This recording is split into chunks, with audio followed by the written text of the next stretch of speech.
Honourable Senators, His Excellency the Governor-General approaches the chamber.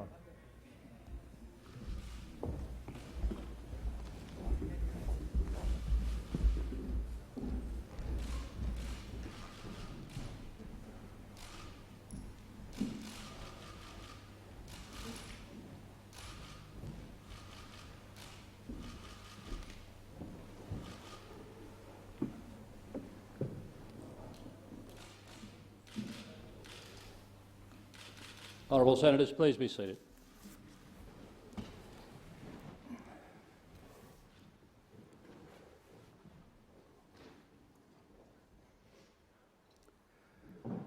I inform the Senate that Senator Siewert resigned her place as Senator for Western Australia on the 6th of September 2021, and Senator the Honourable Scott Ryan resigned his place as a Senator for Victoria on the 13th of October 2021. Pursuant to the provisions of Section 21 of the Constitution, the Governors of South Australia, Western Australia and Victoria have each been advised of the vacancies in the representation of those states.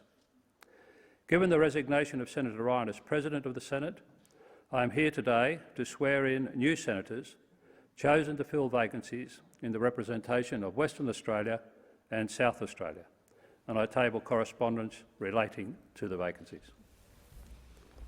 Your Excellency, Senator Cox representing Western Australia. Admit the Senator.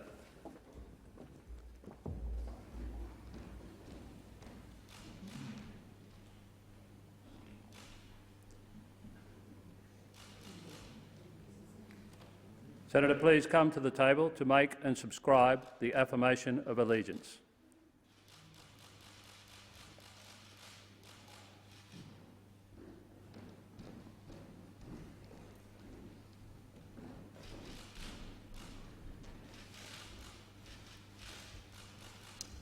Senator, please recite the affirmation on the card handed to you. I, Dorinda Cox, do solemnly and sincerely affirm and declare that I will be faithful and bear true allegiance to Her Majesty Queen Elizabeth II, her heirs, successors according to the law. Senator, please sign the test roll and the Senator's roll.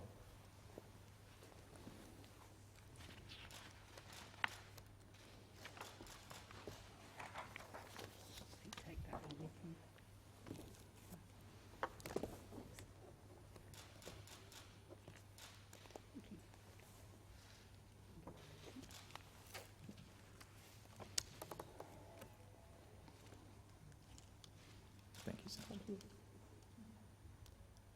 Just turn to your places. Thank you. You don't do the handshakes.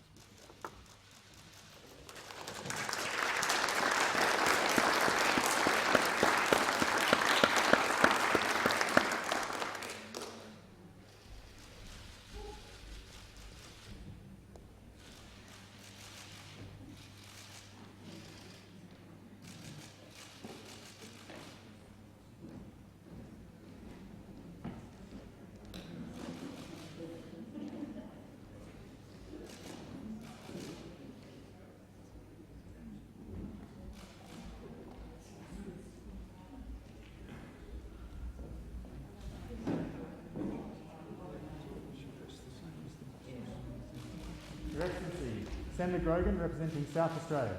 Admit the Senator. Senator, please come to the table and make and subscribe the affirmation of allegiance.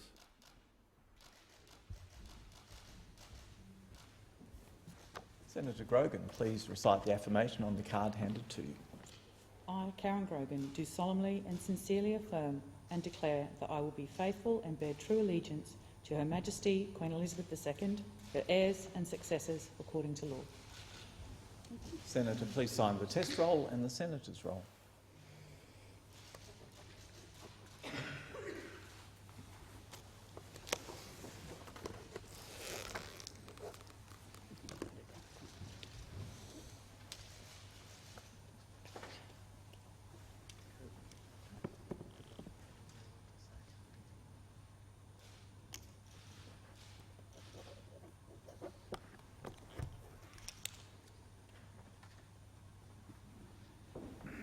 Senators, His Excellency will now depart.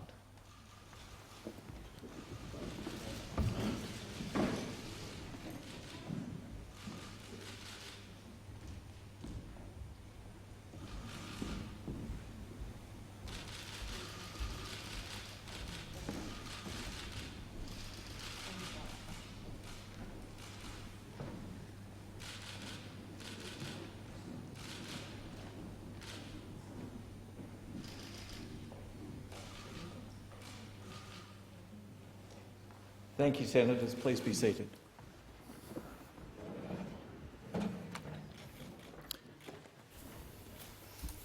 Clerk, I remind the Senate that it should now choose one of its members to be president. I move that Senator Slade Brockman, a senator from the great state of Western Australia, take the chair of the Senate as its president. Are there any further nominations? Senator Waters. I propose to the Senate for its President, Senator Faruqi, and I move that Senator Faruqi take the chair as President.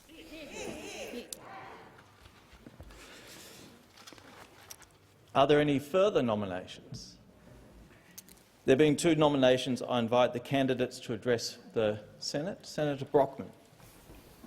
Thank you.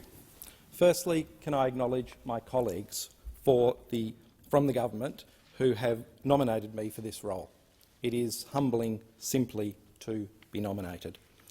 As the previous President said at his nomination, this is not a circumstance that I thought would ever present itself.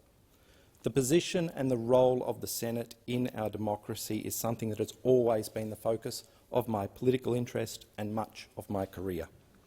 The Senate plays a unique role in our democracy, first as the State's House, but also as the guardian of our fine and effective committee system. It gives voice to diverse groups across our various constituencies and to interests that might not otherwise be heard. If elected, I will always strive to maintain and champion the place of the Senate in our democracy and to work with all of you with fairness and impartiality. I would seek to continue the tradition of the two presidents I have served under in this place, Senator Parry and Senator Ryan, both fine people and fine defenders of this institution. I submit myself to the will of the Senate. Senator Faruqi. Thank you. Colleagues, can I start by saying what a huge privilege it is to represent my wonderful state of New South Wales in the Senate. And thank you so much to my colleagues for nominating me, and especially today it is wonderful to be joined by two incredible black senators, Senator Cox and Senator Thorpe, and be standing here with our team, which actually respects and celebrates the First Nations culture and diversity in Australia. You know, the Senate is a place where a huge diversity of political views are heard, and it is important that the Senate is facilitated by people who can also represent that plurality. But what we see again and again is a stitch-up between the two major parties, the Liberals and the Labor Party, and we see it again today. And this is not the first time it has happened. We talk about democracy here. This is a chamber of review, but again and again, democracy is shut down. How many times have we seen, just in the last couple of years, debate being shut down by guillotine motions? We stopped the notices of motion as formal business, and that shuts out the plurality of views that are represented in this Parliament. And to my colleagues in the Labor Party, if you really want to be an opposition, then act like one. In the history of the Senate, there has only been one woman in that chair, and that was decades ago. So we've been talking about gender equity all this year. If you really care about gender equity, then things need to change. You know, I would be very honored to facilitate this chamber as the second woman ever in history and the first woman of colour. It is time to shake things up. It's time for change.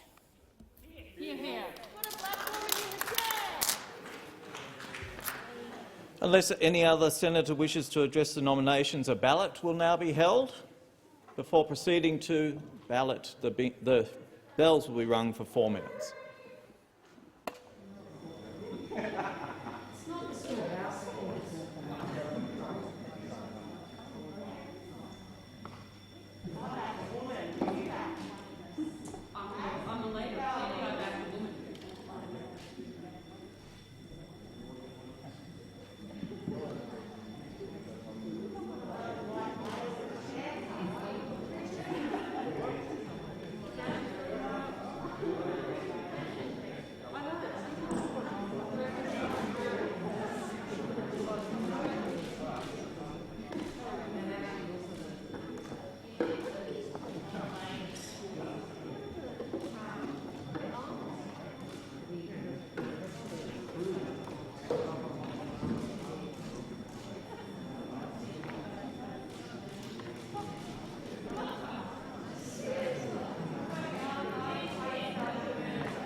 Senators, the Senate will now proceed to a ballot. If you could resume your seats, please. Ballot papers will be distributed. Please write on the ballot paper the name of the candidate you wish to vote for. The candidates are Senator Brockman and Senator Faruqi.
Have all senators voted?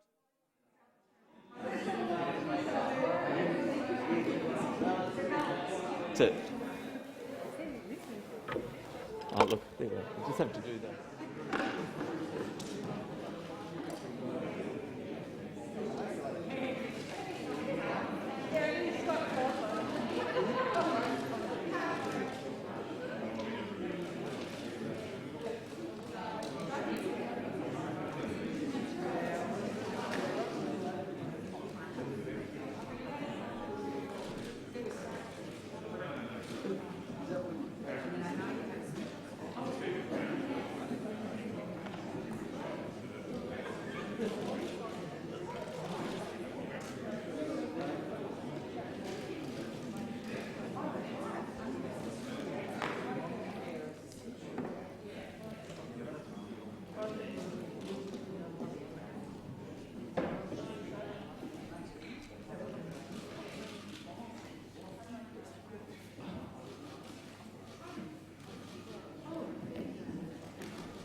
Thank you, Senators. The ballot will now be counted. I invite Senator Dean Smith and Senator McKim to act as scrutineers.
Order. Senators, the result of the ballot is as follows. Senator Brockman, 45 votes. Senator Faruqi, 7 votes. Senator Gavin Marshall, 1 vote. 1 vote returned blank. Senator Brockman is therefore elected President of the Senate in accordance with the standing orders.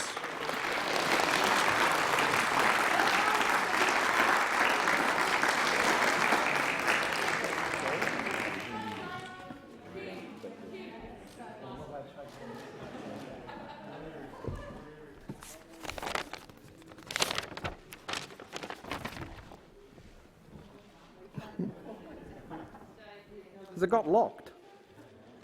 What's happened to the chair?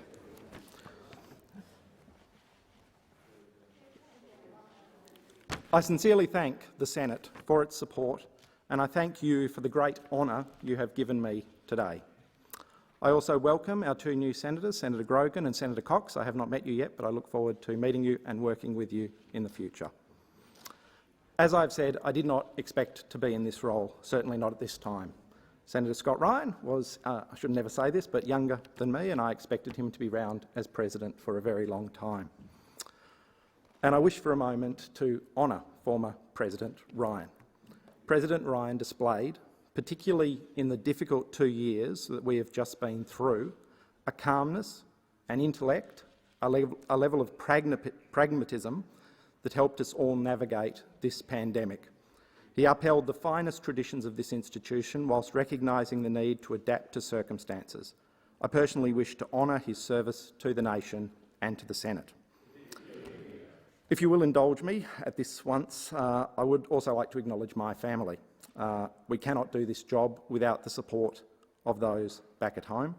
I could not do what I do without Rebecca and Jonathan, Eleanor and Felicity. You have my thanks and you have my love. My goals are quite straightforward. For as long as I hold this position, I will act to defend the interests of senators and the Senate itself. Whilst a diverse range of perspectives are represented in this chamber, I will treat each of you as duly elected and equal representatives of your states. I will take your arguments on their merits and seek to act impartially at all times. I thank you once again for the distinguished honour that you have granted me. Senator Birmingham. Mr President, I inform honourable senators that the Governor-General will be pleased to receive the President and party leaders or their representatives in the President's suite immediately.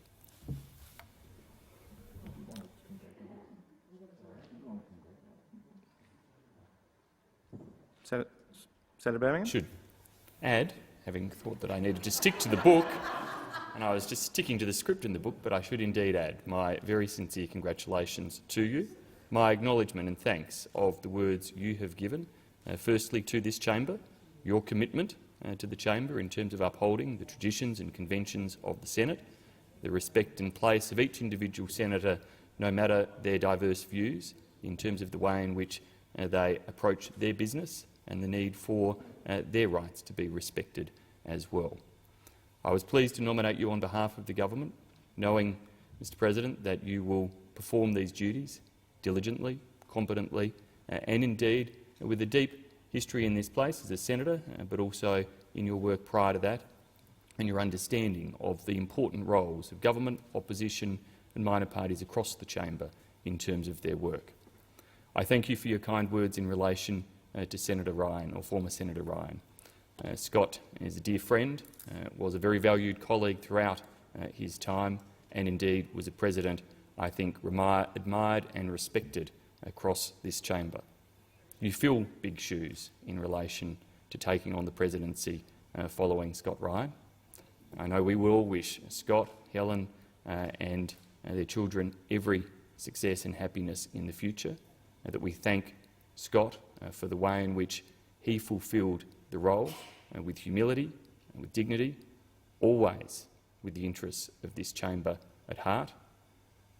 As a senator, for the way in which he engaged in a principled manner, true always to his values, to his interpretation of liberal values and traditions and customs and principles, the way in which he engaged strongly on behalf of his state and fulfilled a number of roles through this place, including his service as a minister. He will be missed. You are now welcomed in the chair, and we look forward to the leadership that you provide to this place. Senator Wong. Thank you, Mr President. On behalf of the opposition, I join with the Leader of the Government in the Senate in extending our congratulations to you on your election to the office of President. And we do note that your election is in keeping with the long-standing convention of the Senate that the government of the day has the right to nominate the President, because this is essential to our democracy, because it goes to the effective functioning of this chamber. So I thank Senator Birmingham and I thank Senator Cash for their commitment to the permanence of this convention. In a chamber where no one party of government holds a majority, conventions such as these, that government and opposition senators hold the role of President and Deputy President respectively, matter. This is the chamber in which executive government is held to account in a way that rarely occurs in the House of Representatives. And, Mr President, impartiality and objectivity are essential qualities for any president, and as the opposition we obviously look forward to you maintaining that even-handed approach. We also look forward to you being a defender of the place of the Senate in our constitutional system of government, of its mandate conferred by the people to review, reject or amend legislation, and of its privileges. I note, Senator Brockman, that you come to office with just over 4 years' experience as a senator. That is significantly less than the average of 11 years for most senators presuming this position. This does mean you will bring a different perspective to the position from most presidents who have preceded you, and I hope and trust this will be a positive for the Senate. I would also like to make some remarks about former Senator Ryan, who had served as our president since 2017. As I've said publicly, Scott Ryan deserves to be remembered as one of the great presidents of the Australian Senate, a strong believer in liberalism and in democracy, and someone who sought to defend and enhance the role of the Senate and the privileges of the Parliament. He discharged the responsibilities of his office fairly and with distinction, and worked hard to be a consultative president, another essential quality of a holder of the position. Scott Ryan had a deep understanding of and a personal commitment to the role and importance of the Senate in our democracy. And I hope, and I have listened to you today, Mr President, as to seeking to emulate Scott Ryan in the discharge of your work as President. So once again, on behalf of the opposition and personally, Mr President, I congratulate you on your election and we look forward to working with you. Senator McKenzie. Thank you, Mr President. I rise today on behalf of National Party senators to congratulate you on your appointment to the highest office of President of the Senate. The last Western Australian Senate President was Michael Behan in the years 94 to 96, and here we are 25 years later with a President and also a Deputy President from the great state of Western Australia. The office of President is an important one, and, Mr President, I know you'll take seriously the duty of fairness and impartiality that are, in my view, fundamental requirements for the role in this chamber. Whilst debate can occasionally become heated in this place, I know your calm manner and respect for the standing orders will be valuable in maintaining productive and respectful debate that we're known for. The Nationals would also like to note your background as a proud advocate for rural and regional Australia, having grown up on a family farm, running it and working in the Pastoralists and Graziers Associations and Australian Grains Champion. It's nice to have someone that understands the regions and what we need from Parliament in a role such as yours. We look forward to continuing to work with you in your new role, and we wish you all the very best and know you'll do a great job. Mr President, I'd like to take this opportunity to thank your predecessor, a lovely Victorian senator, former President Scott Ryan. Upon announcing his retirement, Senator Wong said that former President Ryan deserves to be remembered as one of the great presidents of the Australian Senate, and I agree. Speaker Smith and former President Ryan steered this parliament through a very difficult time during the course of the pandemic. It is a remarkable achievement that this parliament was able to continue to operate during these very difficult times, which has been vital to ensuring that the legislative arm of government was able to continue holding, and those in the opposition were able to hold government to account. Inquiries and committees that are so fundamental to our work as senators on behalf of the people who sent us here. So on behalf of the Nationals, I'd like to thank former Senator Scott Ryan for his services in this place, not just as a senator, but as a president who always put this chamber and its place in our democracy first. Senator Waters. I rise on behalf of the Australian Greens to offer my congratulations to you as our new President, Senator Brockman.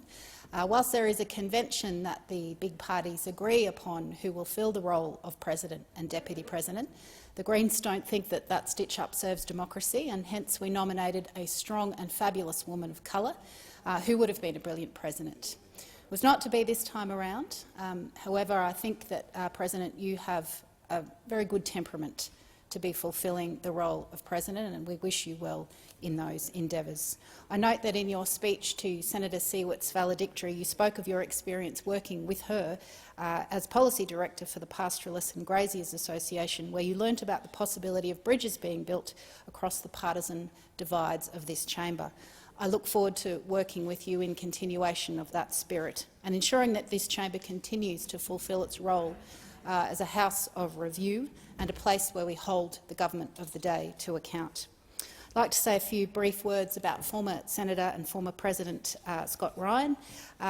During the time of his presidency, he was an impartial and fair chair. We had a positive working relationship, and obviously, whilst we have fundamental differences of opinion on many matters, he always had an open door. And I particularly would like to acknowledge and commend the work that he did on a remote parliament in a global pandemic. He has steered us and this chamber in a good direction over that time. The work of Senator Ryan in enabling the Senate to continue its role during those challenging times, along with all of the work that went in by so many other people in this place to make that happen, deserves commendation. And of course, we wish him and his family well in his coming endeavours. Senator Patrick. Thank you, Mr. President. I just rise.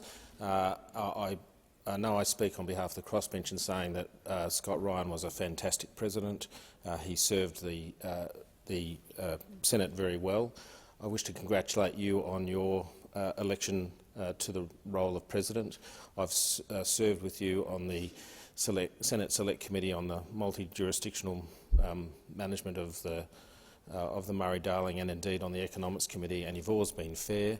I haven't seen you raise your voice in the Senate, so I'm looking forward to question time today. Senator Lyons. Thank you, Mr. President. I rise as Deputy President to congratulate you on your election this morning. I look forward to working with you. I note you'll be the third President I've worked with, and I'm not sure if that says something about the government or something about us as the opposition. But I do look forward to working with you, as I discussed with you when we met in Western Australia a couple of weeks ago, that I've seen you work as chair of committees, and you've always been very fair, and I look forward to that fairness. And I also pay my respects to Scott Ryan as the previous president. He had a very calm way of working, and I know that you do too, and I look forward to that continued calmness. So congratulations on your appointment today. There being no further contributions, the sitting of the Senate is suspended until the ringing of the bells.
Almighty God, we humbly beseech thee to vouchsafe thy special blessing upon this Parliament, and that thou wouldst be pleased to direct and prosper the work of thy servants to the advancement of thy glory and to the true welfare of the people of Australia. Our Father, which art in heaven, hallowed be thy name. Thy kingdom come, thy will be done on earth as it is in heaven. Give us this day our daily bread, and forgive us our trespasses, as we forgive them that trespass against us. And lead us not into temptation, but deliver us from evil. For thine is the kingdom and the power and the glory forever and ever. Amen. I acknowledge the Ngunnawal and Namgari people who are the traditional custodians of the Canberra area and pay respects to the elders past and present of all Australia's Indigenous people.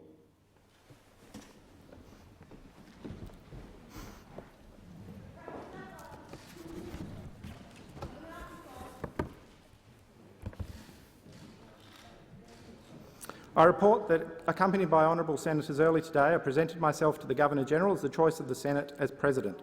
The Governor-General gave me a commission to administer to senators the oath or affirmation of allegiance. I table the commission.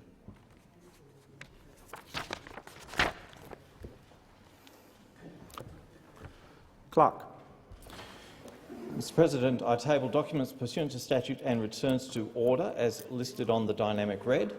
And, Mr. President, I indicate that committees have lodged proposals as shown at item 9 of today's order of business to hold meetings. Senator Birmingham. Thanks, Mr. President. I seek leave to move a motion to provide for the remote participation of senators. There being no objection, leave is granted. I move that the rules for remote participation in Senate proceedings recommended by the Procedure Committee in its first report of 2021 have effect during the sittings of the Senate from 18 to 21 October 2021. The question is that that motion be agreed to. Those of that opinion say aye. Against say no. The ayes have it. Minister.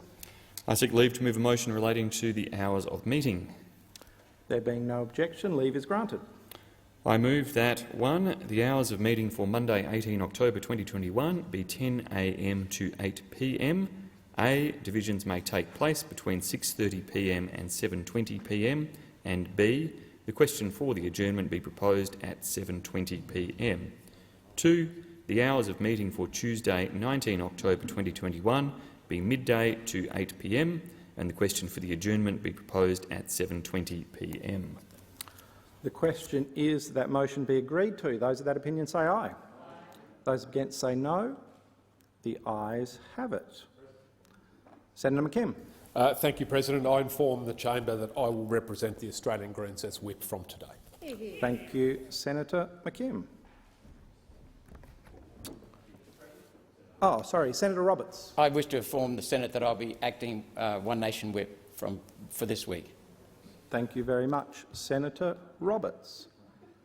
Senator Seselja. Thank you. I move that the following bills be considered today at the time for private senators' bills: Public Governance, Performance and Accountability Amendment, Improved Grants Reporting Bill 2021 and Commonwealth Electoral Amendment, Integrity of Elections Bill 2021. Question is that that motion be agreed to. Those of that opinion say aye. Against say no. The ayes have it. Clerk. Private Senators' Bills. Order of the day number 82, Public Governance, Performance and Accountability Amendment, Improved Grants Reporting Bill 2021, resumption of second reading debate. Senator Gallagher.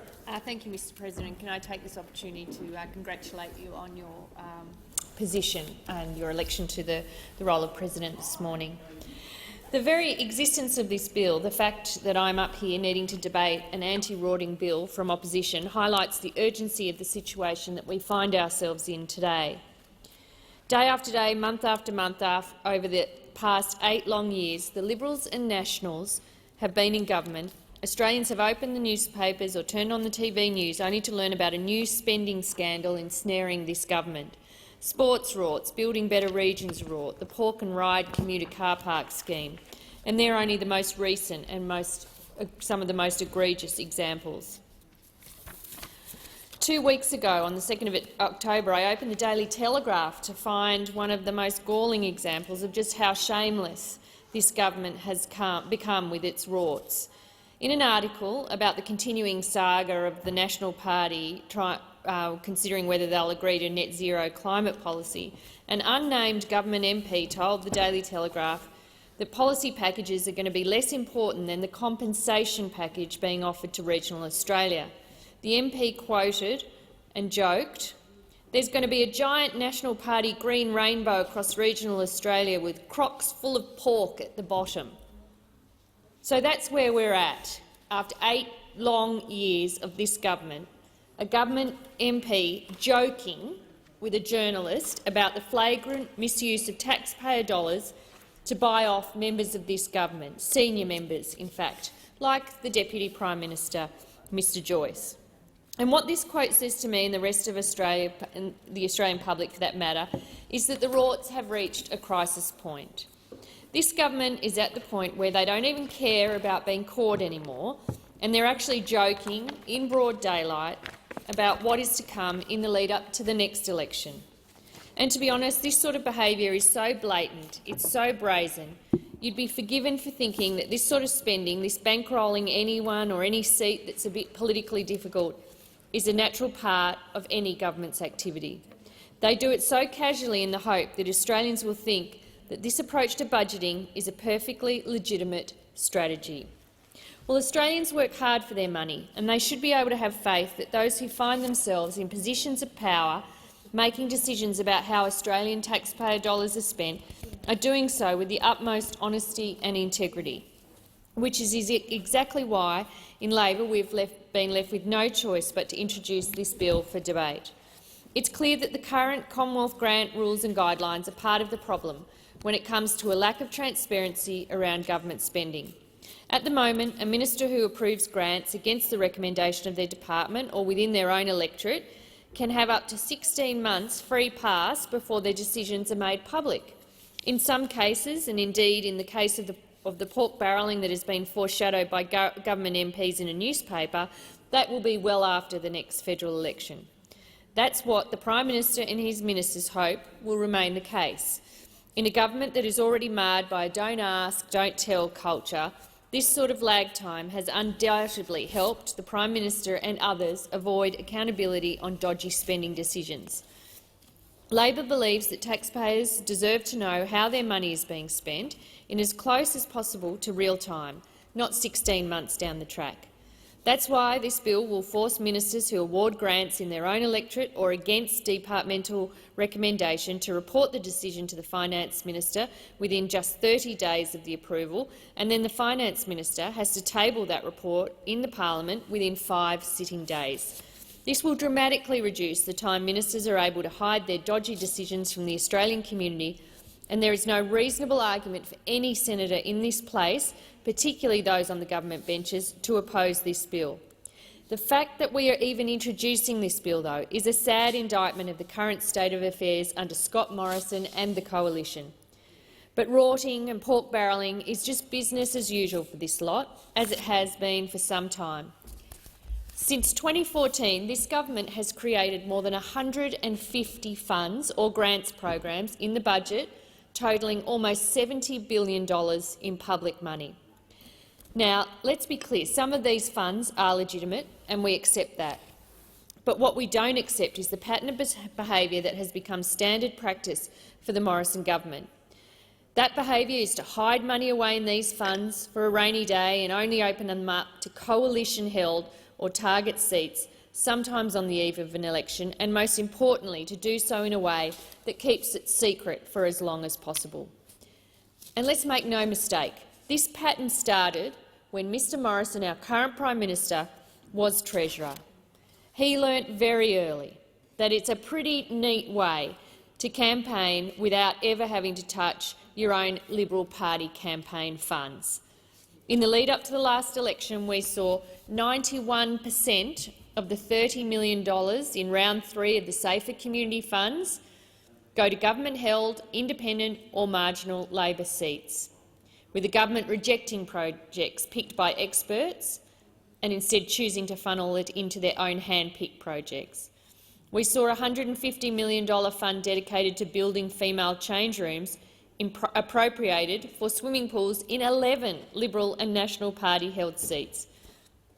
And we even saw a Liberal seat holder announce $400,000 worth of community environment program funding before the program was even opened. Fancy that. And these aren't even the most egregious of examples. Who could forget sports rorts? $100 million in funding flung out the door, not based on the advice of Sports Australia, but based on a colour-coded spreadsheet that passed between the Prime Minister's office and Senator Mackenzie's office on the eve of the election, indeed with final decisions being made after caretaker commenced. Or the latest one, the Pork and Ride commuter car park rort, which puts sports rorts to shame, really. A $660 million fund for commuter car parks with a view to reduce congestion in urban areas and ensure that the commuters get home sooner. And who could forget the Treasurer of Australia on budget night announcing this fund to the Australian people in his budget speech? We're going to have a commuter car park fund to tackle congestion, to beat congestion. What he didn't say in that speech is we're only going to canvass government members to be able to apply for this fund. So, public, we'll use your money and announce this fund and make it look like it's going to be open to everybody, but then we're going to have a secret process where only coalition members can be invited and canvassed, I think was the word, canvassed for what they'd like and where they'd like. And lo and behold, the Treasurer of Australia gets 4 in his electorate. So, announces the fund on budget night, pretends that it's open to anywhere with urban congestion issues, and then, on the eve of the election again, before any transparency or accountability, sign off 4 in your own electorate. That's what happened here. The Treasurer of Australia under the apprentice of the Prime Minister when it comes to how to rort funds, because it starts at the top. And this Prime Minister rewards ministers who take public funds, put in a dodgy process around it, and then allocate the Australian people's money into seats they either want to hold or want to win, or for a political fix with the National Party. That's the other option. And that's how this government works. And there will be no lecturing about fiscal responsibility from this government. The government that has wasted more money than any other government since Federation. There will be no lectures on fiscal responsibility because this is the behaviour they have engaged in year after year for 8 long years, and the Australian people are paying the price for it. Because this bill does have to get paid. Once the pork barrelling and the rorts are over and the government's kicked out, the bill is still there. And this is why we are introducing this bill today. And when government members are questioned about the appropriateness or otherwise of their spending, they fob it off. Oh, well, we hold seats in those areas. That's why we're funneling 90% of the funding into those areas. Sorry that there's only 10% for the rest of you, but that's just because that's where we hold a seat and that's where we want to maintain our seat. They don't even pretend. I think the Deputy Prime Minister was quoted as saying, "Oh well, I don't care. I don't care," when asked about pork barrelling in the regions. That's where we're up to. And let's look at the Building Better Regions rort, because I think that has been a really special one for this government. They learnt it was one of the earlier performers in terms of how to funnel money into coalition seats. So it started as a relatively modest program in the rorting schemes that we've seen established. Started out as a $300 million fund in 2016. Well, because it's been so successful, it being able to funnel money into particular electorates without any accountability, it's been topped up several times, and the fund has now grown to a whopping $1.38 billion. And the Deputy Prime Minister announced a couple of weeks ago that $100 million would be going into round 5 of the program, bringing the total round 5 funding to $300 million. And then, in the same breath, isn't it What a coincidence. Nearly 90% of this funding, $270 million out of $300 million, went to coalition-held or target seats. So this shows that even after sports rorts, even after the female change rooms rorts, even after the commuter car park rorts, even after the Auditor-General has handed down scathing report after scathing report and still has reports into the Urban Congestion Fund going, that this government doesn't care because they haven't changed anything about the way they allocate money through these schemes. We know that of the 112 out of 330 projects in round 3 of the Building Better Regions Fund and 49 of the 163 projects in round 4 were approved against departmental recommendations. And when the government is forced, under a Senate order, to table the information about those decisions, and it is inadequate, it does take months, but when by Senate order they are required to table it, and we had this at estimates, all of the detail, all of the attachments are blacked out under some confidentiality principle. So you have this situation where you have all of the details, but nobody's allowed to see them, just a straight black sheet of paper released in terms of trying to bring this government to some transparency. That's the approach. So this is an issue that we take really seriously, and I would note that the usual defence, which is, well, you all do it too. And the Finance Minister used the, I think, the argument on national TV that, well, we took it to the people and the people voted us in, therefore we can do what we like. Well, the problem with that argument is when you announce the Building Better Regions Fund and the sports community grants programs and the sporting infrastructure programs and the swimming facility improvement programs and the Building Better Regions Fund, when they're all announced, you don't say that we're going to have a dodgy process around it and funnel all this money into our seats that we want to hold. When that money is appropriated through the appropriation bills, the Australian people are, it's right to believe that that money is there for all of them, because that's how this money is made available. It's made available through an appropriation bill based on the government saying we are establishing this program. But then there's this fine line, this small print, better get down in the detail, which is never published when these funds are appropriated, which is, oh, by the way, 90% of these billions of dollars are going to be allocated to our election priorities, which are going to favour the seats we want to win. That is not said to people before the election. And I think if the government was honest and took that approach, that we're going to establish funds and then we're only going to allow our people to apply for them, there may very well be a different election result. So it's dishonest to use that as a defence for the way these programs are managed. This government has wasted more money than any government since Federation through the JobKeeper, $20 billion provided to companies whose profit increased and who didn't meet the turnover threshold tests. That's the legacy of this government. So no more lectures on fiscal responsibility as you're pork-barrelling your way around the country, and people should support this bill. Your time has expired. Senator Chandler.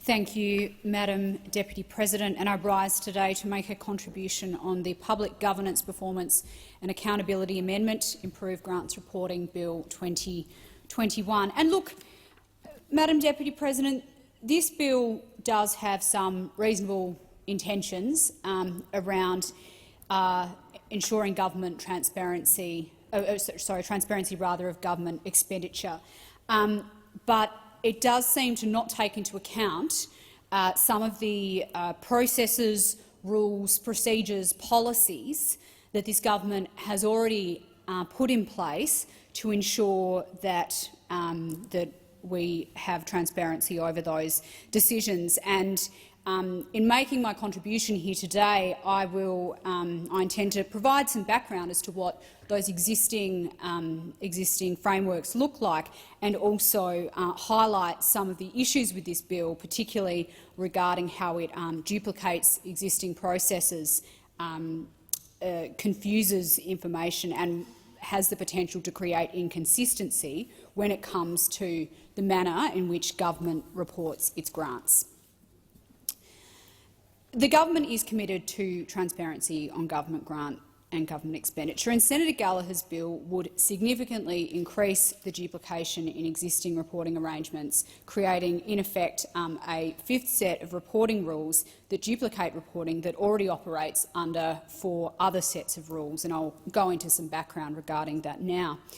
Currently, grants that are awarded by a minister, either contrary to official advice that it be rejected or in the minister's own electorate, are already disclosed to the Finance Minister. For corporate Commonwealth entities, this is required under the Public Governance Performance and Accountability Rules, and for non-corporate Commonwealth entities, this is required under the Commonwealth Grant Rules and Guidelines. Currently, grant information is also disclosable in Parliament under Senate Orders of Continuing Effect, numbers 16 and 23E. Order 23E covers most grants reported to the Finance Minister, and Order 16 covers all grants. Transparency is not only achieved through periodic reporting to the Parliament, but it's also achieved directly and faster through online reporting to the wider public. Indeed, this has already been happening at a federal government level for a number of years. In 2017, the government mandated the requirement to report all grants on the Grant Connect website, which is located at www.grants.gov.au. This site provides whole-of-government consolidated data on grant opportunities and grants awarded. Grants are uploaded regularly throughout the year to this site after grant agreements are signed. And that's an important point that I'll come to later. The Grant Connect website captures information on grant recipients and their location and the value of grant decisions. The website includes the guidelines for each program, allowing people to look up who is a decision-maker for the program and therefore identify which grants are decided by which minister. This website not only shows grants previously awarded, but also grant rounds currently open and grant rounds that will be opening in the near future, which enables community organisations to plan future ideas for grant applications. People can search by key terms for any grants that they might be interested in, and can also export large data sets to find programs or decisions of greatest interest. Grant Connect can also notify registered users on grant opportunities as they become available. So this website really is the public interface through which Australians can access whatever information they need about the awarding of government grants and about any potential grants that might soon be up for consideration. The bill that we're debating here today deals with one subset of grants, specifically those that are awarded on the basis of ministerial decision. And I know Senator Gallagher said that she'd heard these comments before, but I am going to repeat them here today, Mr Acting Deputy President. Governments of all colours have considered it appropriate to use ministers as decision-makers for some grant programs. Ministers often have greater opportunities than officials to consult extensively with their local communities, non-government organisations, industries and with other stakeholders. They travel extensively around the country and hear frequently from constituents, including from people who are referred by parliamentary colleagues from around the country. Therefore, ministers are often uniquely positioned as grant decision-makers because they have a very broad understanding of community needs. This is a fundamental tenet of our democracy, Mr Acting Deputy President, because fundamentally what would be the point of having ministers in the first place if the bureaucracy always decided these things? And certainly we on this side of the chamber would never attest that the bureaucracy always 100% of the time knows best. The Commonwealth Grant Rules and Guidelines state that where ministers decide grants, then they must consider official advice. But they are not rubber stamps, and they are obliged to use their own judgment, so they may take a different view to officials. But ministers are always required in the first instance to receive and consider the official advice. And I guess that's where the control point is in this process. Mr Acting Deputy President, that ministers first and foremost must consider the advice from the bureaucracy and then determine whether or not they are going to overrule that advice. So that's the background, generally speaking, on the administration of grants and the awarding of grants at a federal level. And I will now outline for the chamber the 5 key issues that we see with this bill. And the first is that the bill has an inconsistent manner of treating different agencies as it relates to their grants. The bill proposes to introduce a new term of a reportable grant, which covers most grants that are currently reported to the Finance Minister by ministers in respect of 98 non-corporate Commonwealth entities. However, Senator Gallagher's bill doesn't cover any of the grants that are administered by the 71 corporate Commonwealth entities. This seems a slightly odd oversight. The bill is oblivious to the fact that there are separate requirements in the PGPA regulations that cover those 71 entities, several of which also administer grants. This bill would therefore create a divergence in the current approach, which is aligned between the treatment of grants administered by corporate and non-corporate government agencies. That alignment was cemented in regulations on the 17th of July last year, regulations that Senator Gallagher might have missed in drafting this private senator's bill that we are discussing here today, because this bill would take these requirements to a position of inconsistency. This bill also places detail in the PGPA Act covering practices that have until now been in delegated legislation. It would require agency officials to depart from following a consolidated set of rules and guidelines that provide a single point of reference today in the Commonwealth Rules and Guidelines to expecting them to follow scattering rules that are separated between primary and delegated law. This will inevitably increase the risk of inadvertent rule breaches by officials and make for a confused structure of laws governing our grants processes. Procedural information more appropriately belongs in regulation, and key principles belong in primary law. This bill cuts against long-standing practice for procedural requirements around grants that have allowed officials to follow a unified rulebook. The second issue with the bill, as I said, Mr Acting Deputy President, is duplication. This bill would require ministers who approve grants to provide reports to the Finance Minister within 30 days of their approval related to 3 types of grants: those the department recommended against, those within their own electorate, that is the minister's own electorate, and those that did not meet any of the relevant selection criteria. However, that third category, at least to my mind, is overlapped completely by the first. It will mean that everything reported in Category 3 will also have to be reported under Category 1. If a grant doesn't meet any of the relevant selection criteria, it therefore follows that the department would be recommending against awarding that grant. That grant would therefore be reportable under Category 1, just as it's reportable now under both the Commonwealth Grant Rules and Guidelines and under existing Senate orders. This bill that we're debating here today will make that same grant reportable yet another time for no obvious purpose. The bill's also unclear about the time point at which an application is reportable if it didn't meet the criteria for the particular grant program. And again, it's been acceptable under governments of all colours for opportunities to be afforded for applicants to improve their grant proposals in some circumstances, for instance where there are few applicants in a given region or a sector of the community. And this bill unfortunately deals with those situations quite poorly. If an application is initially found not to meet a criteria and then later the proponent agrees to changes that would bring them within the relevant program criteria before the minister approves, this bill suggests it would have to be reported as if it were outside guidelines, which seems to be a somewhat misleading outcome when all that has effectively happened is a negotiation between department and proponent to ensure that the grant in question operates within the criteria or guidelines. The bill looks only at what is in a grantee's initial application, not what is in a final grant agreement after that negotiation between proponents and officials. The bill therefore may lead to reputational harm for proponents who have ultimately come into accord with program requirements. The third issue we see in this bill, Mr Acting Deputy President, is the duplication of existing reporting requirements of the Commonwealth Grant Rules and Guidelines 2017 relevant to Senate standing orders. It duplicates Senate Order 16, which I previously mentioned, requires ministers to table grants approved between estimates periods 3 times a year, at least 7 days before each estimates round.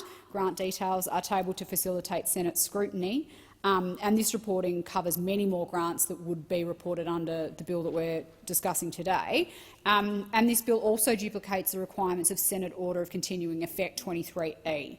This order requires tabling of reports from other ministers to the Finance Minister about grants awarded contrary to official advice, including those grants that I previously mentioned awarded in a minister's own electorate contrary to official advice. The fourth issue I'll briefly go into, Mr Acting Deputy President, is inaccurate reporting. In the pursuit of rapid reporting, this bill would result in inaccurate reporting. Ministers would have to report to the Finance Minister within 30 days, and then the Finance Minister would be required to table the reports in the Parliament within 5 sitting days of receiving them. And I think this bill confuses a decision by a minister with the award of a grant. A grant isn't payable until a grant agreement is struck, which occurs after a minister's decision. Variations can occur during the negotiation of an agreement between an agency and an applicant, as I previously mentioned. And this is why the existing regular reporting on that Grant Connect website that I mentioned earlier is based on grant agreements, based on actual legal undertakings, as opposed to ministerial decisions on allocations which are closer in nature to policy decisions. In some cases, grant applicants drop out, for instance, because the minister doesn't award as much funding as they were originally seeking, or because the applicant might be unwilling to meet all of the conditions of funding that the Commonwealth requires. This bill would create several harms to the public interest by requiring public reporting of intended grants at a point prior to the finalisation of a grant agreement. First, this may hinder agreement negotiations with applicants and reduce value for money where officials are seeking better outcomes for taxpayer expenditure. And second, in the event that an agreement is not signed, this would result in the publishing of misleading data that will contradict other, more accurate public information reported on Grant Connect and reportable to the Senate. For instance, amounts reported under this bill may be different from what is actually and ultimately paid. Indeed, the bill may require publishing amounts that, in fact, may never be paid. And fifthly and finally, Mr Acting Deputy President, I want to address the issue of the lowering of standards that may inadvertently result from this bill. The Commonwealth Grant Rules and Guidelines currently require ministers to report to the Finance Minister about grants that occur in their own electorates as soon as practicable. This bill, by contrast, would seek to contradict this in primary law by requiring that this occur within 30 days. And this creates real issues of interpretation and a tension in how we interpret these guidelines. The current obligation is focused on drawing forward the obligation to the earliest possible point. That's why it says as soon as practicable. Because this bill would redefine what is a reportable grant in primary law, it could override and therefore push that reporting timeline back to the 30 days. All these reporting cycles inevitably depend on our public servants tracking decisions on behalf of their ministers and gathering up documents for each reporting cycle. If a new conflicting standard is introduced around how soon they have to report, well, it's easy to see that officials might try to fold processes together, which means that reporting will ultimately happen later than it currently does. As I said in my introductory remarks, Mr Acting Deputy President, this bill evidently has some reasonable intentions around transparency, but it is not taking into account the processes this government has already put in place to ensure transparent reporting of government Senator grants. Waters. Thanks very much, Acting Deputy President. In the few minutes that I've got allocated to speak on this, I want to list all of the rorts that have happened. We've got Sports Rorts 1 and 2, we've got Safer Communities, we've got Pork and Ride, the Urban Congestion Fund, we've got Building Better Regions. I'm actually going to run out of time to list all of those rorts. Are there any buckets of public money that this government won't use for its own electoral gain, There are so many examples of grants being awarded contrary to selection criteria or merit, and as you head into the election, I have no doubt that we will see more from this government. This is a government that feels entirely comfortable using public money to feather its own electoral nests. Now, we've got some Commonwealth grant guidelines, and they require disclosures to be made to the Finance Minister, but that's where it stopped. So that's why last year in May, the Greens moved for an order of continuing effect, which we passed, that made that information become public. That tried to reveal that these rorts are happening and not just let the government keep it all under wraps. Now, this bill builds on that and we support it. But it's not enough just to stop the rorts. We need a strong federal corruption watchdog. We've been waiting 1,000 days for this government to get on with the job. My bill, which passed the Senate 2 years ago, has been languishing in the House for all of that time. And I'll be moving again this week to force the government to bring that on in the House. The Australian public are fed up with the rorting, they're fed up with the corruption, and they deserve better. Thank you. Senator Ciccone. Thank you, Acting Deputy President. I move that debate on this bill be adjourned. Okay. The motion is that debate on the bill to be adjourned. Of those opinions say aye. Those against say no. The ayes have it. The ayes have it. Clerk. General Business Order of the Day number 89, Commonwealth Electoral Amendment, Integrity of Elections Bill 2021, resumption of second reading debate. Senator Roberts. Thank you, Mr Acting Deputy President. As a servant to the people of Queensland and Australia, I present the Commonwealth Electoral Amendment, Integrity of Elections Bill 2021, which amends the Commonwealth Electoral Act of 1918. This bill provides for the routine auditing of the electronic component of Australian federal elections and for the provision of voter identification. It should be noted that this bill does not look backward to previous elections, but rather forward to ensure confidence in the next election and future elections thereafter. During COVID, the actions of unelected bureaucrats and incompetent politicians has wiped out small businesses and jobs, disrupted lives and reduced many people to desperation. The next election will be a powder keg. It's essential for that reason to ensure that Australians can accept the result and move on. Suspicion of the outcome can be easily fuelled, especially on social media, and turned into violence by those who seek to manipulate the result for their own ends. The level of trust in the result must be commensurate with the current heightened level of risk. When I started researching election integrity, it was to show that our elections are secure. That's not what I found. The Australian National Audit Office, ANAO, conducted 3 audits into the 2013 federal election. Their report came out in 2016. This is what ANAO said about the Australian Electoral Commission, the AEC. Quote, in 2014, the Joint Standing Committee on Electoral Matters wrote to the Auditor-General seeking a performance audit focusing on the adequacy of the Australian Electoral Commission implementation of recommendations arising from the Australian National Audit Office audits of the Australian Electoral Commission. The Auditor-General decided to conduct 3 related performance audits. All 3 reports found that the Australian Electoral Commission had not adequately and effectively implemented the earlier Australian National Audit Office recommendations. The reports concluded that in order to protect the integrity of the Australian electoral system and rebuild confidence in the Australian Electoral Commission, these recommendations should be implemented. The report went on to say, quote, the Australian National Audit Office plans to undertake a follow-up audit following the next federal election in 2016 to examine the adequacy and effectiveness of the Australian Electoral Commission's implementation of the 10 recommendations made by the Australian National Audit Office across 3 reports. Those recommendations included, quote, the Australian Electoral Commission must develop a strategy for deeper reform to ensure and demonstrate integrity in all aspects of the election, including a fundamental overhaul of the Australian Electoral Commission's policies and procedures to restore confidence in the electoral process. To restore confidence in the electoral process. So let me say that again. A fundamental overhaul to ensure election integrity. The follow-up audit to test how well the Australian Electoral Commission implemented this fundamental review into election integrity never occurred. Perhaps someone should do a bill to bring on that audit. Oh, hang on. I did.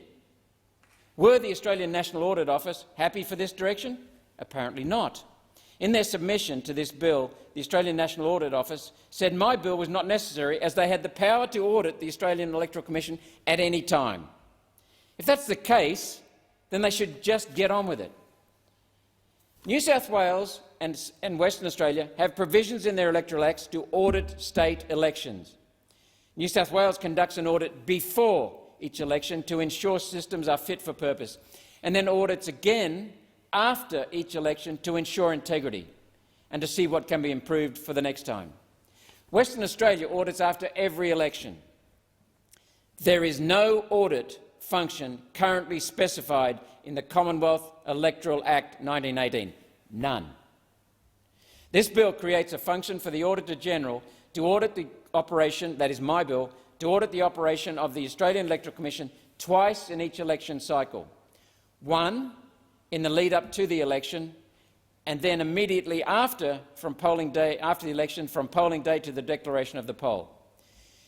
The audit provided for in this bill covers electronic measures and tests if, quote, the use of authorised technology produces the same result as would be obtained without the use of authorised technology. Put simply, this is asking the Auditor-General to ensure that the use of computerised voter rolls, tallying, preference allocations and related matters produced a result that accurately reflects the will of the people, including the tallying of the preferences electronically reflects the will of the people. The Australian National Audit Office felt that that was too high a bar to meet. Can you believe that? I would consider ensuring the will of the people was accurately reflected in the result was the bare minimum for any election audit. This bill does not specify what will be audited. The decision regarding the operation of the audit is best left to the agencies conducting the audit.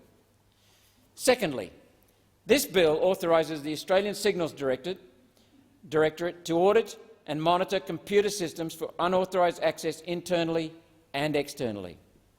This is targeting both unauthorised access from within the system and unauthorised external access by malicious entities. The Australian Signals Directorate is currently conducting a cyber uplift program at the Australian Electoral Commission. While the program is most welcome, there is no basis in the Commonwealth Electoral Act 1918 or the Intelligence Services Act 2001 for that program. This bill, my bill, brings legislation into line with current practice. In May's Senate estimates, I asked the Australian Electoral Commission simple questions regarding their auditing. I was assured that audits are occurring. On no occasion then or since have the following questions, fundamental questions, been answered. Who conducted the audit? When was the audit conducted? What was audited? What was the result? Have any changes been made as a result of the audit? It's disturbing that such an audit could happen behind closed doors without direction or structure. It's more disturbing that this program has no legal basis in the Commonwealth Electoral Act. We should not have to rely on the admirable conscientiousness of the Australian Signals Directorate, who I applaud. We should be able to rely on the completeness of our legislation. I looked at other issues around election integrity. First up was a simple question. At the Senate Scanning Centre, is the electronic data file containing each vote ever compared back to the paper ballot after the vote has been adjudicated? Simple question. The answer is no, never. At no time is the electronic record of a vote checked back against the paper ballot once the ballot is electronically adjudicated. Some disputed votes are held back and adjudicated later in the counting process, then filed away. There's no routine sampling beyond that point. That's not acceptable. The third part of my bill is for voter ID. Most of the recommendations in the Australian National Audit Office report that was never followed up went to failures in the integrity of voter rolls. Now, it's too late to go back now and audit those rolls before the next election by way of recommencing residency checks, as the Australian National Audit Office recommended. It's not too late for a quick fix. which is voter ID. Asking for simple identification will act as an audit on the rolls in real time and ensure every vote cast was legitimate. Now, this is not my idea. Recommendation 21 of the Joint Standing Committee on Electoral Matters inquiry into the 2019 federal election called for voter identification to be introduced. The House of Representatives and the Senate called for the identification to be introduced.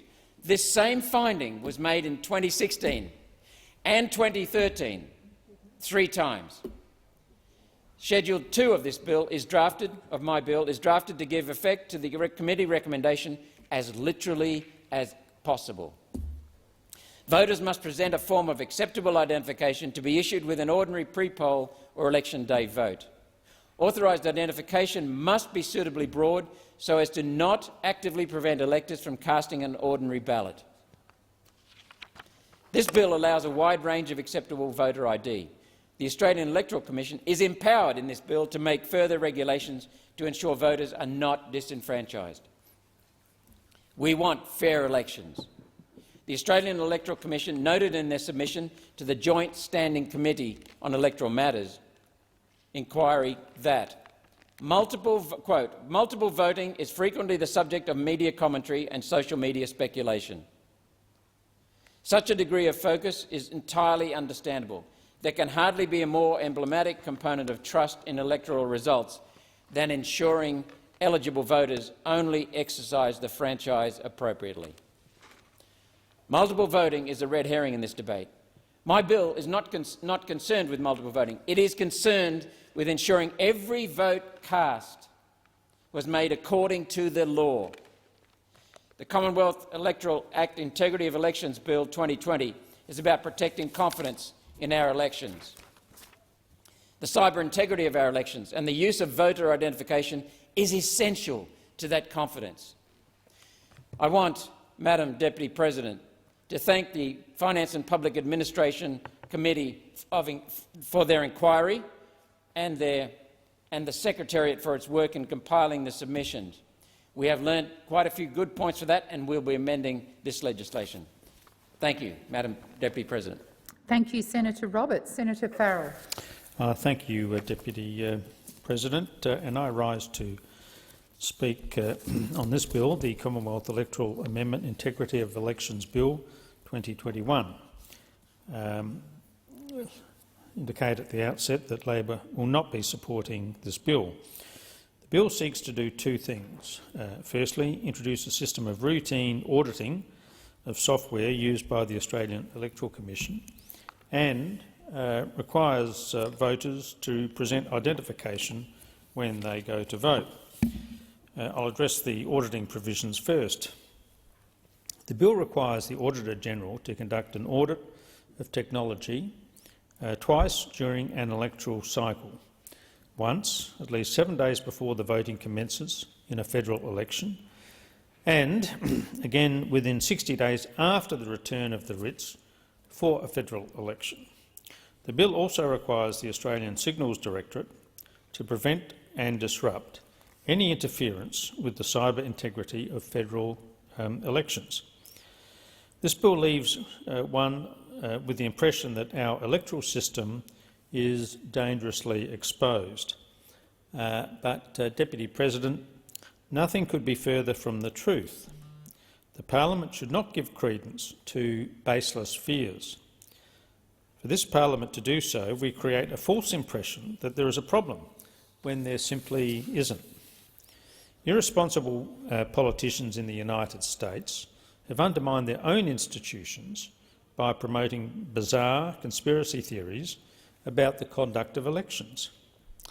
Australia's independent electoral system is the envy of Western democracies around the world, and it will surprise no one in this place to know that it was a Labor government, led by Prime Minister Bob Hawke, that established the Independent Australian Electoral Commission. The Labor government did this in 1984, at the same time as it introduced transparent political donation systems requiring political donations above the figure of $1,000 to be disclosed. Madam Deputy President, as you would know, that's blown out to $14,500 under successive Liberal governments, and its Labor policy to bring the threshold back to that $1,000 because we are the party of transparency. Labor will never allow the weakening of the AEC or the undermining of this process. Ensuring the integrity of elections is at the AEC's core. That is why the Commission already has robust systems in place. The bill requires the involvement of the Australian Signals Directorate, but the AEC already works with the ASD and other cyber security agencies to ensure the integrity of our systems and its compliance with the Commonwealth Cyber Security Guidelines. The Electoral Integrity Task Force has also been established to protect our democracy from foreign interference, disinformation and electoral fraud. There have been multiple independent audits and testing of the AEC's counting and its distribution of preference software, which have found no issues with the integrity of the vote count. We shouldn't forget the important safeguards to the system that ordinary scrutineers provide. Scrutineers can view and challenge the count, and indeed very frequently do, including the scanning of ballot papers and the processing of all digital ballot paper images. In a further effort for transparency, the seat-by-seat result of our elections are published on the AEC's virtual tally room. This allows anyone to view the results in every seat and verify those results.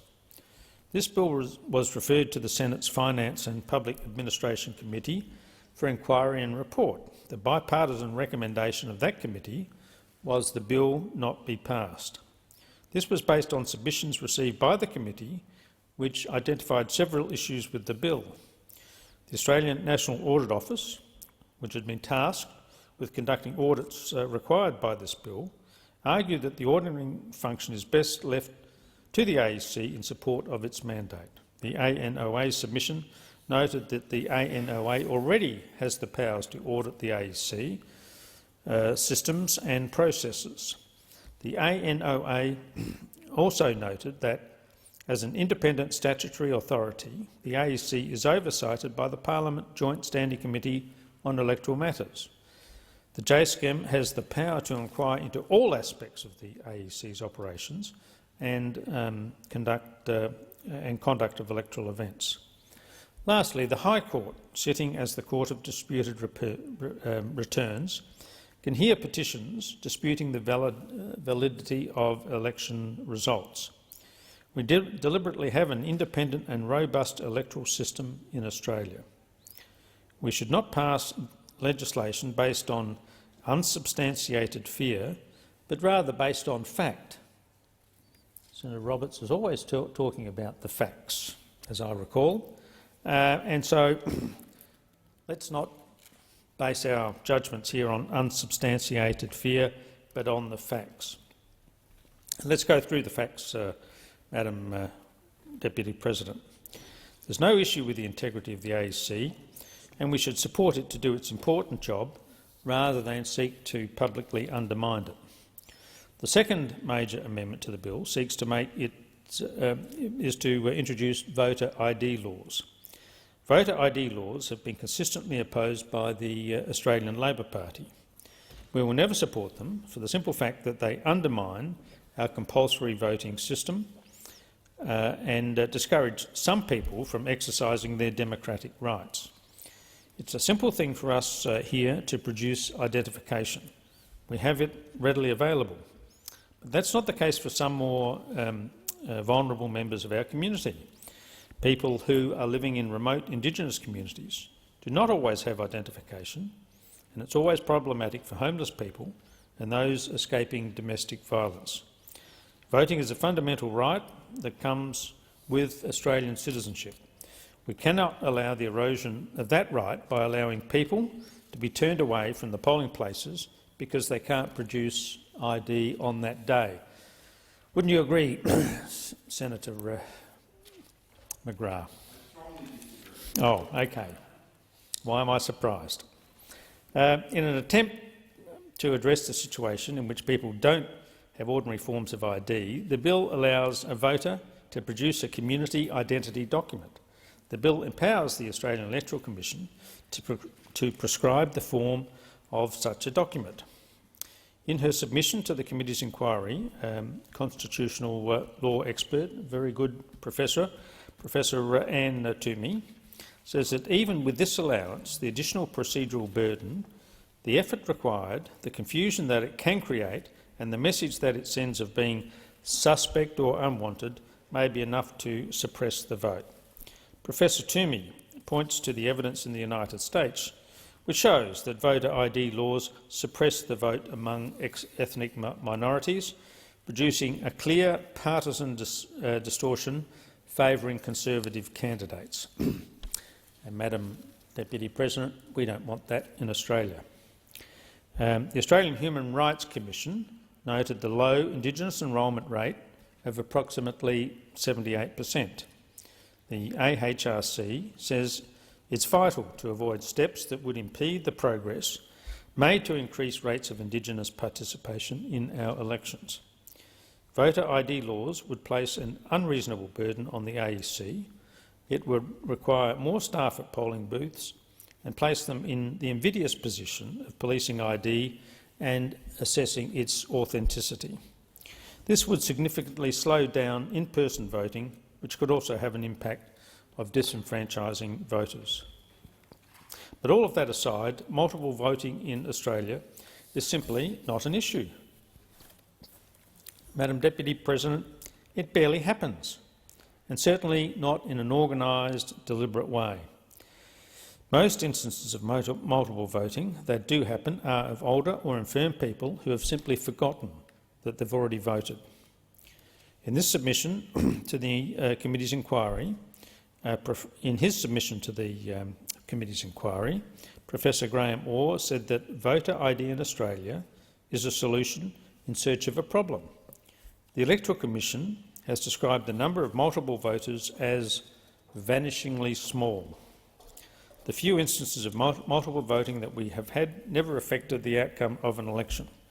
Given this, it is simply not worth the risk of disenfranchising thousands and thousands of Australians.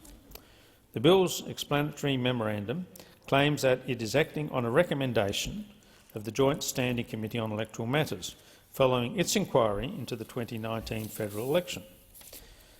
Coalition members of JSCAMS have consistently recommended voter ID laws, which Labor members have consistently opposed. Labor members on the JSCAM wrote dissenting reports for the inquiries into the 2013, 2016 and 2019 elections, voicing their opposition to voter ID laws. So while it is a recommendation of JSCAM, it's important to note that it was not a bipartisan recommendation, which generally speaking is the way in which that particular committee works, and for good reason. Madam Acting Deputy President, the government recently had the opportunity to legislate to implement voter ID laws, but knowing that those laws would never have the support of Labor, instead chose to create a designated elector register. Voters who the Electoral Commission has a reasonable suspicion of voting more than once in an election will be placed on the designated elector register. Designated electors are only able to vote by declaration vote, ensuring that only one vote is counted. This will address any instances of multiple voting, and as such, the introduction of a voter ID law is entirely unnecessary. In addition, the AEC is rolling out more and more electronic certified lists against which voters' names are marked when they attend the polling place. At Senate estimates in March this year, the Electoral Commissioner talked about the impact of that electronic certified list are having on the very few instances of multiple voting. And, Madam Acting Deputy President, he said this: the use of electronic certified lists will certainly aid in eliminating the incidence of multiple marks and mistakes at the point of voting. That is certainly the case as we deploy more and more ECLs, as we call them. That will have a significant impact on that issue. So, Madam Acting Deputy President, Labor will not be supporting this bill. And in closing, I'd like to thank the Finance and Public Administration Committee for their work on the inquiry into this bill, especially Senators Kitching and Watt, and in particular Deputy Chair Tim Ayres. Your thoughtful consideration of these issues is appreciated. Thank you, Senator Farrell. Senator McGrath. Thank you, Madam Deputy President. And Senator Roberts, I strongly agree with you, in particular in relation to the requirement for voter ID, a recommendation that the JSCAM has made after the 2013, 16 and 19 elections, and indeed as chair of the committee after the 16 and 19 elections, I personally made sure that that recommendation was in there. We do need voter ID in Australia, and indeed most Australians find it slightly bizarre that to get into a surf club or a bowls club that they are required to show ID, but in order to exercise that most important civic duty, that of voting, that no ID is required. And indeed, I, like many people in this chamber, do spend a lot of time at polling booths. And the number of people who come up and say, look, I don't have my ID on me, and I'll go back home and get it. And you go, well, you actually don't need ID. And they're surprised, they're shocked that they don't need ID to vote. And we do need to make sure that our voting system, that our democracy is not only transparent, but it is seen to be transparent. And that is the importance of voter ID. Voter ID allows all participants, all voters, all those who are members of political parties to be guaranteed to know that each vote that is exercised is treated exactly the same as every other vote that is exercised, and that we do not see situations similar to what happened in the federal seat of Herbert and the 2016 election, where there are over 200 cases of multiple voting, yet the seat was decided by less than 40 votes.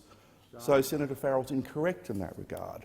So the question must always be put to those in this chamber is, why are you so concerned about extra transparency for our electoral system? What are you trying to hide? Surely there is no issue with people having ID. And the committee has been very, very, how do I put it, almost lenient in terms of the ID that is required. We're not talking about necessarily photo ID. We've gone as far to say that a Medicare card will be sufficient. But also, if you don't have ID on you because you're homeless or because of some other situation, that you can be issued with a declaration vote. So no one has actually ever stopped from voting because of the requirement of voter ID. Indeed, we do need to make sure that all those who vote in Australia or are eligible to vote in Australia do show ID, but if they don't have it on them, well, we're not going to stop people from voting. They'll be issued with a declaration vote, a vote that will ensure that their say in the future of Australia is ensured. And that is so important. So, Senator Roberts, I do commend you for bringing forward this bill. I do commend you in particular for the provisions of voter ID. And I'd also believe that the JSCAM report that came down some months ago had many provisions in it in relation to ensuring the protection of Australia's democracy. And that is something we need to ensure happens after every election. But I also personally would like to see the introduction of optional preferential voting in Australia to make sure that voters have the ultimate power to decide where their votes go. And if they just wish to vote one for the Liberal National Party in Queensland, they can just vote one. Or if they just wish to vote one for the Greens, they can just vote one, or just vote one for One Nation. It gives choice and power to the voter. It does not compel the voter to vote for parties that they do not wish to support. So I hope that we do see optional preferential voting come into Australia. And Senator Waters, I will give way to you. I do wish you wish to say in the moment you have left. So, Senator Roberts, commend you. Well done. Thank you. Senator Waters. President, and I rise to speak ever so briefly on this bill. The Greens won't be supporting this bill, but in the 20 seconds that I have available, thank you to the other senators for allowing me that, I want to note some things that really do need attention if we were to achieve improvement in the integrity of election campaigns, banning political donations from dirty industries seeking influence and capping all other donations to $1,000, capping election spending to avoid elections being won by parties with the deepest pockets, strengthening the rules about government advertising so the government can't use public funds in the The time for this debate has expired. The Senate will now proceed to the consideration of government business, and I call the clerk. Government business order of the day number 1. Export Finance and Insurance Corporation Amendment, Equity Investments and Other Measures Bill 2021, second reading debate. Senator Wong. Thank you, Deputy President. I rise today to speak in support of the Export Finance and Insurance Corporation Amendment, Equity Investments and Other Measures Bill. This bill seeks to broaden the range of transactions Export Finance Australia can finance by enabling EFA to make equity investments. As an open trading nation, Australia has been a beneficiary of the multilateral rules-based trading system that has operated for decades. Australian businesses and Australian jobs have benefited from these rules, supporting export growth.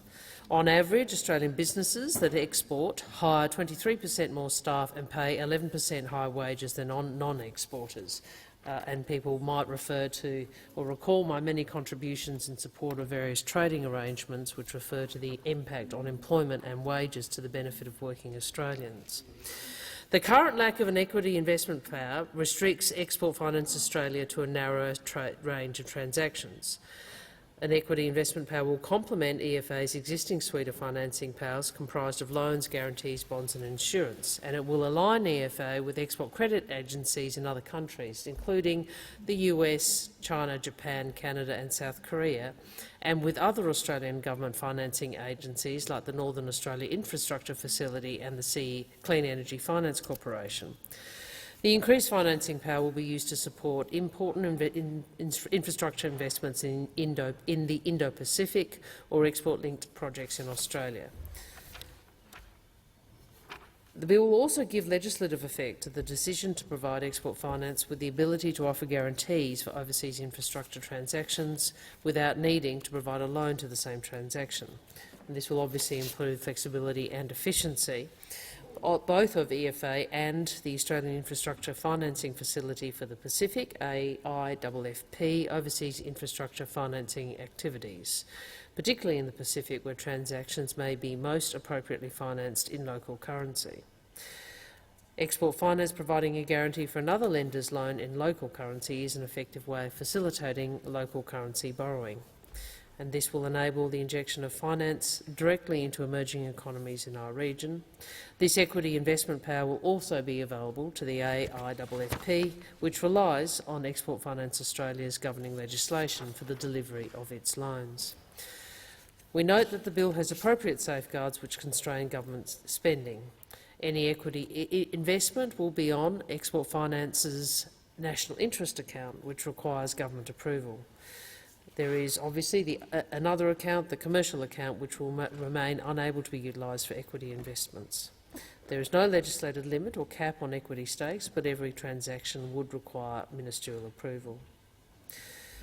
I want to address some of the government's claims in relation to the Pacific and the Indo-Pacific. The government claims that this bill will support Australia's economic engagement in the Pacific and in the Indo-Pacific. In 2019, Export Finance Australia was granted wide powers to support financing infrastructure in the Pacific in line with the so-called Pacific Step-Up. Since then, we have had many flashy announcements from this government about investing in the Pacific, but Mr Morrison's failure of diplomacy has called his so-called Pacific Step-Up into a series of Pacific stuff-ups. The Prime Minister announced the $2 billion Australian Infrastructure Financing Facility for the Pacific back in 2018. 2.5 years later, that has provided less than $90 million of the promised $2 billion in Pacific infrastructure financing.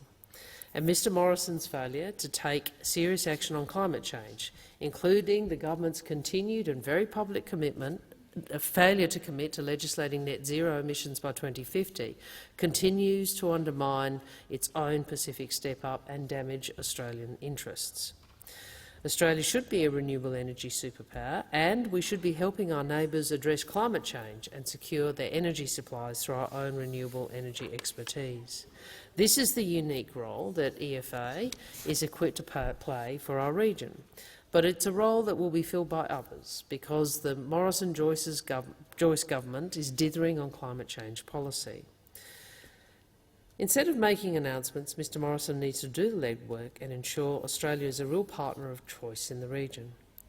And let us also not forget that Mr Morrison's plan for an agricultural visa will directly undermine our Pacific labour mobility programs, including the Seasonal Workers Program and the Pacific Labour Scheme.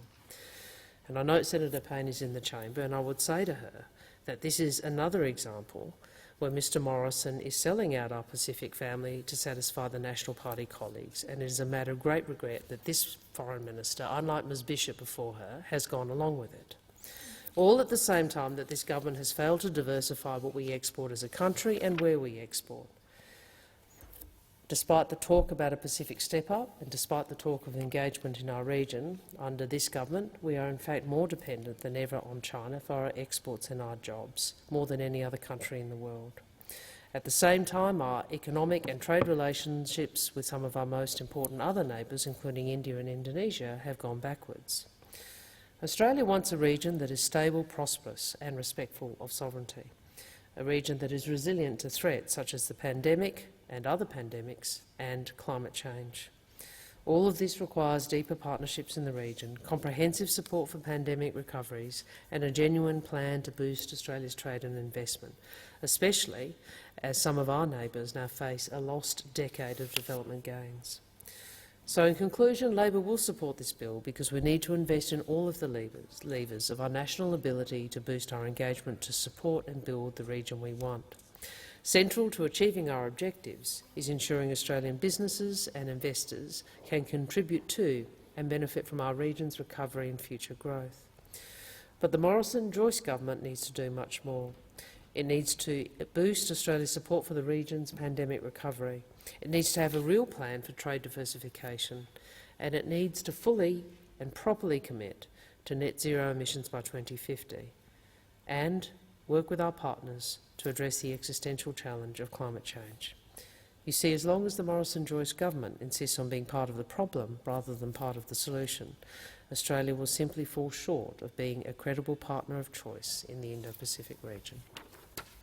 Thank you, Senator Wong. Senator Cox. Acting Deputy President, this is not my first speech, and I rise today to speak on the Export Finance Insurance Corporation Amendment, the Equity Investments and Other Measures Bill of 2021. I would like to note that this bill makes changes that affect Export Finance Australia, also known as EFA. EFA is the government's export credit agency, and it provides finance to support Australian exporting businesses and overseas infrastructure projects. This bill expands a range of transactions that EFA can finance. The bill allows EFA to make equity investments and offer standalone financial guarantees for overseas infrastructure transactions. Under these changes, EFA will be able to help exporting companies by providing a guarantee to private banks that if the company fails to meet its borrowing obligations, then EFA will take responsibility for the repayment of the loan. The Greens have significant concern about the expansion of EFA's powers. EFA has a track record for investing billions in propping up the fossil fuel industry. This includes providing guarantees for financially risky projects like the Wiggins Island Coal Export Terminal and the Gladstone LNG project, which is along the Great Barrier Reef. In contrast, EFA has only provided $20 million in refinancing the renewables since 2009. As it currently stands, this bill imposes no restrictions on EFA, making more investment into fossil fuels. This means even more public money could be used to prop up coal, oil and gas projects and accelerate the climate crisis. As the global transition to net zero emissions gains pace, fossil fuel companies, bank and insurance institutions are finding it more difficult to access finance. Even if finance is secured, fossil fuel projects still face high risks of becoming stranded assets as global markets move to sustainable energy options. Jubilee Research Australia has found that export credit agencies providing guarantees or early-stage loans can give unwarranted confidence to private lenders by de-risking large fossil fuel projects, which they might have otherwise avoided. This bill, like recent amendments in the Northern Australia Infrastructure Facility Act, will allow more public money to be used to prop up coal, oil and gas projects that the private sector deems to be too risky. As Jubilee noted, this could leave the government holding a stake in stranded fossil fuel assets long after the market has lost interest in investing in them. DFAT and EFA advised that the equity power in this bill would only be used sparingly and that the majority equity position would only be taken in exceptional circumstances. The ministerial statement of expectations will also be updated to prevent EFA from taking majority equity stakes unless there are compelling reasons otherwise. However, no detail has been provided as to what exceptional circumstances or compelling reasons would justify significant investment. Given this government's stubborn, negligent attachment to coal and gas, we need to explicitly prohibit EFA financing fossil fuel projects. This is why the Greens will be moving an amendment in Senator Waters' name to stop EFA from investing in fossil fuels and fossil fuel-based infrastructure. I'd like to come to the second reading amendment that has been circulated by the Greens in relation to this bill. EFA has been a critical player in the development of Australia's LNG export industry. A $254.7 million loan from EFA to Santos was part of setting up their Gladstone LNG project in 2011-2012. Last year, EFA contributed $164.12 million in refinancing the Itchy's LNG project in the Northern Territory. And let's make no mistake, gas is as dirty as coal. Direct emissions of methane, a gas more than 80 times more potent than CO2, is responsible for over 20% of Australia's emissions and is growing at a rapid rate due to the boom in Australia's LNG projects. The world is beginning to act, with the European Union and the United States now leading a global methane pledge, which would require member countries to reduce their methane emissions by at least 30% on 2020 levels by 2030. Over 30 states have signed up, including 9 of the world's 20 largest methane emitters. If we hope to keep global warming in check and limit global temperature rise to 1.5 degrees Celsius, then we must ensure that all parts of government, including our finance agencies like EFA and NAIF, are doing their part in reducing methane emissions. That's why we'll be moving a second reading amendment that calls for all investors by EFA to be in line with Australia also doing its fair share to reduce methane emissions according to the Global Methane Pledge. When introducing this bill, the minister said this reform would align Australia with other countries like the USA, China, Japan, Canada and South Korea, which are making equity investments to support development and commercial objectives. What the minister failed to note in his second reading speech is that many of these countries have taken steps to prohibit export finance agencies investing in fossil fuel. Earlier this year, President Biden directed the US Export Credit Agency to identify steps through which the United States can promote ending international financing of carbon-intensive fossil fuel-based energy. The UK government has banned its Export Credit Agency from funding any new coal and gas projects overseas, and this was followed by the UK Export Finance committing to net zero by 2050. South Korea has also committed to ending its public financing for overseas coal-fired power plants. While other countries do the heavy lifting on climate action, Australia continues to bury its head in the sand. If this government is serious about aligning Australia with other major economies, it would wake up and stop EFA from financing fossil fuel projects. Alongside those climate risks, we also have concern around EFA's transparency and accountability. At the moment, EFA has a partial exemption from the Freedom of Information laws in relation to commercial and national interest account transactions. This makes it virtually impossible for taxpayers to find out what EFA directs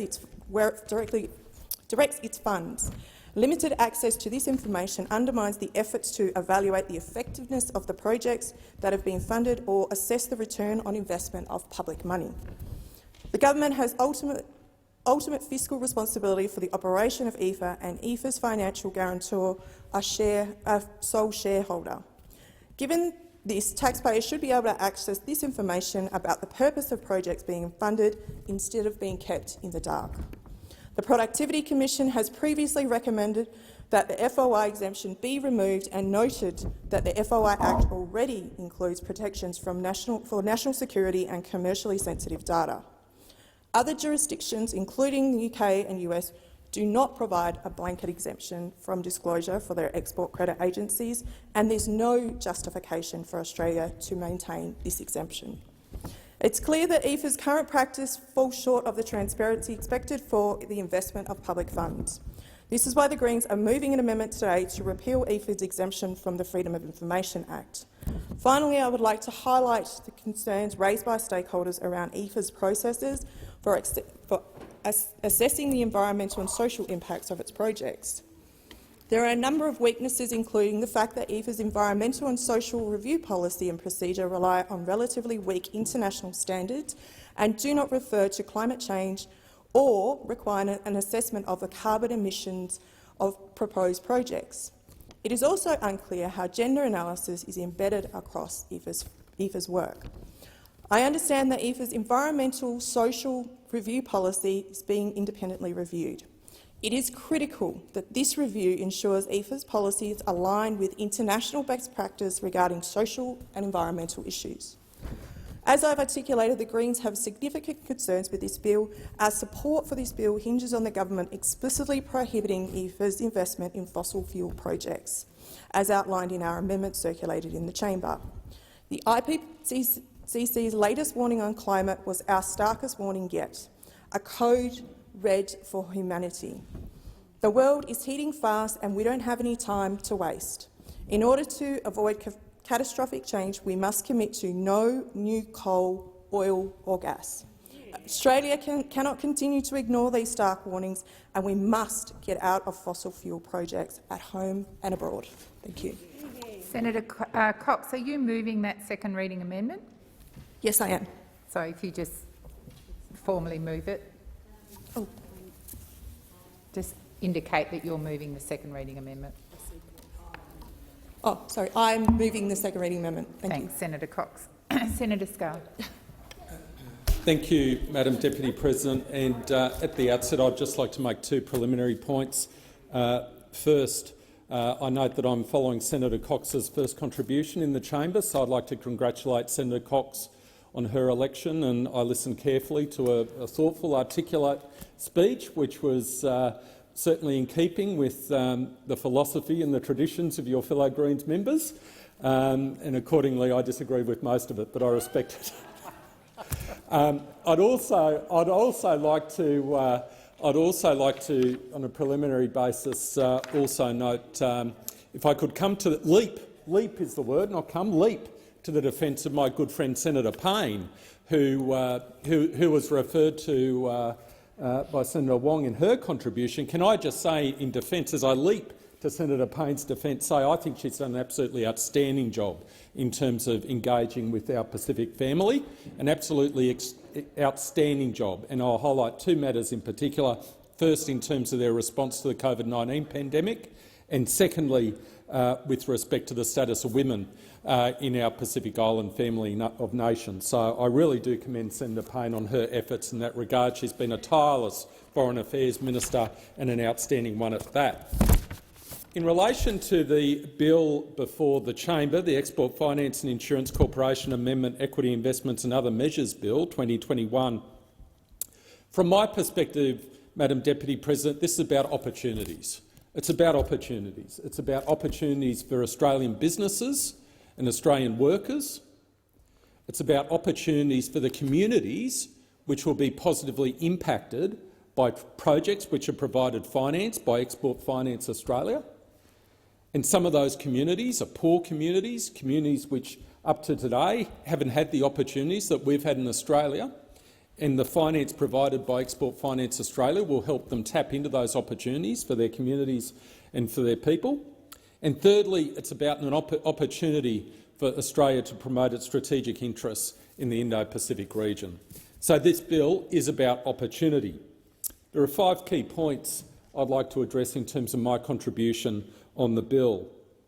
The first is, and I say this as someone who has a reasonably long background in the mining industry, so I have been involved in terms of arranging finance or finance negotiations for projects in many offshore jurisdictions, including jurisdictions in Southeast Asia and our Pacific region.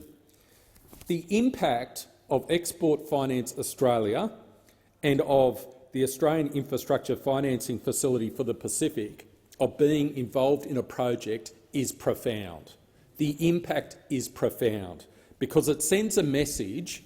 It sends a message to many different stakeholders.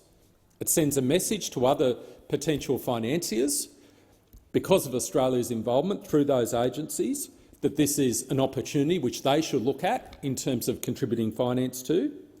It sends a message to equity investors that these are perhaps projects that should be invested in. And it sends a message to all of our geopolitical stakeholders and those with which we engage that we're interested in this region and we will assert our interests in the Pacific region, the Indo-Pacific region.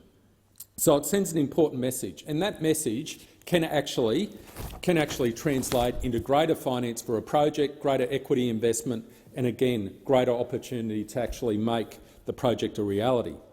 The second point is in relation to the type of finance. It is incredibly important that the Export Finance Australia has the ability to be flexible with respect to the sort of finance which is contributed. That might be through direct advances of loan funds, but it needs to also be potentially through the provision of guarantees. To address that point which Senator Wong referred to, that in some countries the best approach is for a guarantee to be provided by an agency such as Export Finance Australia so that the lending is done by local finance providers in local currency. And that's a real issue.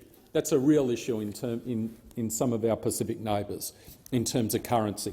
And so I think that's a great benefit in terms of this legislation. Third, this legislation does provide flexibility in terms of equity investment, and that as well is an important additional bow to add, arrow to add to the quiver. I only had 3 options. There's a bow, there's an arrow and a quiver, and eventually I got there.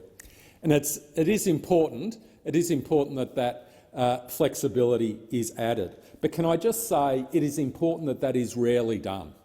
It is important that that is rarely done. I don't philosophically believe that the government should be a major investor in projects of this type.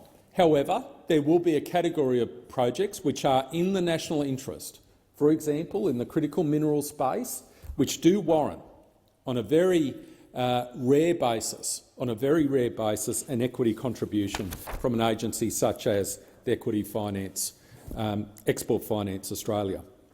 The fourth point I want to raise is in relation to the Pacific Step Up, and I'm a passionate believer in the government's Pacific Step Up policy. As someone who lived and worked in Papua New Guinea for about 2.5 years, I know how important our Pacific family is, and I know that the Export Finance Australia, given this additional flexibility, will be able to do more good. We'll be able to do more good in our Pacific region and help bring projects to fruition. The fifth point, the last point I wanted to make in relation to the legislation is it's extraordinarily important that this legislation is passed in order to bring parity between Australia and some of our major trading partners, the USA, the United Kingdom, South Korea and Japan. Their export finance agencies have this flexibility. They have this flexibility. We need to also have this flexibility. We need parity in this respect. So that's another important reason to support this legislation. So in conclusion, Madam Deputy President, this bill, from my perspective, is about opportunity. It is about opportunity. Opportunity for more jobs for Australians, greater opportunity for Australian businesses, and also allowing communities in our Indo-Pacific region have the ability to translate opportunities into reality and for projects to be built which provide them with the employment opportunities, the infrastructure they need to progress. Thank you, Senator Scarr. Senator Steele-John.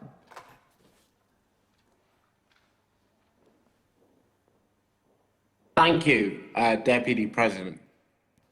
As I rise both digitally and metaphorically to speak to the Insurance Corporation Amendment Equity Investment and Other Measures Bill 2021, I want to begin by congratulating my now affirmed and sweared-in colleague, Senator Dorinda Cox, on her first first speech in the chamber. It's a great shame that I wasn't there to be with you when you were sworn in earlier, matey, and I can't wait to be working alongside you in this space for truth, for justice, for healing and for treaty, and not to be stuck on the other side of a computer in doing so. The coming of this bill at the beginning of this parliamentary sitting is in many ways really prescient.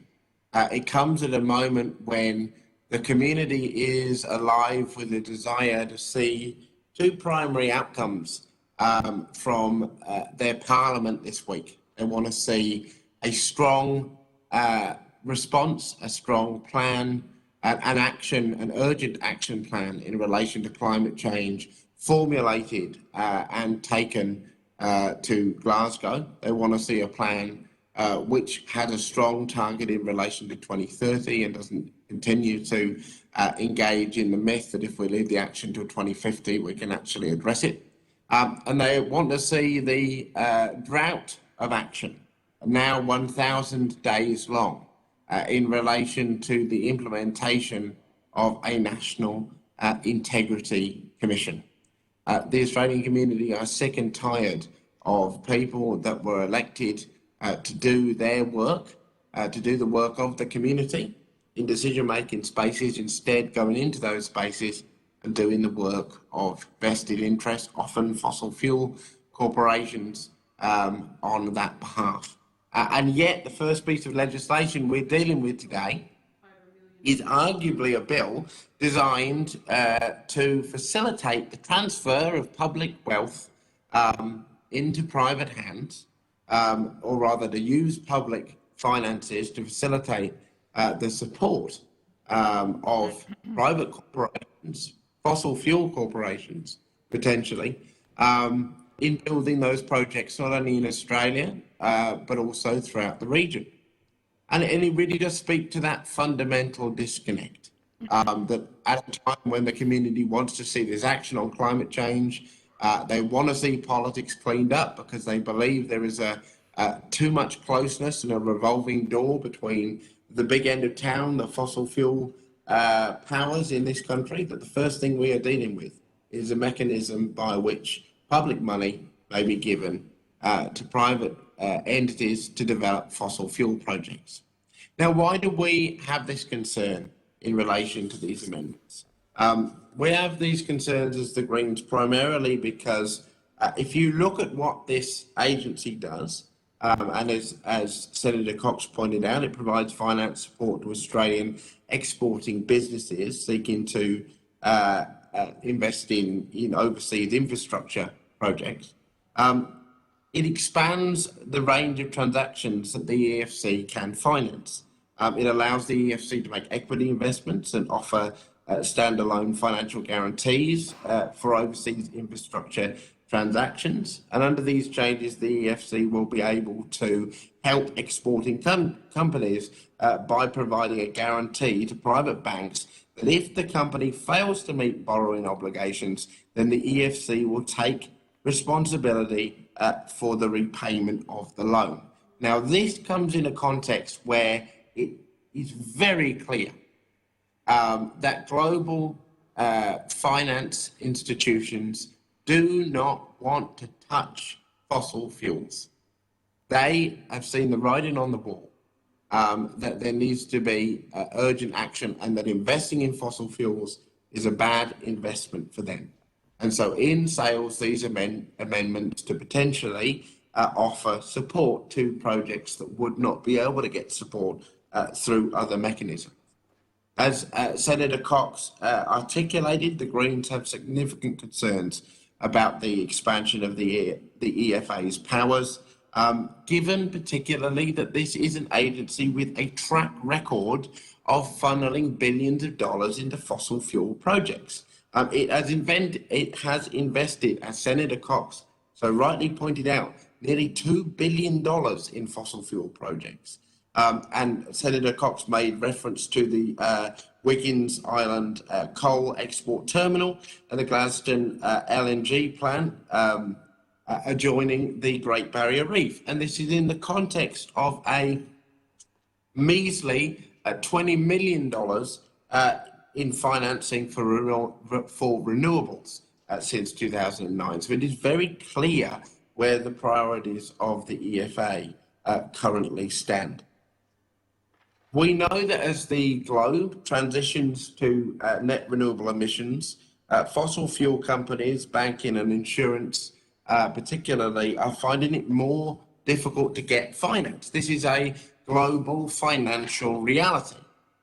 It is the market responding to the risk of climate change. Now, as I say that, I want to be really clear here. I am a member of the Greens, and as a member of the Greens for Western Australia, I'm the last person you will find ever to advocate the free unleashing of the invisible hand of the market, or to particularly put huge amounts of credence in the global views of international finance organisations. If the renewable energy transition is saving the climate, if climate justice was left solely to global corporations and the machinations of the international global finance markets, we would have a transition to renewable energy and to net zero. We would have climate action that would comprehensively come too late and leave out those most impacted by the climate crisis. This is not an area that we can leave solely to the whims of the market or to read their indications as law. In this case, we see, I would argue, far too late to the party that global financial institutions have done the bare minimum, which is wake up to the reality that a room filling with smoke will eventually suffocate them, right? That's what they've done. They had an opportunity in the 90s, in fact, in the 80s, when they first found out that fossil fuels were causing climate change, to make a transition, to advocate for a transition back then, and they decided instead to advocate for decades more of public subsidies for their projects. So having said all that, though, it is important that we factor the international financial reality into policy making. That is most certainly not a sole gospel upon which to make decisions. The other thing that's really important to take account of when we consider this legislation, because we are ultimately considering a bill that is about the financing of projects beyond our shores as well, that Australia is a member of the Asia-Pacific region as a key actor within the immediate region in relation to island nations specifically. There is a great focus among our regional neighbours in the Asia-Pacific on the need for climate action.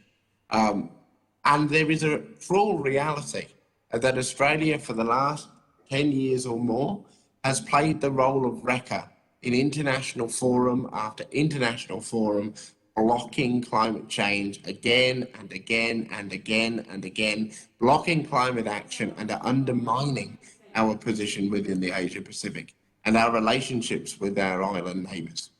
Now, this has resulted in a historically poor and broken relationship between Australia and these countries, because our political articulations here within Australia has been diametrically at odds with the needs of Pacific Island nations. We have, quite frankly, looked nations such as Vanuatu and Tuvalu in the eye and said, well, you know, to be honest with you folks, the profits of BHP and Woodside and Andrew Forrest and Gina Reinhardt and their willingness to continue to donate to us as major political parties is more important than whether you have a place to call home, than whether your traditional island nations continue to exist. This has been the message that has been continually repeated to Pacific Island nations in international fora after international fora by virtue of not only our failure to act, but our opposition to action, our opposition to action. And this piece of legislation before us today is yet another demonstration of a lost opportunity and also an active failure to act. We could, and we will propose in these amendments, make it very clear that not a single additional cent spent by this agency be spent on a fossil fuel project. We could do that, and yet the government is refusing to do so in the legislation before us today. That is an absolute shame, and quite frankly, in the context of the upcoming international meetings in Glasgow, reveals the coalition's credibility in the climate space once again to be absolutely zero. The final thing I'll say here is the absence of transparency in relation to this this kind of facility of government. As Senator Cox pointed out, the EFA is exempt from the FOI process acts, making it very difficult for us to get a clear picture of what is actually going on, what is actually being done in using public funds by this vital agency and authority. That is not okay. That wouldn't be accepted in many other contexts. Again, we have an example of the material disconnect between what major party MPs, particularly the coalition, believe is acceptable in relation to the crafting of legislation and what the community expects. The community expects that we come to this decision-making space to which we have been elected and make decisions that move forward the community's collective agenda. And it has been clear for more than a decade, in fact for decades in some cases, that the Australian community want action on climate change. They do not want to see their money, public money, spent propping up poisonous, polluting, stranded assets, wasted because doing so ensures that the continual cycle of corporate money coming in and out and in and out of the major parties continues. They want to see action. This bill could have been an absolute opportunity for the government to demonstrate its willingness to listen to the calls of the student strikers that gathered together in Western Australia over the weekend to demand urgent action. It could have been the opportunity to echo calls from every part of the nation, whether it be Mandurah in my local state, where members of the community are fighting against the impacts of dirty developers and their connections with government in relation to the Stirling First project, through to the desires of people across the state to see that nexus between the gas industry and the Labor government broken, to take a step in the right direction and at least ensure that this agency is subject properly and fully to freedom of information requirements, and that not a single cent of the money invested by this agency, public money from the Australian public purse, is spent on any new coal, oil or gas facility, particularly in the context where some of the most unscrupulous organisations that have ever existed in the world, that being global international banking organisations, won't touch it with a 10-foot barge pole. I thank the chamber for its time. Thank you, Senator Steele-John. Senator Fierravanti-Wells. Deputy President, the bill grants Export Finance Australia the power to make equity investments. The intention is to enhance EFA and the government's ability to support important overseas infrastructure investments and export-linked projects in Australia. The equity power will also be made available to the Australian Infrastructure Financing Facility for the Pacific, supposedly to further supporting Australia's Pacific step-up. The bill will also grant EFA the ability to provide standalone guarantees to oversee infrastructure transactions, improving EFA's and the facility's overseas infrastructure financing capabilities. I think, though, it is important to put this bill into its proper historical context. It is important that there be investment in the Pacific countries to provide sustainable growth and to respond, most importantly, to the core priorities of Pacific Island peoples. But equally as important is that they not be saddled with heavy debt burdens. Development partners need to take into account the economic vulnerabilities of the region, as many countries have small formal economies. Countries like Australia and Japan are committed to high standards of transparency in our overseas development assistance, and we encourage the same of all donors, including China. Our primary concern is to encourage effective ODA delivery that supports sustainable growth but does not impose heavy debt burdens.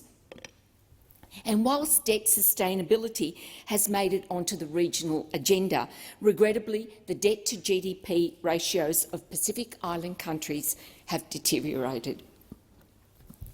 When I became Minister for International Development and the Pacific in January 2016, it was very evident that Australia's soft power in the Pacific had steadily deteriorated. The Pacific should have been front and centre of our foreign policy. It is our neighbourhood, and our allies had expected us to focus, that our focus should have been firmly in the Pacific. Regrettably, we dropped the ball. For example, under the coalition, vital shortwave radio services were cut. While some islanders had access to internet and FM, electricity is the first thing to go down in a cyclone, a tsunami or an earthquake, resulting in communication gaps. Now, the stability, security and prosperity should remain the primary objective of Australia, and the stability and security of our region second only to the defence of Australia. Now, I pushed very strongly for the Pacific to be one of the 5 priorities in the Foreign Policy White Paper. Having travelled extensively in the Pacific, I did about 35 trips. I came to understand firsthand the Talanoa and the importance of respecting the established regional framework of the Pacific Island Forum and other bodies in the Pacific. Most especially, it became important that any unilateral action not cut across regional initiatives and hence jeopardise support for what we may want to do. Above all, I was careful that Australia was not seen as patronising.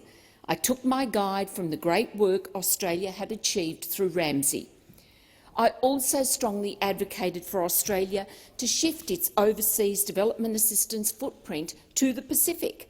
Indeed, as Minister, we had a record spend of $1.3 billion of aid in the Pacific. I advocated for us to spend a higher portion of our ODA in the region, including extending our diplomatic posts in each Pacific Island country, given the vast distances and travel challenges that exist in the Pacific. My activities and observations on my many trips and during my many conversations were well documented, including the necessary debriefings upon my return. I saw firsthand what the communist regime was doing in the Pacific. My honest and forthright public comments in January 2018 about debt trap diplomacy and the CCP's activities not only started an international debate, but it highlighted that the Pacific is where the difficult and complex issues are and where the focus of our diplomacy should have been. Rather than heeding my prescient warnings, those driving our foreign, trade and defence policy chose to ignore Beijing's skullduggery in favour of a policy of appeasement of the communist regime. My comments about debt distress in the Pacific reflected concerns raised by IMF, academics and commentators. At all times, the external debt to GDP ratios of these vulnerable economies ranged from 25% to 90%. At the time I was minister, the debt level in the Pacific was about $5.5 billion, of which about $2 billion was owed to international banks and about $1.5 billion to China and Chinese banks. Now, at the time, the Lowy Institute released its Pacific map, which showed that Australia remained the highest grants donor in the Pacific.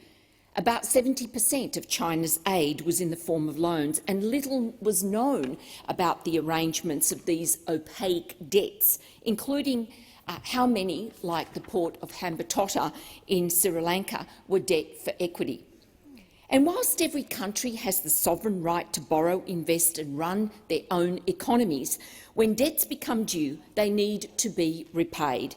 This means scarce government resources have to be deviated to debt repayment and away from critical spending such as health and education. Clearly, when a vulnerable country with limited resources owes such vast sums to one country, it places the country in a vulnerable position, and we have seen that Beijing has not been forthcoming in forgiving debts. We have seen countries in the Pacific with large debts due. Some have had interest concessions from Beijing, but they have been forced to sign up to the Belt and Road Initiative. Now, after leaving the role in August 2018, we started to see the rollout of some of the extensive work that I had started as a minister. However, the downgrading of the role by Scott Morrison to an assistant minister and the subsequent revolving door of ill-players since has seen us lose the momentum that I had generated over my constant engagement and interaction. Indeed, I was very surprised when the announcement was made of $3 billion step-up, of which $2 billion was to be the Australian Infrastructure Financing Facility for the Pacific. Now, it had three components: this facility, the export financing component and grants. It was supposed to be for the Pacific. I note, however, that the goalposts have now shifted and the government is now focusing on the Indo-Pacific rather than just for the Pacific, which is what it was intended to be for. Now, in all the work I did as a minister, this facility was never raised with me. Now, given my public comments about debt levels in the Pacific, I certainly have grave concerns about increasing those debt levels through more lending. It seems that this was another thought bubble emanating from the Prime Marketing Office with little regard to its application and how such unilateral decision-making would be received by our Pacific neighbours. I labelled it the DFAT bank. One thing DFAT should never do is run a bank. Now, I said I would put this in a historical context. So I go back to the Pacific Island Forum in 2016, when we committed to a framework for regional disaster preparedness and development, and its key component, the Resilience Development Fund. I advocated that this would be an independent fund which Australia and other key development partners should contribute to capitalising. In short, a fund where Pacific Island countries can draw on without owing one country. The fund would enable Pacific Island countries to borrow small amounts at very concessional levels to do basic climate proofing of vital community infrastructure such as schools, community halls and hospitals. This is the critical infrastructure so vital to the life of small island communities. Hence, it makes much better sense to weatherproof them before they are damaged or destroyed. Now, the Pacific is one of the most disaster-prone areas in the world. 7 of the 10 most disaster-prone countries are in our region. Adverse climatic events exacerbate existing development challenges. They constrain economic growth. They affect oceans, fisheries, marine and coastal ecosystems, and have the potential to affect the stability and security of the region.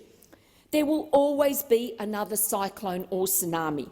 This is the reality of the Pacific and the climate cycle. Hence, surely we can assist our neighbours to weatherproof the region as best we can so that critical infrastructure can be preserved rather than having to expend funds post-cyclone or tsunami to rebuild.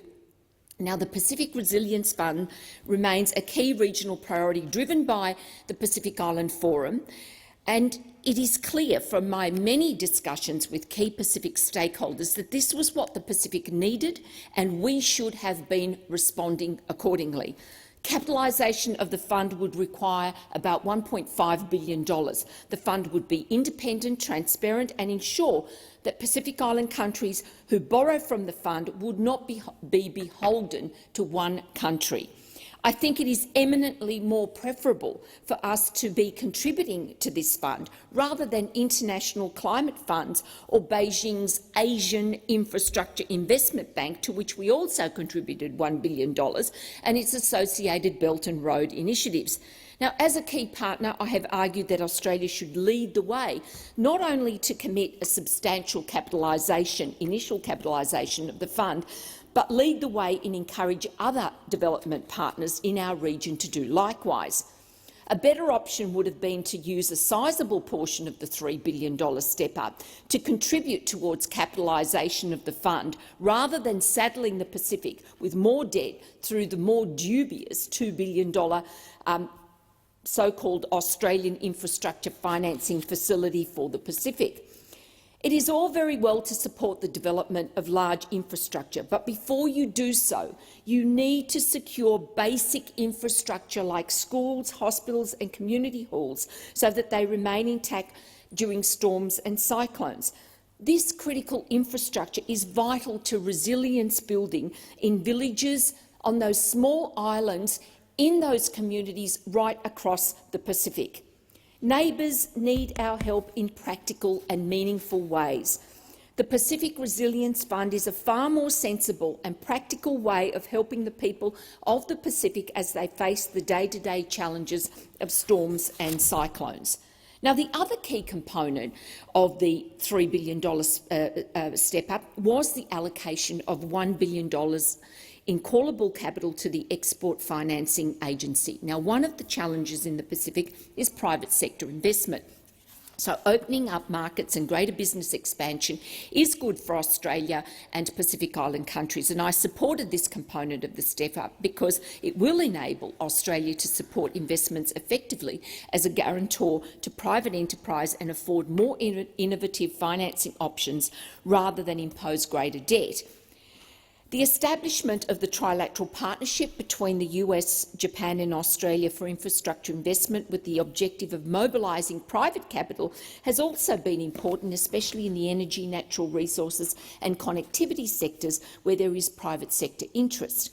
The partnership can assist Pacific Island countries with logistics of getting projects up, running, including cost-benefit analysis and all those other things that are important to put deals together. But my concerns remain about this Australian Infrastructure Financing Facility for the Pacific. Thus far, our ODA to the Pacific has been in the form of grants.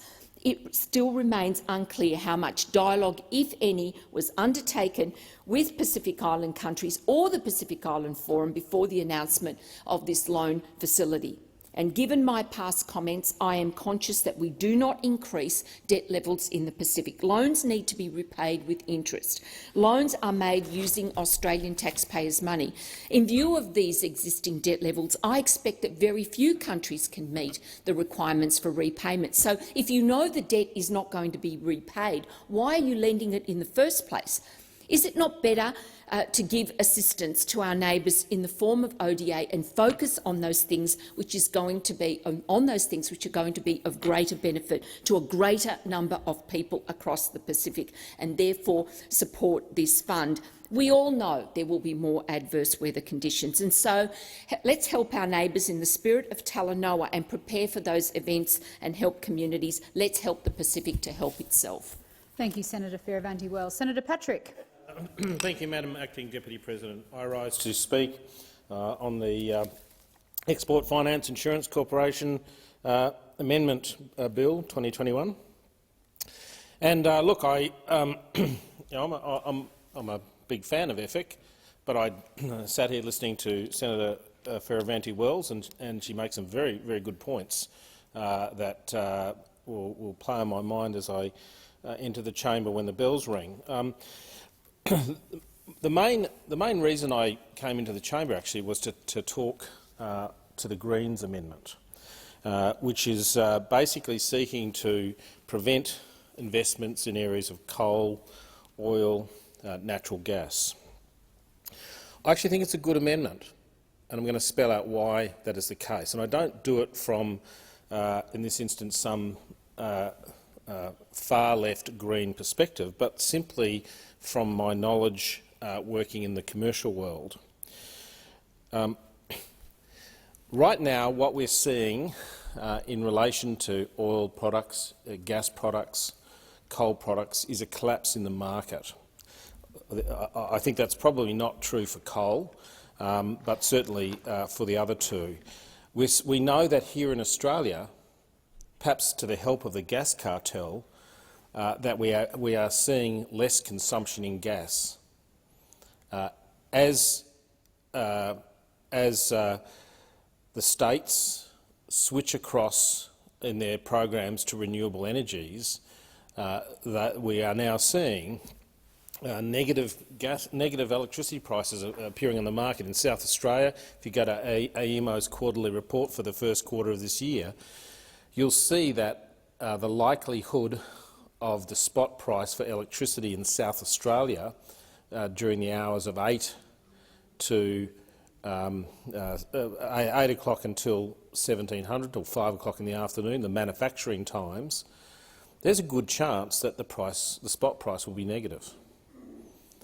So, whilst I accept that electricity prices are in fact quite complex, with AEMO intervening in the market to get inertia into the system, it is a telltale sign, and one that interests me when I saw it. So I'm not trying to pretend it was something that it wasn't, but it is an indicator.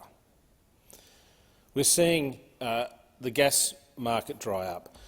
We will be forced over time to reduce our oil consumption simply by the arrival of electric vehicles, not necessarily helped by this government in terms of its national strategy for electric vehicles, which has not emerged, but simply the reality is car manufacturers have announced they are moving away from internal combustion engine cars.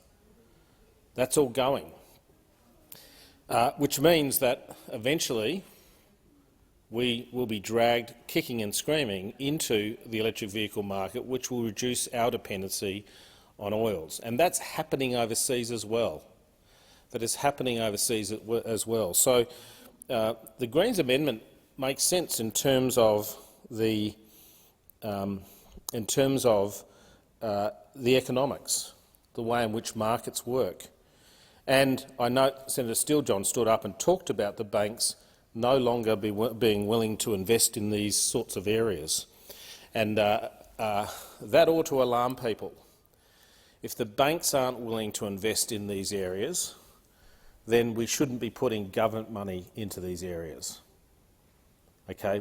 We shouldn't have underwriting of oil and gas investments in circumstances where the banks understand exactly where this is all going, much better than anyone in this place. I did see a tweet this morning by Senator Canavan where he said, "My rule of thumb," this is in his counter to the banks, he says, "My rule of thumb is that something that is good for the banks is probably bad for me. Now, I was forced to quote tweet back to say my rule of thumb is that if something is good for the Nationals, it's almost certainly bad for South Australia and indeed the Murray-Darling. Now, well, I'm glad that Senator Mackenzie is in here trying to interject, because of course she has that national streak through her. I mean, did anyone not see the dumbest idea for 2021 coming from the Nationals over the break, where they suggest that we invest $250 billion of money, of taxpayers' money, into investments that the banks won't touch? That is the dumbest idea for 2021, coming straight from the National Party. I'm looking forward to all those national ministers that have to resign when the Cabinet makes decisions on reducing emissions, because they have to, because that's the will of the Australian people, and they know it. So I'll be interested to see when Mr Pitt resigns, or Senator Mackenzie resigns, or Senator Joyce resigns, because their position is somewhat different to that of the Cabinet. Although we do know that, of course, Senator Mackenzie had wandered in here and voted against or tried to remove the 450 from the Murray-Darling Basin Plan. Big and bold when she did that. When she became a Cabinet Minister, she sat quietly, because she knows the Cabinet's position is that the plan will be delivered in full. So, whilst the Nationals— Order. Senator Patrick. Yes, Senator Mackenzie. Senator Patrick knows there was no opportunity to discuss the 450. That can only be delivered if there is no socio-economic detriment to the people that live in the Murray-Darling Basin. That is actually the test of whether that 450 will be delivered. And he knows that there was no opportunity to have that conversation in this chamber. Senator Patrick, I don't think Senator Mackenzie was— I'll just make the point, Chair, that if you let people interject and run a 5-minute speech without a point of order, this place will become rather disorderly. So I just ask that you might close in on this a lot more quickly. Senator Patrick, Senator Mackenzie wasn't speaking for 5 minutes, but I will take your point and allow you to continue with your contribution. Thank you very much. I just a tightening there would be good. Thank you, Acting Deputy President. So, yes, Senator Mackenzie, I know she's a bit touchy about this, because she— Order, Senator Patrick. Senator Mackenzie. Point of order. My name does not appear in the bill before the Senate at all, and so I am struggling to understand why the senator feels the need to continually insert my name into a bill before the Senate that he should actually be talking about, the Export Finance and Insurance Corporation Amendment. Please stick to the bill before the Senate. Thank you, Senator Mackenzie. You've reminded Senator Patrick of the bill that we are discussing here today. Senator Patrick, please continue your contribution and be relevant to the bill. Thank you. And I'll make it very clear I am being relevant to the bill. I'm talking about investment in fossil fuels, in oils, in gas, and I'm talking about investments in coal. And the link between the amendment, of course, is that the Nationals over the break suggested, dumbest idea of 2021, that the taxpayer set aside $250 billion to contribute to these investments. It's actually entirely relevant to the bill. And then I was just making the point that I'll be interested again in relation to these investments when decisions are made by the Liberal side of your coalition, because they have to be made, to go down an emissions responsible path. I'm going to be interested to see how these Nationals stand, whether or not they'll put their ministry ahead of their big coal and oil and gas investor donators. But anyway, I'll come back to where I was going, and that is that we need to understand that as the market dries up for these commodities, the investments will go bad. The investments that are being proposed under this bill will go bad. And I'll put it to you that they'll go bad more quickly than anyone imagines. They'll go bad more quickly than the analysts think, because that's what happens. You end up seeing a collapse And that is the danger of the sorts of investments that could come into play under this bill. And that's why the Greens amendment is important. I say that looking at it from an economic perspective, and I know that Senator Steele-John approached it in that manner as well. I found it very difficult to disagree with what he said, even though from time to time I do disagree with what he says. So we need to rethink what we do. Investing in these sort of exports of these sorts of commodities, or even assisting our Pacific friends do such things, is a bad idea. Rather than exporting these products, look, the writing's on the wall. The writing is on the wall, and unfortunately, the Liberal coalition is not reading the writing. If I look at UAE, the history of UAE is really, really interesting in that, unlike other Middle East countries that have squandered and, through corrupt processes, distributed the wealth associated with the oil that had flowed from the Middle East, what we find in the UAE is they took a very country-interested approach and invested in things that were going to be around when the oil dried up, okay? Where they invested in tourism, where they invested in an international airline, where they invested in an international transport hub, and in manufacturing and other sorts of capabilities that they know won't be there forever. And we need to be thinking about the same thing.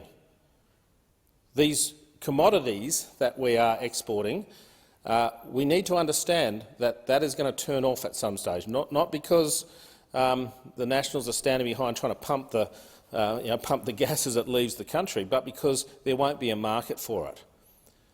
And this goes back to the sort of thing that I've been pushing for some time. We've got to start thinking in our consideration of where this country is going. We've got to stop thinking in terms of exporting rocks. We've got to stop just exporting rocks. In Whyalla, we're struggling with the steelworks there, and there is an intention to turn that to sort of green steel, and there's some good hydrogen projects that are spinning up there. But we've got to make sure that instead of just exporting iron ore, we invest in exporting steel. Instead of just exporting lithium, we export batteries, where we develop capabilities, we develop IP, we develop products that are exportable, we create jobs. That's the future. And I just, in looking at this bill and looking at what it may allow or permit to have happen, the reason we need to clamp down on the very thing that the Greens are putting up today, which is investment in these false future markets, is because that will end in tears. We have to start rethinking the way we do business. The change is coming. Unfortunately, we've lagged for too long. We've lagged for too long in our thinking, and we've got to move forward, and I think their amendment does a little bit to do that. Thank you. Thank you, Senator Patrick. The Minister, Senator Mackenzie. Thank you very much, Madam Acting Deputy President.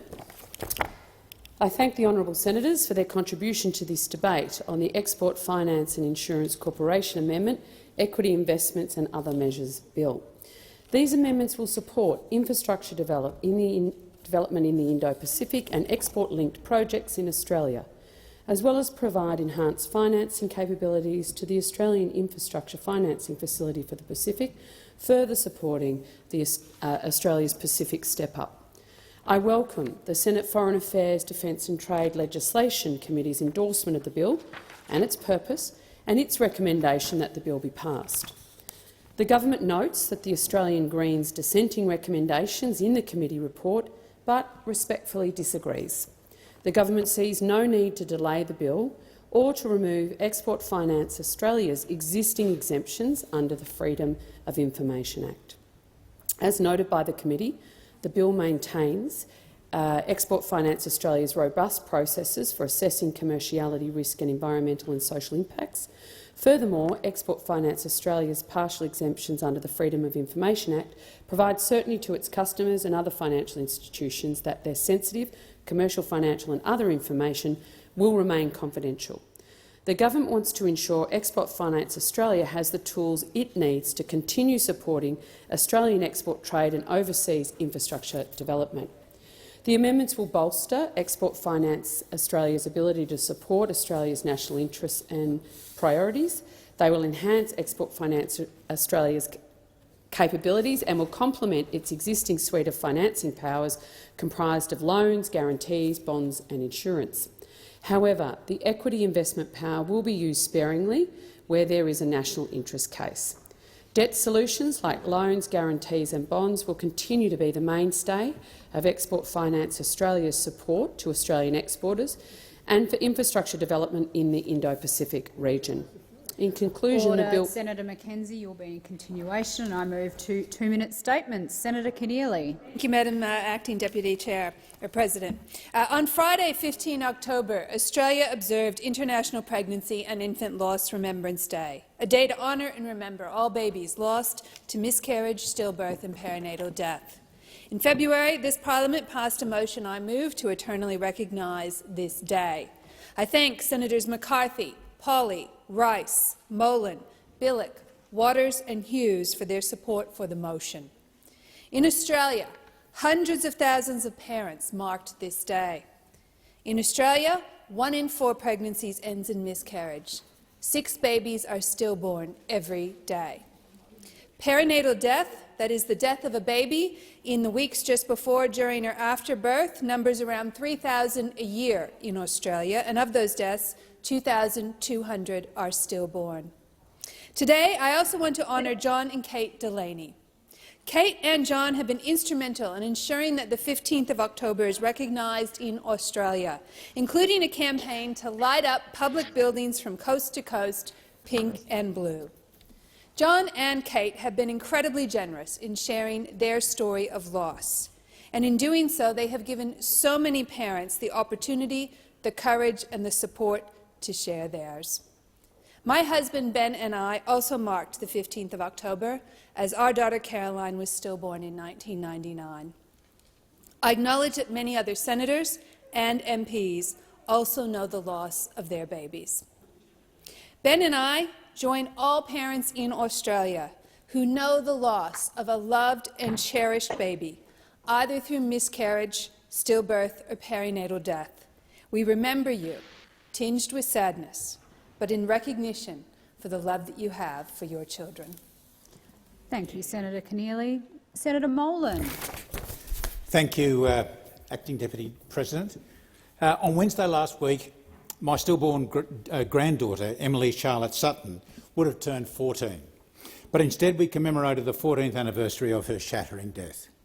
On Friday last week, her mother, my daughter Sarah, turned 40. A milestone birthday not celebrated with family and friends, but only because of COVID health orders in all states.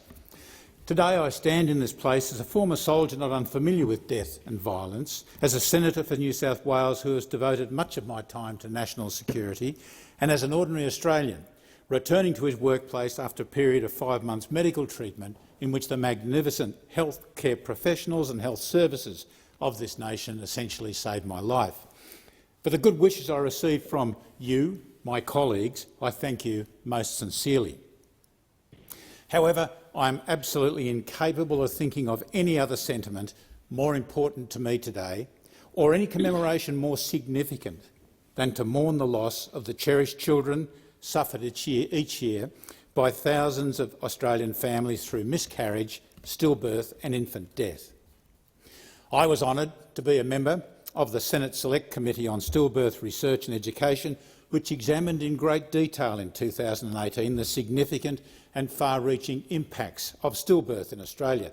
I welcome the National Stillbirth Action and Implementation Plan published in December last year and developed under the oversight of the National Stillbirth Project Reference Group, established again by the Australian Health Ministers Advisory Council. This plan has ambitious goals, but with commitment and support of the many Australians invested in the recognition of stillbirth and pregnancy loss as a public health issue in need of a strategic approach, I'm hopeful that these goals will be met and that when we meet again, we will see rates reduced, equity gaps abolished and respectful support extended to.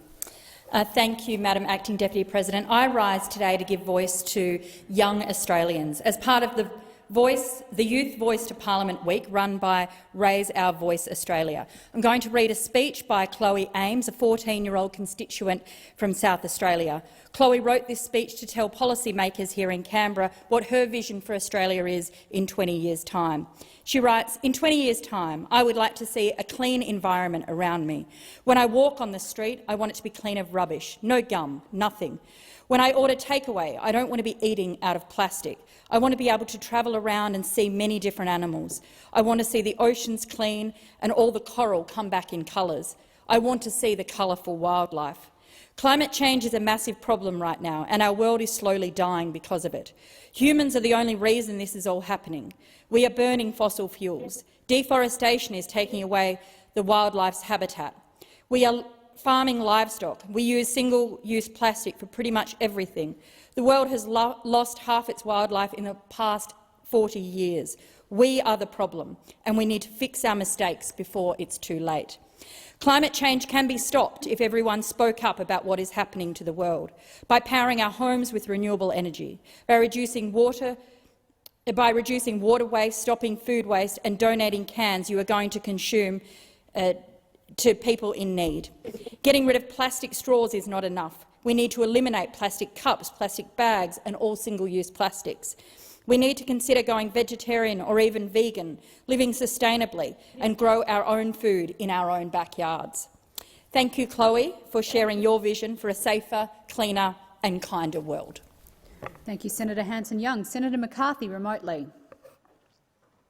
Friday the 15th of October was International Pregnancy and Infant Loss Remembrance Day, when we remember the babies lost from miscarriage, stillbirth and infant death, and acknowledge the ongoing loss experienced by their families. It was back in February that the Australian Parliament officially recognised the day and determined it would be observed on October 15th alongside the international community. The work of the Senate Select Committee into Stillbirth Research and Education has helped shine a light on what can still tend to be a hidden tragedy, and I am certainly proud still of having been a chair of that committee and worked with my Senate colleagues on it. We've seen so many things done on many fronts in terms of stillbirth prevention as a result of the solid efforts of senators and those individuals and organisations that gave evidence and made submissions. But we must continue to drive this change. There is still an enormous amount of work to do to tackle the fiscal, social and emotional toll of stillbirth in this country. In Australia, 6 babies are lost to stillbirth every day, or approximately 2,200 babies every year. And the rate of stillbirth, or the rate of death from stillbirth, is higher than the national road toll, and stillbirth is the #1 cause of death for infants. There are still too many babies lying unclaimed in hospital morgues in Australia. I am proud of the work of the Senate Select Committee and that it's gone some way to breaking the culture of silence around stillbirth. Pregnancy and Infant Loss Awareness Month is all about providing a space for those hundreds of thousands of Australians who suffer in silence every year when they are experiencing often what is the worst moment of their life. I acknowledge those Senator lost McCarthy. babies, Senator their Hanson, parents. remotely. Thank you very much. I rise to speak on the National Disability Insurance Scheme and the increasing risk to sustainability. One Nation strongly supports the principle of the NDIS and ensuring Australians with a disability have the support they need that is reasonable. The NDIS was a necessary response to a situation in which many disabled Australians, mostly young people, were falling through the cracks. It was intended to help people who could not otherwise get the help they needed. But as it is often said, the road to hell is paved with good intentions. The hell facing the NDIS is one of sustainability. It was reported in August the average payment per NDIS participant had increased by 11.8% per annum over the past 3 years. Total participation costs were $6.6 billion in the quarter to 30th of June this year, a 33% increase over the same period last year. The total cost of the scheme is $25 billion per year, and it's expected this figure will rise to $40 billion by 2025, only 4 years away. In fact, the NDIS supports approximately 460,000 people and growing, and will cost more in 18 months than the cost of Medicare for all Australians. This is unsustainable and needs to be brought under control, or the people who really need NDIS support will be the losers. Unlike every other taxpayer-funded scheme, the NDIS is not means tested, meaning very wealthy people can access it. One Nation supports a review of the NDIS with a focus on ensuring the scheme is meeting its original intention of helping people with a disability which requires assistance and helping only those who need it, and ensuring NDIS funding is not supporting those for whom sufficient support is already available through mainstream health education. Order. Senator Hanson. Senator Davey. Thank you very much. I join Senator Keneally and others today in recognising last Friday's Infant Loss Awareness Day. As we've heard today, the numbers in Australia of families who suffer stillbirth, miscarriage or loss of an infant's life within the first month is significant. I'm very proud that our government, on the back of the Select Committee's work earlier, has extended the Red Nose Hospital to Home program to provide intensive support to these grieving families, because the grief is unique. I know these experiences are very hard to talk about. I know the awkward silence from people who don't know how to respond. I know the feelings of awkwardness that extend into the family with members, mothers, fathers and siblings who also don't know how to respond. To those who've been through it, we all have unique experiences. We all grieve differently, and that's okay. We all have different reactions and different ways of dealing with it. I want you to know it's okay if you want to grieve in silence. It's okay if you want to keep this experience personal. I also want you to know that it's okay to grieve publicly. If you want to talk about it, if you want to share your pain, if you want acknowledgement of the life just lost, that's okay too and should be welcome. We must all, as a society, recognise that grief is a personal experience, particularly with such an early loss in your lives. So please know, to those families who've been through this, that how you deal with your loss is up to you, and it's okay, but you are not alone. Thank you. Thank you, Senator Davies. Senator Griff, remotely. Thank you, Madam Acting Deputy President. I would like to speak briefly about our outgoing President, Senator Ryan. Senator Ryan is well known for his deep political convictions, and initially there was a question of how these might affect his conduct as President. Any misgivings proved to be totally unfounded. As President, he has been fair. He has been reasonable, sensible and impartial. In doing so, he set the standard for us all. He rose to the stature of his new office and put the dignity and responsibility of the office ahead of himself. We all know how easy it is to play the maverick, to grandstand, to win the attention and praise from social media.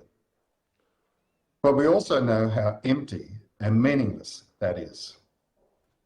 How it strokes the ego without doing anything to help the Australians we are here to serve.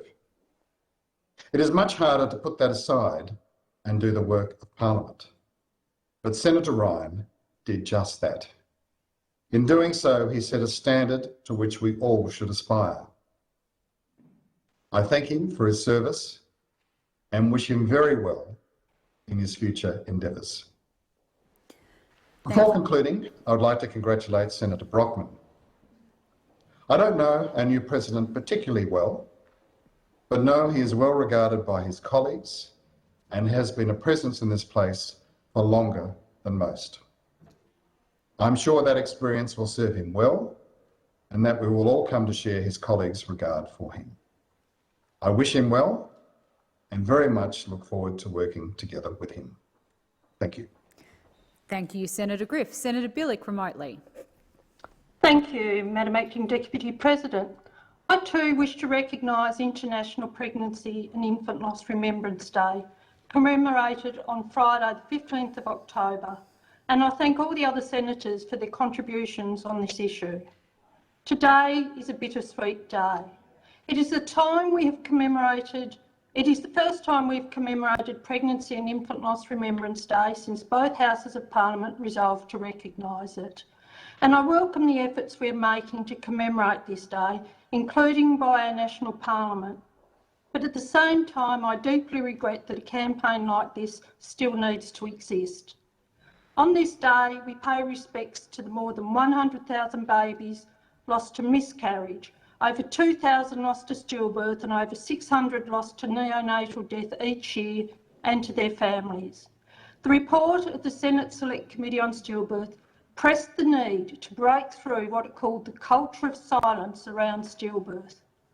It's this culture of silence, this taboo, that has led to policy inertia in addressing Australia's unacceptably high rate of stillbirth, and which has compounded the grief of families suffering pregnancy and infant loss by silencing and isolating them.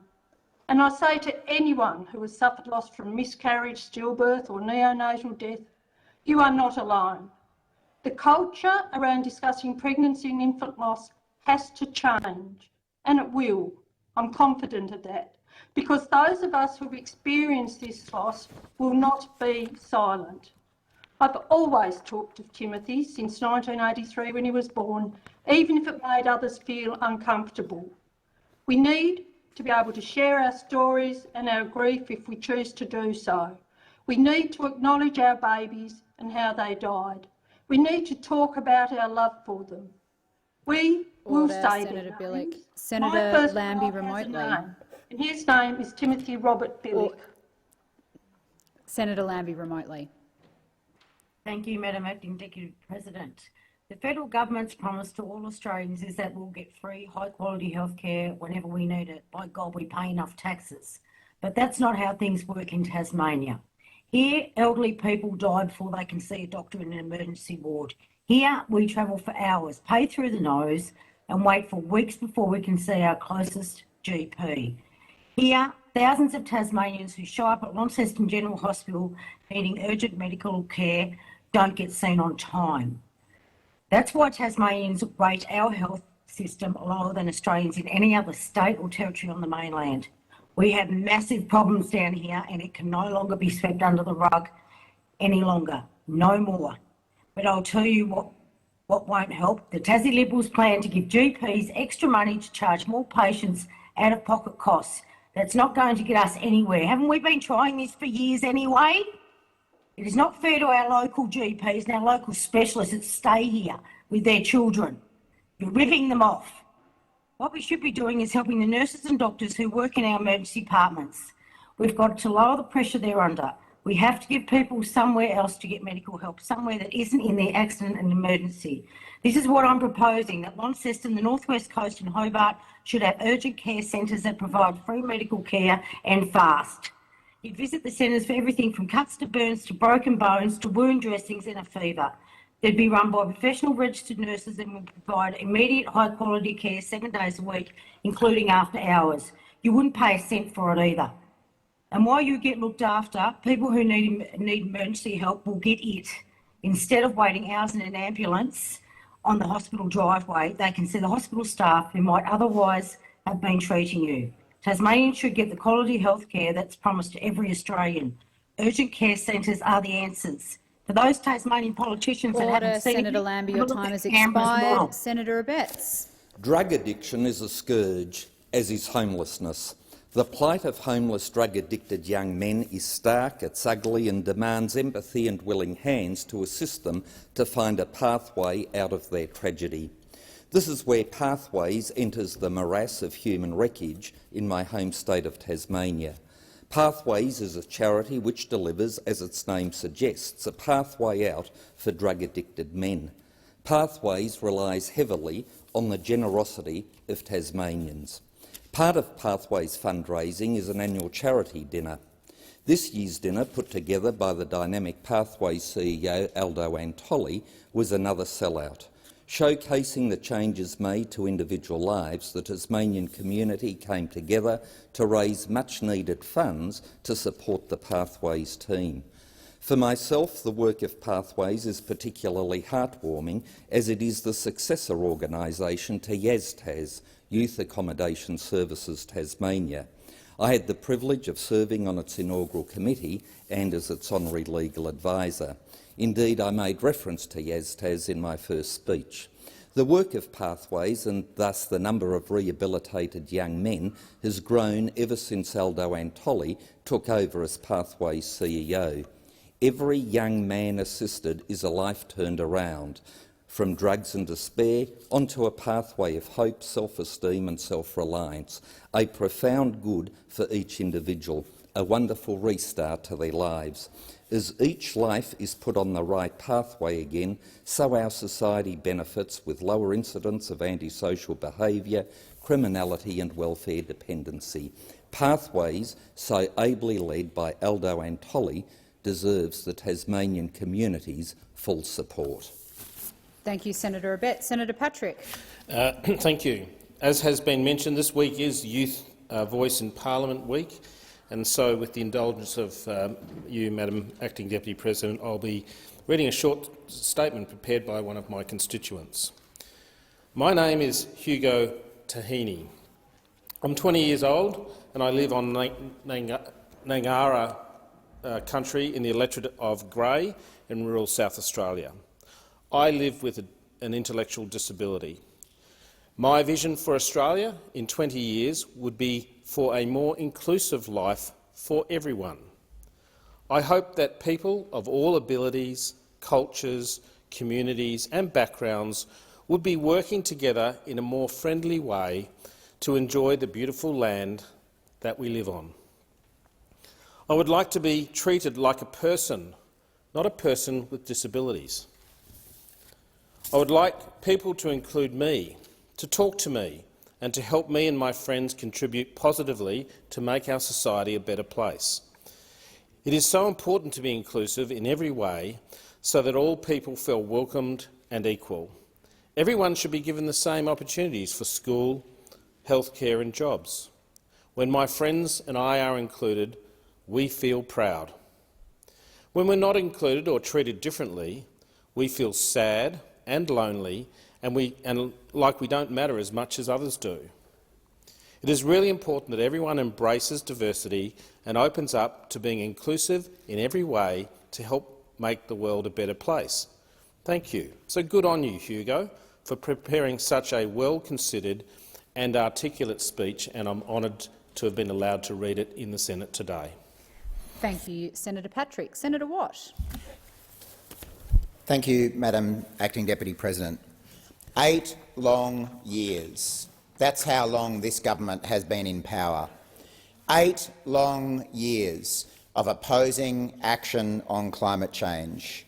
8 long years of running around regional Australia, lying through their teeth about what action on climate change means for our regions. 8 long years of 21 energy policies, constantly changing, constantly unable to make up their minds, constantly stopping investment in renewables and the jobs that come with them. 8 long years of this government that says it's about the regions, sending regional jobs offshore and stopping our regions from getting those jobs that other countries are grabbing with open arms. 8 long years of holding our regions back and stopping them from gaining the opportunities, the jobs and the prosperity that other countries are grabbing with open arms. So it's 8 long years of regional Australians paying the price for this government refusing to take action on climate change and literally handing jobs to other countries that should be going to places like Rockhampton, like Gladstone, like Mackay and like Townsville. And still, after 8 long years, still they are squabbling. 8 long years isn't enough for this incompetent mob of people who want to chase jobs offshore rather than put them into regional Queensland. We've had enough of the fake farmers and the fake miners in the National Party. We need to listen to real farmers and real miners who know that net zero emissions is how they will create jobs in the future and support their communities. Thank you, Senator Watt. Senator Cox. Last week I had the privilege of attending the Yamaji On Country Forum in Carnarvon. Over the 2 days, people gathered from the Midwest, Murchison and Gascoyne to talk about their important issues and solutions. There was a strong focus on the WA government's draft Aboriginal Cultural Heritage Bill. This bill will enable the destruction and harm of First Nations cultural heritage. It undermines our right to self-determination and dismisses our cultural heritage. Traditional owners are asking the WA government to stop all proceedings on this bill.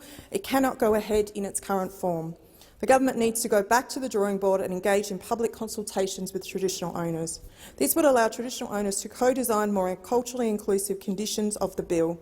Any changes to cultural heritage legislation must put First Nations people at the centre of decision-making about our land, culture, language and heritage. This bill provides us with a once-in-a-generation opportunity to implement best practice cultural heritage protections in WA, standards that ensure that the destruction that occurred at Juukan Gorge can never happen again. I'm urging the WA government to listen to the traditional owners and to act to protect and preserve First Nations culture, heritage and our climate. Thank you. Thank you, Senator Cox. Senator Henderson, remotely. Thank you so much. As part of Raise Our Voices campaign, I have the great honour of reading 2 speeches prepared by 2 outstanding young Victorians. Hello, my name is Annabel Bryan and I am 10 years of age and I live in Northern Victoria. I believe that social media has a major impact on primary school students as much as high school students.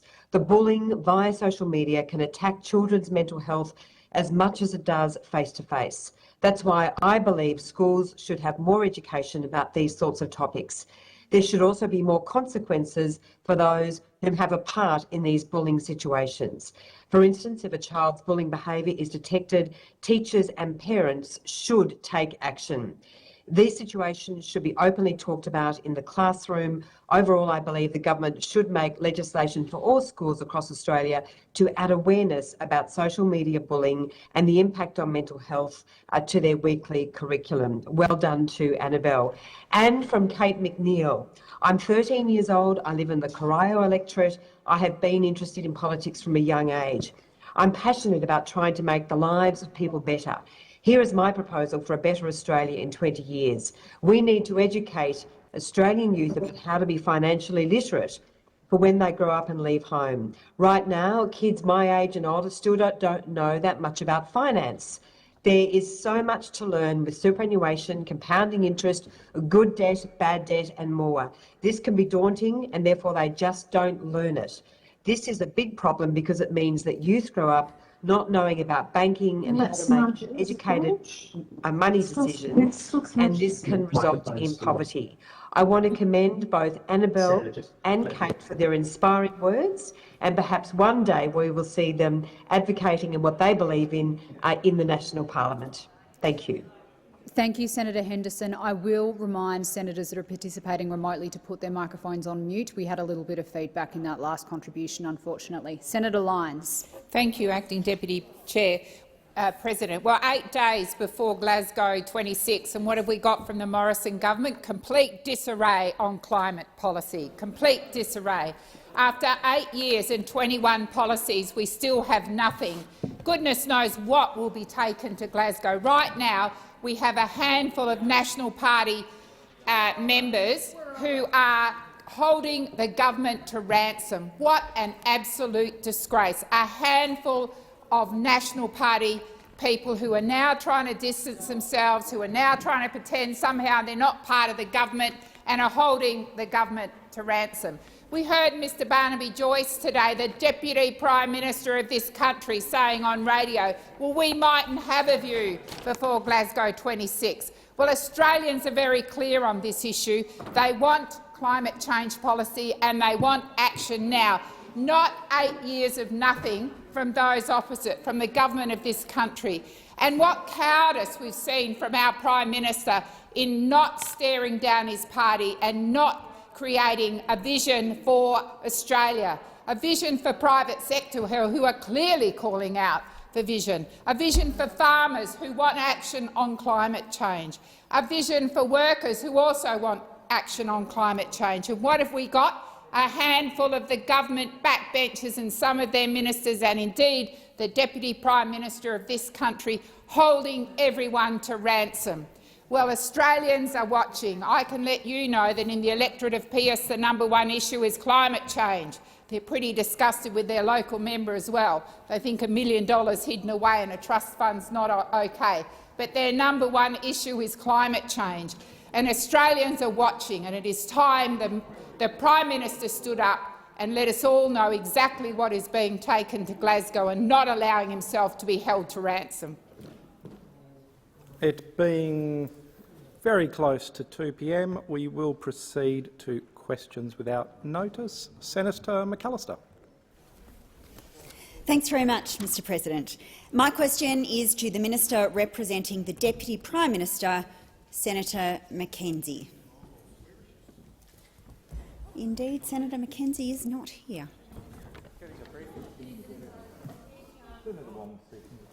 Senator Wong. I'm not sure where any of the Senator Birmingham and Senator Mackenzie are here. We will ask that question time proceed for a few minutes further to reflect the delay. Senator McAllister, I will ask you to please repeat the question. Just hold for a moment while Senator Mackenzie.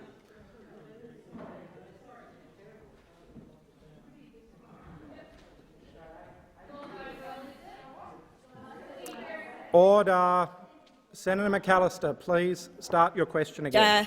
My question is to the Minister representing the Deputy Prime Minister, Senator Mackenzie. Liberal Senator Alex Antic has said that net zero by 2050 was an absolute folly and that, and I quote, "there is no way to achieve net zero without costing us jobs, without winding back our economy." Does the Deputy Prime Minister agree with Senator Antic? Senator Mackenzie. Thank you very much, Mr President, and thank the chamber for a few minutes to catch my breath. But thank you also, Senator McAllister, for your question. I think the National Party has been very, very clear on the only thing that is exercising our mind this week, and in fact the only thing that's exercised our party room for the last 14 years this place has had this debate, and that is actually the impact of our country's climate policy decisions on rural and regional Australians, the people that live there, the poorest people in our nation, live out in rural and regional Australia. They live out in rural and regional Australia. And when the electricity prices go through the roof, they are the ones that feel the impact. The people, the transport workers who drive our food and fibre up and down the highways and byways of this nation, they will be the ones that were slugged by former Labor governments' follies in this area. And it was only one political party that stood in the way. Minister, please resume your seat. Senator McAllister. President, my point of order is direct relevance. The question went to a quote that was provided by Senator Antic and whether or not the Deputy Prime Minister agreed with that. Senator Mackenzie has not really touched that question, and I'd like her to answer it. Senator Mackenzie, please resume your seat. As Senator McAllister, you know well, I cannot direct the minister how to answer the question. The question had a long preamble, including a quote. Senator Wong. Well, thank you, Mr President. I recognise this is your first question time, and it will take. Senator Wong, what is your point of order? He's not reflecting on the President. Senator Wong, what is your point of order? We disagree with your ruling, Mr President, and we would ask you to reconsider a suggestion that there was a very long preamble as the basis of your ruling. So I'd ask you to read the Hansard. I haven't finished, if I may, Mr President. I haven't finished my submission. Senator Wong, please Thank you, continue. Mr President. I appreciate it. Senator Wong, please continue. Thank you. I was just waiting to see if there was something more you wish me to address.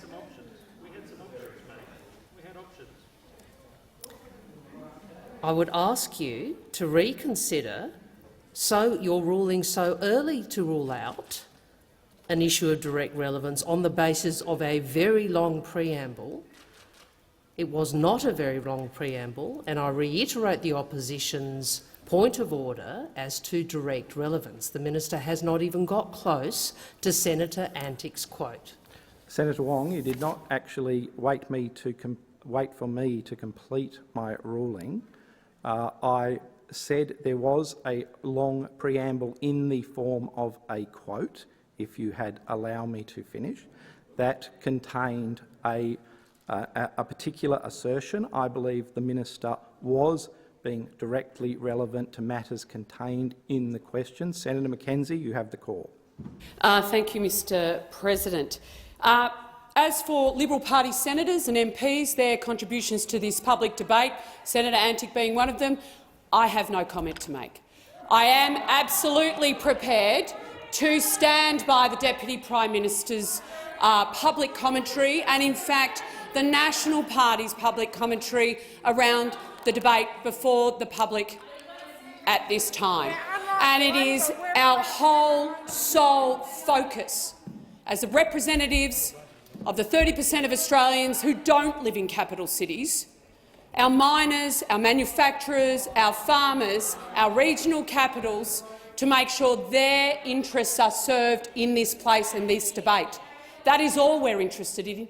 That is the only question before us as a party, and that is the thing we are taking very, very seriously. Senator McAllister, you have a supplementary question? Yes, thanks, Mr President. Mr Antic has declared, and I quote, "From a personal point of view, I certainly don't have any appetite for net zero." Does the Deputy Prime Minister think it is reasonable for Mr Morrison to ask the Nationals to sign up to net zero by 2050 when, after 8 long years in government, members of his own party room aren't signed up? Senator McKenzie.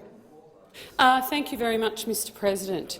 Again, I'm not going to reflect on Senator Antic's commentary. Someone else in this place can. What we are actually focused on as the National Party is absolutely ensuring that every single policy that our government prosecutes and puts before the people has rural and regional Australia's best interest at its very, very centre.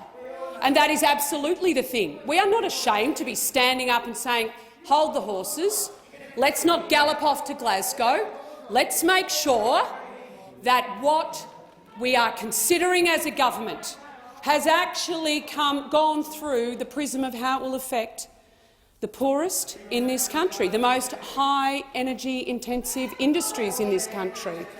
And you know what? If it wasn't for us, no one else would be raising this. You all would have signed up in a heartbeat, and the only one standing up for the regions is the National Party. Please resume your seat. Senator McAllister. Thanks, Mr President. With 2 weeks to go until the COP26 conference in Glasgow, this morning Mr Joyce refused to rule out sending Mr Morrison to Glasgow empty-handed and without a climate deal. After 8 years, 3 Prime Ministers and 21 energy policies, will the Deputy Prime Minister agree to the Liberal plan on net zero emissions by 2050 before Mr Morrison steps on the plane? Minister McKenzie. Well, one thing that all National Party MPs, senators, ministers and the leadership group more broadly have made very, very clear, it is that our party room will be the determinant of what our party room does. I won't actually be answering a question from the Labor Party in this place and surpassing the supremacy of the party room in determining my actions and the actions of our ministers and our party room more broadly. I think, though, what the rural and regional Australians actually need to understand is the biggest risk to their industries, to their jobs, to their children's future, is an Albanese-Bant government that has no plan, never has, and it's why on this question they do not trust you, they do not trust them. And so for as long as you two are in partnership, you can forget the working class of this country backing you at any election. Senator Molan, you have the call, and may I say it is great to see you back, Senator Molan. Thank you. Thank you. Thank you. Thank you. Order. Thank you, Mr. President. And it's just great to be back, I've got to say. My question is to the Minister representing the Prime Minister, Senator Birmingham. With Australians responding magnificently to the call to get vaccinated against COVID-19 so we can safely return to normal life, can the Minister advise the Senate how the Liberal and National Government is supporting our safe reopening and economic recovery from the pandemic? The Minister representing the Prime Minister, Minister Birmingham. Well, thank you very much, Mr. President. Mr. President, I too would like to warmly welcome back Senator Molan. It is wonderful to see him back in this chamber and indeed to see him looking so well. And congratulations on your battle, Jim. Mr. President, indeed Australians have been responding, as Senator Molan said, magnificently to the call to get vaccinated. More than 32.6 million vaccines have been administered across Australia. Some 84.8% of those over the age of 16 have received their first dose of a vaccine, and 68.3% across the nation have received their second dose, being fully vaccinated. Mr. President, this comes when Australia's comparison in terms of the saving of lives across the rest of the world remains an incredibly strong one. We indeed remain the nation amongst the 38 OECD countries to have the second lowest incidence of COVID cases per capita. We're in the nation where we have seen far fewer deaths. In fact, if you look at the UK or the USA, they've seen some 40 times the number of deaths per capita than have occurred in Australia from COVID-19. And by avoiding the OECD averages in terms of COVID-19 deaths, we've seen some 30,000+ Australian lives saved. And also the time, indeed, Mr. President, for these millions of Australians, the vast majority of Australians now, to turn out and to get vaccinated, enabling us to see those states who have been battling lockdowns, such as Victoria, New South Wales and here in the ACT, begin the steps of reopening, and other states begin the steps of looking at how they transition to the next stages of a more vaccinated population. And can I welcome, Mr. President, the news just prior to question time from the Queensland Government indicating that as those vaccination targets set out in the national plan our Prime Minister released, informed by the Doherty Institute modelling, will see Queensland open its borders at those 70% and 80% thresholds. That is welcome news and sign of the progress that is being achieved. Senator Molan. Thank you, Mr. President. Despite the recent challenges of the Delta outbreak, how does Australia's economic and health performance compare internationally? Minister. Well, Mr. President, Australia is one of the few countries in the world that, after the COVID-19 recession of last year, saw our economy grow back to be larger than it was prior to the pandemic starting. And whilst the Delta strain and the lockdowns across parts of the eastern states have caused an impact, on the whole our labour market remains strong. Despite the havoc of the Delta variant, indeed the outlook for the Australian economy is incredibly strong. This was reaffirmed last week by one of the three major global credit rating agencies, Fitch, who not only reaffirmed Australia's AAA credit rating, but indeed upgraded our outlook. They had previously indicated that Australia was on the negative watch list. They've removed Australia from that, reaffirming the AAA credit rating, removing that negative watch list, and indeed pointing to the strength of the Australian economy, to their confidence in terms of the jobs rebound that we've seen before in coming out of COVID lockdowns and that we will see again. Australia stands tall in the world for saving both lives and livelihoods, and that is something that we should all be very grateful for. The answer has expired. Senator Molan. Thank you, Mr. President. Minister, what further measures will help to ensure confidence in our economic recovery and secure Australia's reopening in a safe and responsible way? Minister. Mr. President, what we'll see is that the continued opening up in accordance with the national plan that is happening across New South Wales, that we're now seeing Victoria take steps and the ACT take steps to follow, will give that confidence. The encouragement of seeing greater freedom in terms of international movements to come will enhance business confidence. The news from Queensland today will be one to enhance business confidence, and I hope will be looked at by other state and territory premiers and chief ministers in relation to decisions aligned with the national plan. Because what we've been able to achieve as a country is not just saving lives, but providing the scientific framework for decisions to be made. The scientific framework of the Doherty Institute modelling demonstrating that at 70% fully vaccination rates and 80% fully vaccination rates, we can not only take the steps to reopen, but do so while keeping Australians safe, do so in ways that enable us to manage COVID-19 more analogous to the flu and create an environment of confidence for Australian businesses and confidence for Australian. Senator Ayres. Thanks, Mr President. My question is to the Minister representing the Deputy Prime Minister, Senator Mackenzie. Liberal Senator Andrew Bragg has said, and I quote, "It is quite clear that we should be looking to commit to net zero." Does the Deputy Prime Minister agree with Senator Bragg? Minister representing the Deputy Prime Minister, Minister Mackenzie. Thank you very much for your question, Senator Ayres.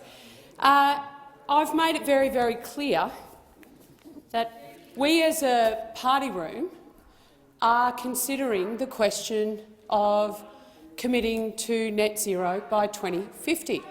What are the implications for rural and regional Australia? And Labor senator after Labor senator is going to quote me Liberal Party senators. Well, they don't sit in my party room. They don't sit in my party room. The people who are actually considering this question are National Party senators and MPs who have made it very, very clear, whether it's Anne Webster, who said we're not signing up to a blank cheque a couple of months ago, whether it's Matt Canavan, you can probably catch him this evening on Sky, often has made his views very, very clear on this issue. Senator Perrin Davey on Chris Kenny made it very, very clear about our agriculturalists and our farmers who paid the price of our Kyoto targets. So whilst it may not resonate, to you because you don't live where we live, you don't serve the people we serve, and out of sight is out of mind for the major parties in this building.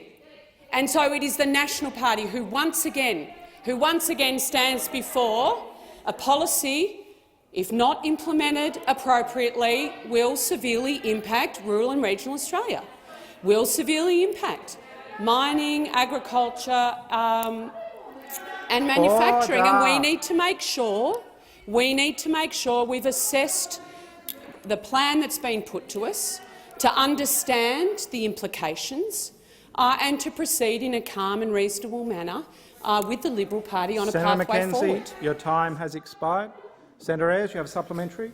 Thank you. Liberal MP Jason Falinski has said, and I quote, "Economic benefits for Australia in signing up to net zero by 2050 are overwhelming and can't be understated." If Mr Falinski is correct, why have the Nationals still refused to sign up to net zero by 2050? Minister. Thank you very much, Mr President. I think, again, for 100 years, rural and regional Australians have been sending National Party and, before us, Country Party MPs to Canberra to do one thing, and one thing only, to stand up for the interests of rural and regional Australia and our industries. And all we are doing is our job. We are doing our job. So we have seen a pathway to net zero that's been put to us, and our party room is carefully considering that. That is what our constituents expect of us. That is actually a sensible and rational thing to do. We are actually two parties of government. The most successful coalition has been maintained in this country for 75 years, and have we delivered not just for the regions but for the whole country? And we are just doing Senator Mackenzie, time for the answer has expired. Senator Ayres, a second supplementary. Liberal MP Trent Zimmerman has said net zero by 2050 is the right thing to do. Does this minister agree with Mr Zimmerman that net zero by 2050 is the right thing to do? And if not, why not? Minister. Thank you, Mr President. Well, I'm happy to table my opinion pieces of recent times on this issue of why I think it is we need to adopt a cautious approach. We need to make sure we're doing the right thing by our people, because if we're not standing up for those with the lowest median income in the country, which is actually National Party seats, then we actually aren't doing our jobs. And so if it's such a good idea, what happened? What happened under Rudd and Gillard? What happened when you had the chance to do the miracle dream team deal between the Greens and Labor? You walked away from it, and you never really assessed what happened to the regions. If I asked you today, what is the impact of Anthony Albanese's climate change policy on rural and regional Australia, what would you say? You'd have no idea. Order. No idea, because you have no plan. Senator McKenzie, I will just remind the chamber that we should address those from the other place by their correct titles, even if they are former representatives. Senator Abetz. Thank you, Mr President, and congratulations on your election. My question is to the Minister for Foreign Affairs, Senator Payne. Can the minister explain the importance of the AUKUS announcement and how the partnership will contribute to security and stability in the Indo-Pacific? Minister for Foreign Affairs, Minister Payne. Thank you very much, and thank you very much, Senator Abetz, for your question, because AUKUS is a significant and historic enhancement of Australia's cooperation with the United Kingdom and the United States to promote both security and prosperity in the Indo-Pacific in line with our shared values. This is a task on which we've worked together for more than 70 years, but today we face a growing set of challenges in our region. Military modernisation is occurring in our region at an increasing rate, and capabilities are advancing rapidly with ever-expanding reach. To meet these challenges and to help deliver the security and stability our region needs, we are taking our partnership to a new level. Building on our three nations' long-standing bilateral ties, the AUKUS partnership will provide a foundation for deepening cooperation on a range of emerging security and defence capabilities. As announced, the first initiative is the acquisition for the Royal Australian Navy of a nuclear-powered submarine fleet, leveraging decades of experience from both the United Kingdom and the United States. As a three-ocean nation, it is necessary for Australia to have access to the most capable submarine technology available. However, beyond that, the initiative will be wide cooperation in the most critical areas of innovation that will shape the 21st century, including cyber capabilities, artificial intelligence, quantum technologies and additional undersea capabilities. Through AUKUS, we will foster deeper integration of security and defence-related science, technology, industrial bases and supply chains. AUKUS is a partnership where our technology, our scientists, our industry and our defence forces will work together more closely than ever before to deliver a safer and more secure Indo-Pacific that ultimately benefits all nations. Senator Abetz, you have a supplementary question. I thank the minister for that detail. I further ask the minister to outline the ways in which AUKUS complements our existing network of partnerships. Minister. Working with partners is central to shaping our region for Australia's foreign policy. AUKUS will complement our network of partnerships with ASEAN, with the Pacific, with our European partners, as well as with the growing Quad. It is a partnership that seeks to engage, not to exclude. We'll look for opportunities to enable and empower, rather than control or coerce. Australia, the United Kingdom and the United States are committed to strengthening our partnership with ASEAN and to deepening collaboration with our partners in Europe, including on the European Union's new Indo-Pacific strategy. We understand, and have said clearly that we understand, France's disappointment that we are not proceeding with the Attack Class program. We place great value on our relationship with France, and we look forward to continuing to work with France on our many shared interests, including in the Indo-Pacific. Senator Abetz. In the context of the historic AUKUS agreement, can the minister advise the Senate of Australia's nuclear non-proliferation commitments? Minister. Again, I thank Senator Abetz for his question. Australia's commitment to nuclear weapons non-proliferation is unchanged. We are embarking on a nuclear propulsion program. Australia has clearly, explicitly stated that we will not acquire nuclear weapons. Australia has the strongest non-proliferation and safeguards standards and one of the best nuclear non-proliferation reputations in the world. For the fifth time in succession, Australia has ranked first globally on the Nuclear Threat Initiative's 2020 Nuclear Security Index.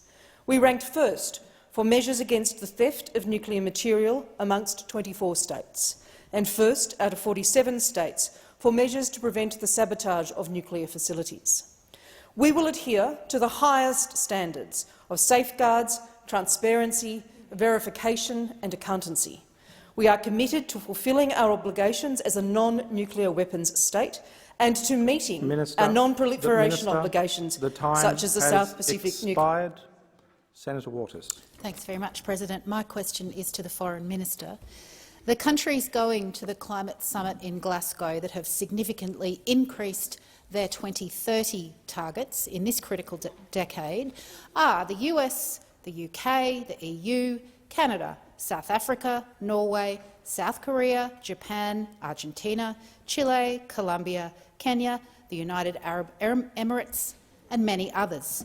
Australia and Russia have not increased our ambition. Will you, as Foreign Minister, allow the National Party to throw this country's global reputation in the bin? Minister for Foreign Affairs, Minister Payne. Thank you very much, Senator Waters, for your question. And to be very clear, and you and I have discussed this before in this chamber, and I've made it pretty clear what the government's commitment is. I absolutely reject the last part of your question, quite frankly, because it really is important to note, Senator Waters, that Australia's emissions are at their lowest levels since records began in 1990. That emissions in 2020 were more than 20% lower than in 2005, which of course is the baseline for the Paris Agreement. That Australia, since 2005, has achieved reduction in our emissions faster than Canada, than Japan, than New Zealand and the United States. We're on track to beat our 2030 Paris target of reducing emissions by 26 to 28%. On a per-person basis, that's a reduction of 48 to 49% on 2005 levels. That is more than either France or Germany or Canada or New Zealand or Japan are expected to achieve.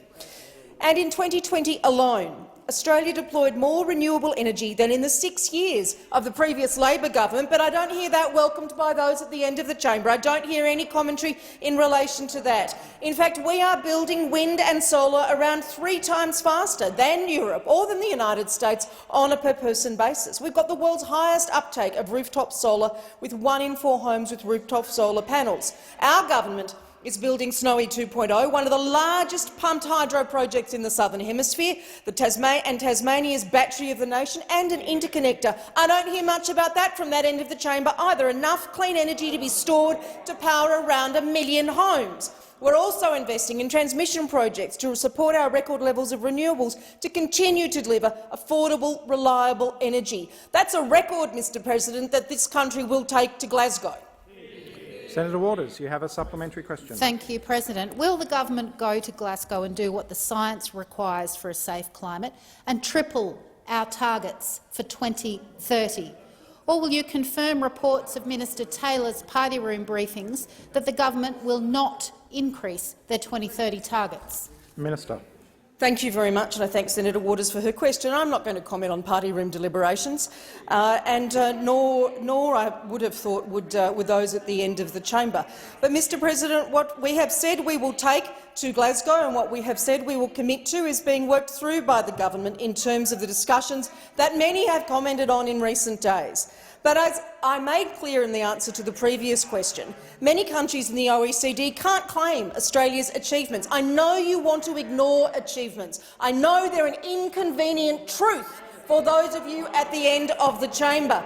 But, Mr President, and through you to Senator Waters, what Australia will take will be to deliver a long-term emissions reduction strategy, one that we will release ahead of COP26, but it's an economic strategy that will be underpinned by delivering affordable and reliable energy in a way that positions Australia to be successful in lowering and ultimately lowered and ultimately net zero emissions global economy of the future. Minister, your time has expired. Senator Waters, a second supplementary. Thank you, President. The International Energy Agency has said that to reach net zero, not one single coal, oil or gas infrastructure project can be built. How can you go to Glasgow ignoring 2030 and pledging net zero by 2050 when Australia has 72 new major coal projects and 44 major gas projects planned in the coming years? Minister. Thank you. And I know those at the end of the chamber want to ignore all of the achievements that I've spoken about. But let's be very clear about what we will be able to focus on and what we can focus on as a nation, importantly, because we can develop, notwithstanding the intransigent and the small-minded approach of those at the end of the chamber, we can develop practical, scalable, technological solutions that will enable Australia to reach net zero while partnering with other countries to decarbonise and grow our economies. I know you don't care what the developing world can afford, but we do. Senator Pratt. We do. We have a priority on supporting technology access of the developing world, low emissions technology, low cost. That is our focus, and that's what we're delivering. Senator Ayres. Senator Green.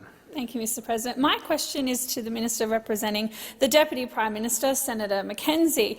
Mr Morrison has previously claimed electric vehicles would end the weekend and claimed emissions reduction targets would wreck the economy. Does the Deputy Prime Minister agree with those views? The Minister representing the Deputy Prime Minister, Senator Mackenzie. Thank you very much, Mr President, and I really thank you for another hit out and another chance to respond on behalf of rural and regional Australia. People are berating the Nationals right now. You can't pick up a newspaper in this country without saying, you know what, the Nats are the last man and woman. Please resume your seat. Senator Wong, you have a point of order. Thank you, Mr President. Direct relevance. This is a question about whether or not the Deputy Prime Minister, whom the Minister represents, agrees with the statement the Prime Minister has made. I would ask you to draw the Minister to the question. Well, on the point of order. 16 seconds that the Minister has had to respond. The Minister responding as the Minister representing the Deputy Prime Minister, who is also the Leader of the National Party, a series of questions that are clearly related to National Party decisions and National Party deliberations and discussions. The Minister was clearly on a trajectory of talking about those National Party decisions, those National Party discussions, and in doing so, obviously addressing the broader issues that are raised. I think it is certainly very premature and probably erroneous for the Leader of the Opposition to suggest that the Minister is at any point yet not being relevant. I was going to make the point that the Minister had only been addressing the question for around 16 seconds. You have had the opportunity, Senator Wong, to bring the Minister's attention to the question. However, Senator Mackenzie, you have the call. Well, thank you very much. And within the first 20 seconds I shall address the sacrosanct nature of weekends to rural and regional Australians and the fact that we like to— Honestly, rural and regional Australia and indeed the broader Australian public are very thankful for the National Party. I know, there's no friends for the National Party at the moment this week. Not a friend in the country. The peak bodies have deserted us. Not a friend internationally. But you know what? If it wasn't for the National Party, our country would have a carbon tax right now. It would have the Labor Party's carbon tax. And you know what our country under a Liberal national government has been able to achieve since we came to government without a carbon tax? A 20% decrease in emissions. A 20% decrease in our emissions. You don't want to hear that, do you? 20% decrease in our emissions whilst increasing our mineral exports, whilst increasing jobs in agriculture. So for you to argue that the only way back then for us to actually lower emissions in this country was to tax us was wrong. And you admit it now because it's your own policy. It is the Labor Party's policy not to instigate a carbon tax. So you need to be saying thank you to the National Party for saving you from yourselves. Minister, please resume your seat. Minister, I would ask you when I call you to resume your seat. Senator Watt. Thank you, Mr President. We've given the minister a good go on relevance. It was a simple question about whether the Deputy Prime Minister agrees with opinions expressed by the Prime Minister. We haven't had an answer remotely close to that, and I'd ask you to bring the minister to order. Minister, Senator Watt, you've had a chance to remind the minister of the question. Minister, you have the call. Well, I think that the Prime Minister and the Deputy Prime Minister, as I alluded to in an earlier answer, the coalition between the Liberal and the National Party has been the most successful political partnership this country has ever seen. It has delivered more, kept us more secure for the 75 years it's been in place, and long may it continue. Please resume your seat. Senator Green. Thank you. Mr Morrison has previously described renewable energy targets as nuts. Does the Deputy Prime Minister agree with this view? Minister. Well, good question, Senator Abetz. Thank you very much for that supplementary question. It is rural and regional Australians and the MPs that represent them that actually see renewable projects in their backyard. We're the ones that have the wind farms, we're the ones that have the solar farms, and it is true that those and the hydropower stations, obviously in areas with a lot of water, Senator Colbeck, like Tasmania. So we know very well the benefits that renewable projects bring to our communities. Minister. Sorry? Senator Watt. Again on relevance, Mr President. Very straightforward question. Whether the Deputy Prime Minister agrees with the view of the Prime Minister. We don't need a long Senator Watt, fairy tale from the minister. Watt, we just need an answer from the question. Point of order. On the point of order. Point of order, Mr President, and Senator Watt there seeks at the conclusion of his point of order to try to define how the minister should answer the question. It is clearly not the role of the Senate to define how a minister answers the question. The minister, from what I heard in the first 10 seconds of her answer, I think, turned to renewable projects and renewable projects and their impacts in regional Australia. The question indeed went to renewable energy. Perhaps this just shows the Labor Party thinks targets don't result in projects or action or change, Mr President. That seems to be Senator Watt. I'm sorry, Mr President. I apologise. Senator Wong, please resume your seat. Senator Birmingham has apologised. Senator Watt was interjecting. But the point,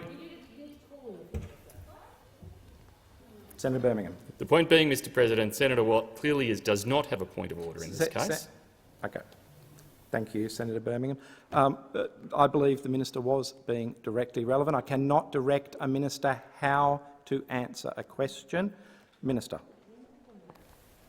I think it's pretty clear, if you look at the international evidence and the evidence here at home, that setting targets without plans to achieve them, or indeed the will to achieve them, are actually meaningless. So there are a lot of vacuous promises that are made, and the Greens champion those promises in this place, where countries overseas make very bold, ambitious targets and then fail to deliver on them at all. Minister. Senator Green, a second supplementary question. Thank you, Mr President. Last week this minister said, and I quote, "We've had all of these promises before, and I'll tell you what, the lived experience out there in the region isn't what was promised prior. If the government doesn't trust the government to deliver what it says it will, why should anyone else?" Minister.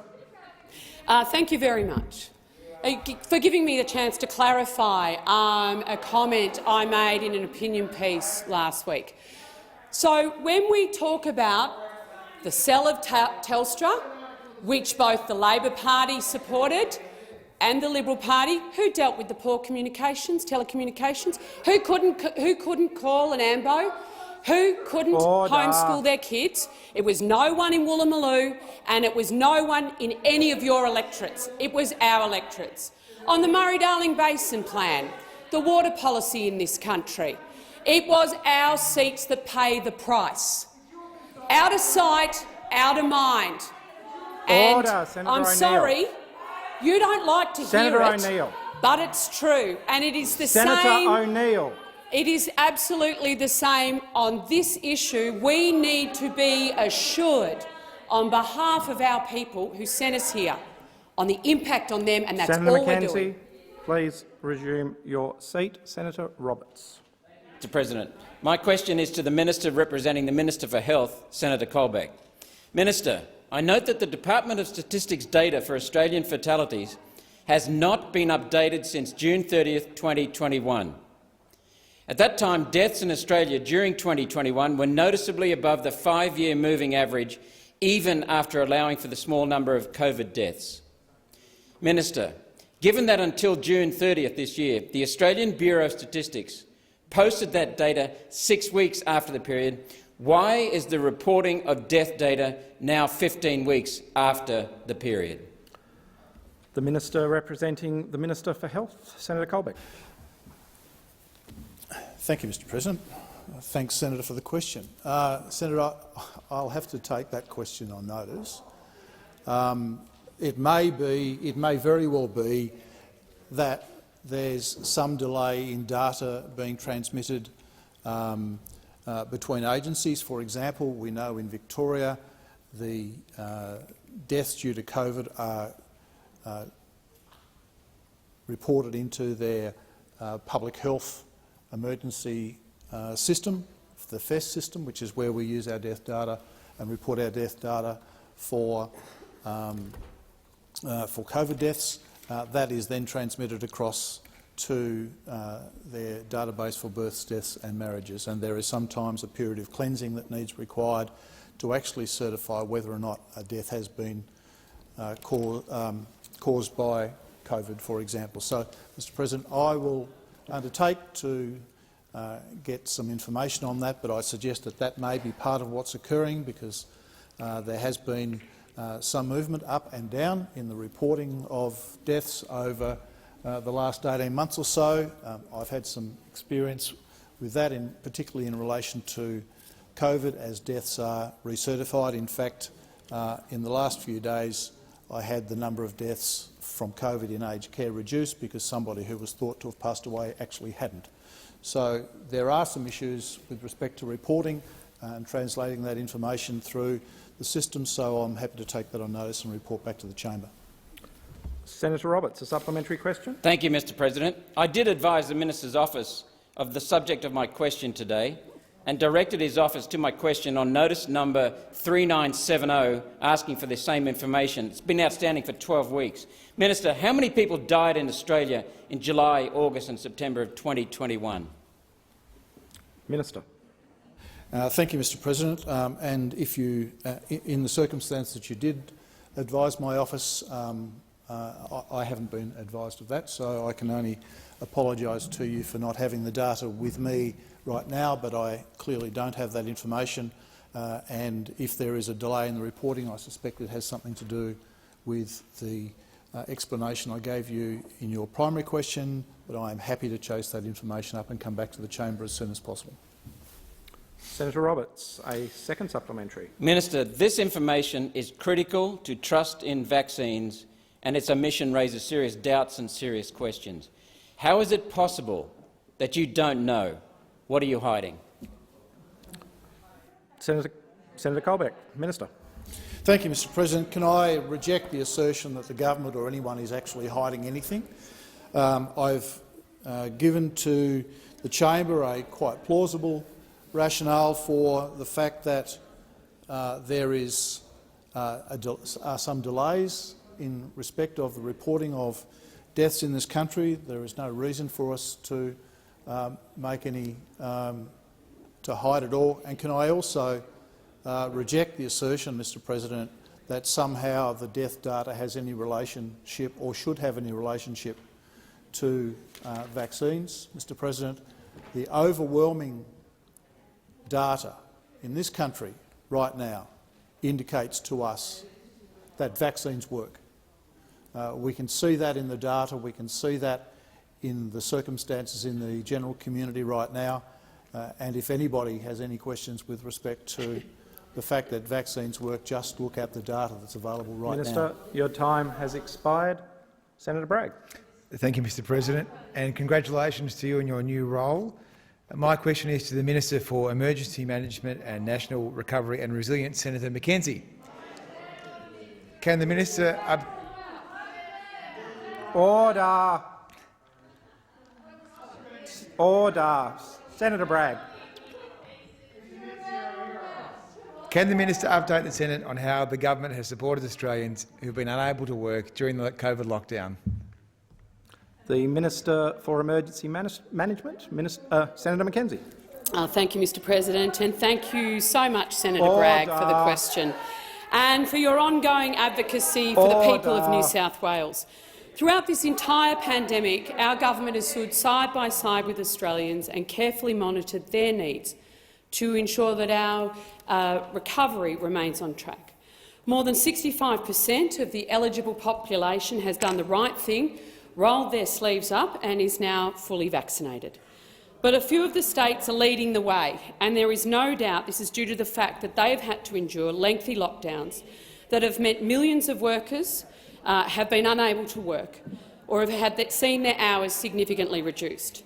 The Liberal and Nationals government has been there to support those Australians and have paid more than $11 billion to over 2 million people throughout this period through the COVID disaster payment, a payment that was always intended to be temporary, to ensure the financial viability of Australians while we slowed the spread of the virus and increased vaccination rates. A payment that has kept food on people's tables, kept fuel in the car, kept the heater on and removed financial stress at a time of such uncertainty. Without these payments, a lot of people wouldn't have made it through. As more and more Australians are getting their vaccinations, states and territories have been able to safely ease restrictions, and we're finally beginning to see the end of these lockdowns. This has meant that people have not only been able to get back to work, but get back to doing things they love and learning to adjust to living with the virus. This week we've seen Victoria, the state with the longest lockdown city in the world, bring forward their plan to ease restrictions. And Canberra has one of the highest vaccinations of any city across the globe, with over 99% of their population having received their first dose. This means, as we transition back to normal life, there'll be less need for the COVID-19 disaster payment. It served its purpose and will continue to do so until vaccination rates reach 80% in states and territories. Senator Bragg, you have a supplementary question. New South Wales has endured a lengthy lockdown, and we are now seeing people back to work and getting back to a normal life. Can the Minister update the Senate on what support has gone to New South Wales? Minister. Thank you. A very long lockdown indeed, Senator Bragg, and it's good to see opening up. Over 100 days, in fact, and 100 days of limited to no income for some. And that's why we were there, supporting the people of New South Wales to be able to come out of lockdown in a strong economic position. The Liberal and Nationals government COVID disaster payment has provided more than $1.3 billion in financial support for those in New South Wales alone. They did the right thing. They stayed at home. They got vaccinated, reaching both 70% and 80% milestones before any other state in the country. And they did this with the hope that at some point their life would return to normal. Well, Mr President, I'm so pleased to see that coming to life, and I'm sure you are too, Senator Bragg. And our support is extended to businesses across the state. In partnership with the New South Wales Liberal National Government, we've seen more than 200,000 businesses receive nearly $6 billion through the JobSaver program. Our government will continue to support the people of New South Wales as they transition out of this pandemic. Senator Bragg, a second supplementary. Thank you very much. As we begin to see the safe relaxing of restrictions and our workforce opening back up, how will the government support Australians through the transition back to work? Minister. We know that people want to just get back to normal. It's been an incredibly tough period for our country. They want to be able to travel without restrictions. They want to be reunited with loved ones, their friends, their colleagues in the workplace, and to put this pandemic behind them. And this means when state and territories reach 80% double vaccination rates, our support won't stop. It will wind down, though, over a period of 2 weeks. because the COVID disaster payment is just that. It's a disaster payment. It was never intended to be long-term. Once Phase B, C and D of the National Plan are reached, we will no longer be in a state of disaster. We're not abandoning workers like those opposite have claimed, a claim that is completely unfounded given the continued commitment throughout this pandemic of the federal government to both individuals and business support payments. After the disaster payment has tapered down over a 2-week period, we will continue to support Australians who have been unable to transition back to their usual employment through our existing strong safety support network run through Services Australia. Please resume your seat. Senator Watt. Thank you, Mr President. My question is also to the Minister representing the Deputy Prime Minister, Senator Mackenzie. National Senator Matt Canavan has said Mr Morrison does not have a plan for net zero, but is instead relying on, and I quote, a prayer that hydrogen comes along and saves all these jobs. Does the Deputy Prime Minister agree with Senator Canavan? The Minister representing the Deputy Prime Minister, Senator Mackenzie. Thank you very much, Mr President.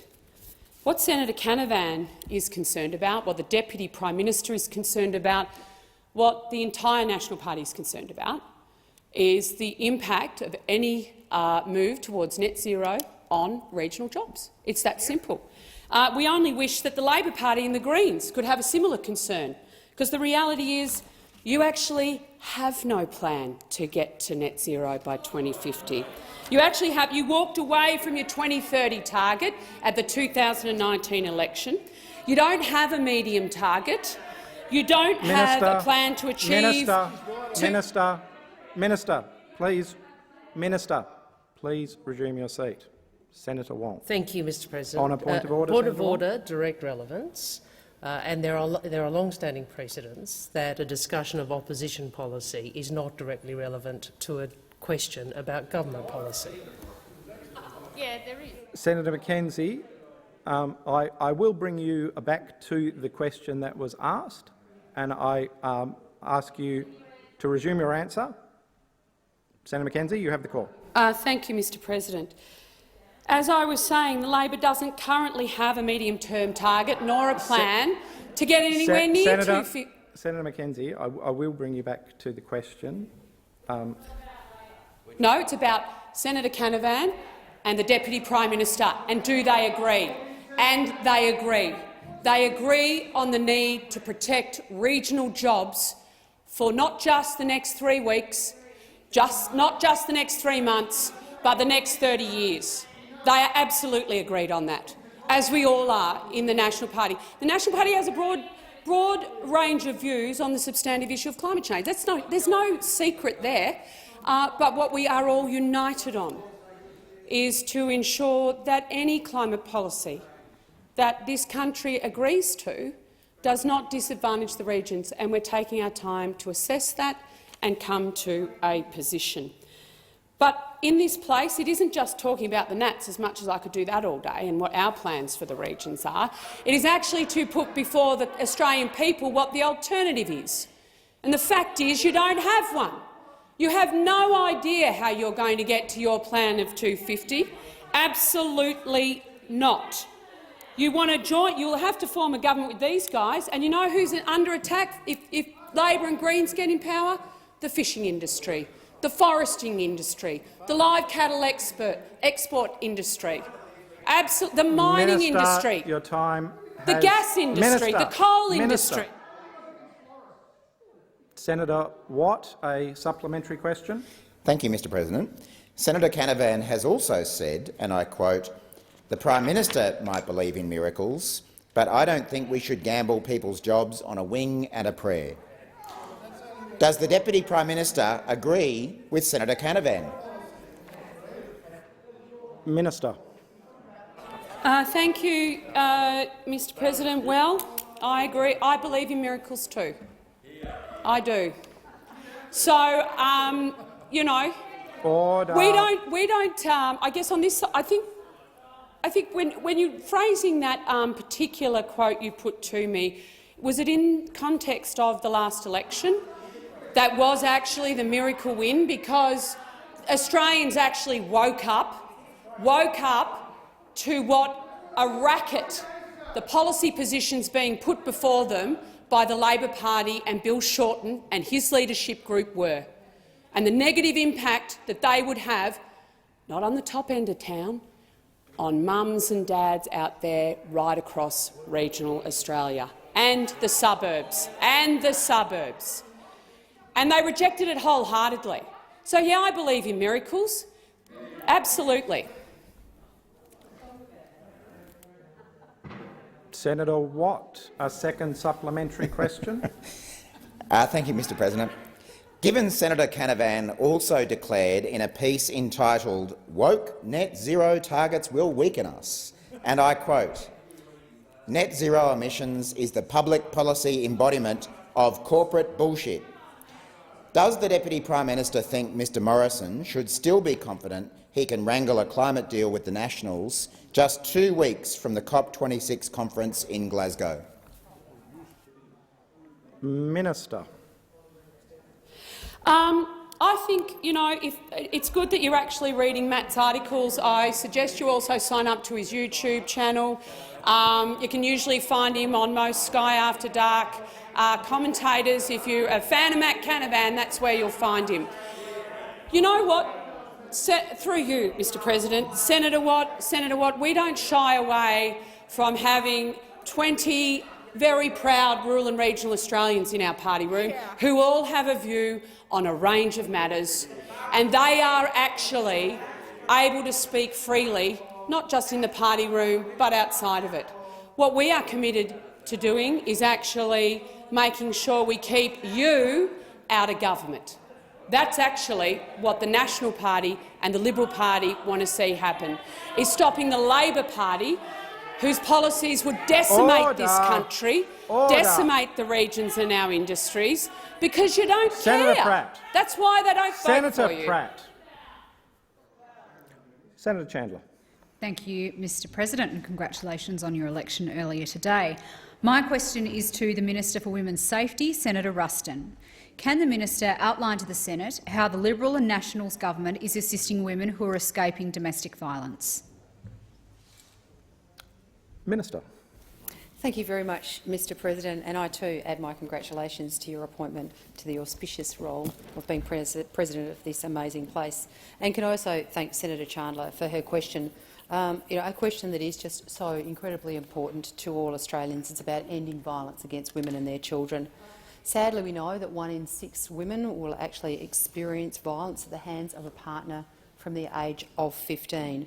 And it is an absolute blight on our society, and I can assure everybody in this chamber that this government is absolutely committed to doing something about it.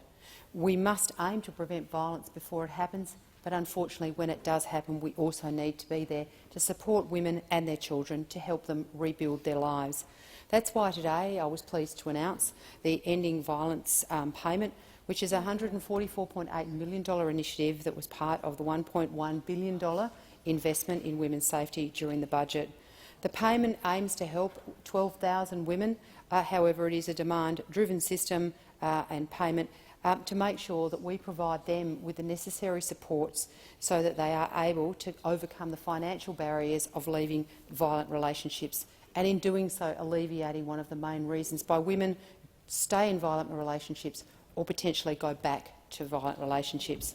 The flagship investment will give women more security when they make that extraordinary brave decision to leave a violent relationship in all the forms of domestic, family and sexual violence, including physical violence, coercive control and financial abuse.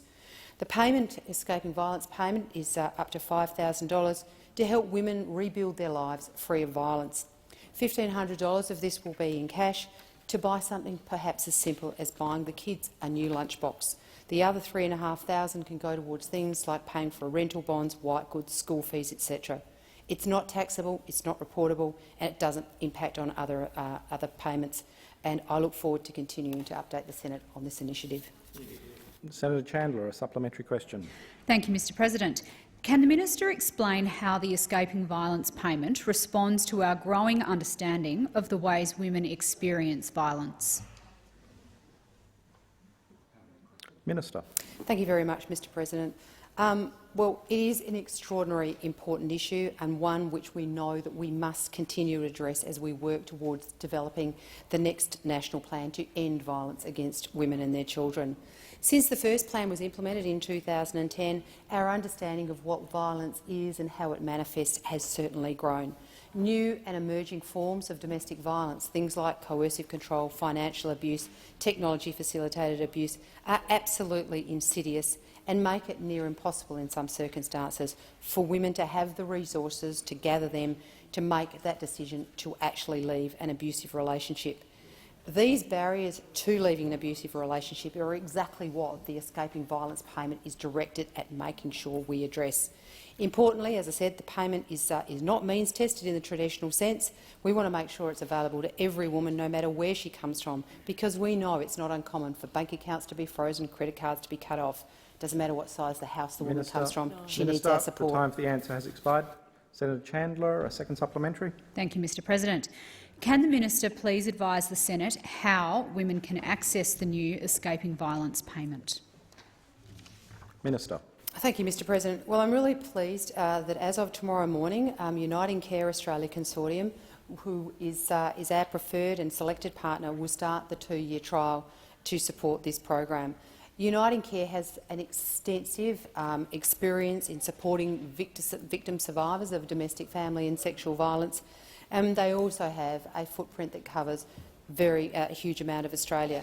The support that is being provided under this program will be tailored to meet the individual circumstances, and we will also be working through Uniting Care with state and territory governments to make sure that we have got a seamless support for women when they leave a domestic violence situation. Eligible applicants must be experiencing domestic violence and have changed living circumstances or may find themselves in changed living circumstances and be under financial stress. But evidence can be included, but is not limited to making things like domestic violence orders, referral from a domestic violence service provider. For the question, the answer has expired. Senator Gallagher. Thank you, Mr President. My question is to the Minister representing the Prime Minister and the Minister for Finance, Senator Birmingham. It is reported Mr Morrison is preparing to fork out more than $20 billion to get the Nationals to support his net zero plan. How much taxpayer money is Mr Morrison willing to spend to buy a political fix? Minister for Finance. Minister. Thanks, Mr President. I thank Senator Gallagher for a question, because certainly what our government is quite proudly doing at present is preparing indeed the commitments and plans that the Prime Minister will take to the Climate Change Conference in Glasgow. Those commitments and plans entail planning not just in relation to what the emissions reduction framework and commitments will look like, but indeed how we will protect the jobs of those communities across Australia who are facing change brought about by a changing international environment. How we will protect the jobs, how we will protect those communities, how we will ensure that they can have confidence that they will be supported through transition that is going to occur as a result of a changed global investment environment, of a changed environment in relation to many of our key export markets and commitments they're making. These are changes that are happening, and it sounds to me, from the tone of the question put by Senator Gallagher, that she's happy to leave those communities behind, to not care about those jobs, to think that if there is some investment in protecting those communities, in supporting them to take advantage of the opportunities to come, that should just be ignored. Well, those of us on this side, the Liberals and the Nationals on this side, will certainly not leave regional Australia behind. Senator We will not McAllister. leave regional communities behind. We will make sure that just as we invest to pursue lower emissions and to work towards net zero, that we equally invest to protect Australian communities, the regions that we have relied upon as a nation for so long, for so many of our export activities, and to ensure that they have a bright future, that they can seize the opportunities ahead, be they in new energy opportunities or be they other new opportunities that can be created. And indeed, for Senator Gallagher to come here and want to ask a question about wasting money, well, I saw just yesterday she seemed to walk back from the $300 vaccine payments. Talk about a $6 billion waste of money, paying people to do something that Australians have thankfully already turned out to do in their millions. Minister. Order. Order. Senator Gallagher, supplementary question. I do have a supplementary. Given it has been reported that one government MP has said, and I quote, "There's going to be a giant National Party green rainbow across regional Australia with crocs full of pork at the bottom," is there any upper limit to how much taxpayer money Mr Morrison is willing to spend to buy a political deal? Minister. Thanks, Mr President. Well, I could just as equally ask, is there any place or point at which those opposite will acknowledge the importance of those regional jobs or those regional communities? Now, Mr President, we are going through these discussions asking all the right questions. On this side, we ask all the right questions. We don't make a commitment and then try to work out how to put the plan in place. We are, in parallel, working through the questions of how we deliver the commitments in relation to climate change, but do so in ways to support the regional communities and jobs of Australians. That's the responsible way to go about these sorts of policies, to do it in alignment, to do it together and to make sure that you can present plans that do provide that support and respect to Australians. It's unsurprising, given the question Senator Gallagher is asking, that indeed those opposite simply make the promise without consideration for the consequences, make the promise without actually thinking about the plan. For them, they sort of jump out of the plane and then see whether they pack the parachute. Well, Mr President, we're making sure that we have everything answered in advance. Senator Gallagher, Thank that's you, not Mr. helping. President. A second supplementary question. Thank you. The Minister for Finance has said it's critical for the Morrison-Joyce government to have, and I quote, "a target and a plan." Will the minister guarantee that any last-minute political deal with the Nationals will meet the standard he himself has set? Minister. Well, yeah, indeed, Mr President, as Senator Abetz I think just alluded, I do agree with my own words. I'm happy to confirm that to the Senate. And Mr President, that is precisely, if the senator had been listening to, I think, the previous two answers I'd given, what I have talked the Senate through, the fact that we are working concurrently through the process in relation to targets and the process in relation to the plans to meet those targets, and not just the plans to meet the targets without consideration of the consequences of meeting the targets, but the plans to meet the targets whilst considering the consequences of that for different communities across Australia, not just looking at it at a national level or a macro level, but drilling it down to consider the impacts across different states and territories, across different regions, across different industry sectors, because that's how you do the job properly. That's how you take care of Australians. That's how you ensure that Australian regions, communities, states, families have the strongest possible future, which is what we wish to secure. And, Mr President, I ask that further questions be placed on notice. And whilst on my feet, I would also table for the information of the Senate a revised ministry list. Apologies I didn't do so at the start of question time, albeit there's no change to representational arrangements in this chamber. I seek leave to have the document incorporated into Hansard. Is leave granted? There being no objection, leave is granted. Thank you.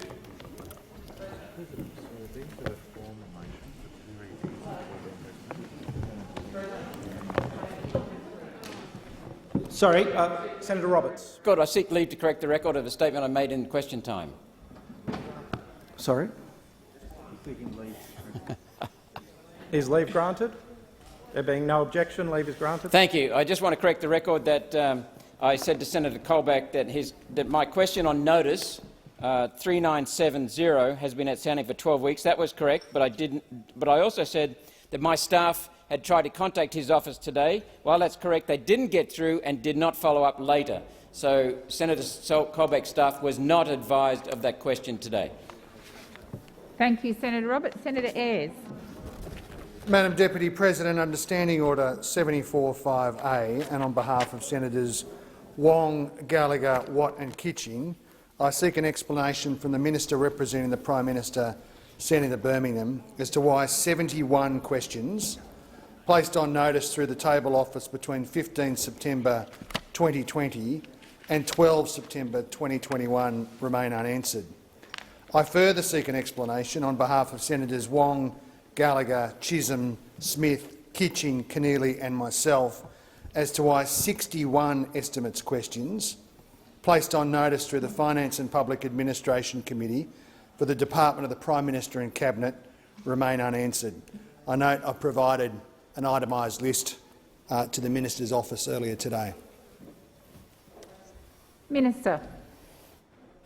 Well, thank you, Deputy President. Deputy President, firstly, just in response to Senator Ayres, could through you I ask the new president just to consider, in relation to this standing order, what has become an emerging practice of senators asking, not just in relation to questions that may be unanswered that they have asked, but also seeking to do so in relation to other senators. I am not sure, Deputy President, that is truly in keeping with the letter of the standing order, and would encourage the President to just take a look at that and to reflect upon it following advice.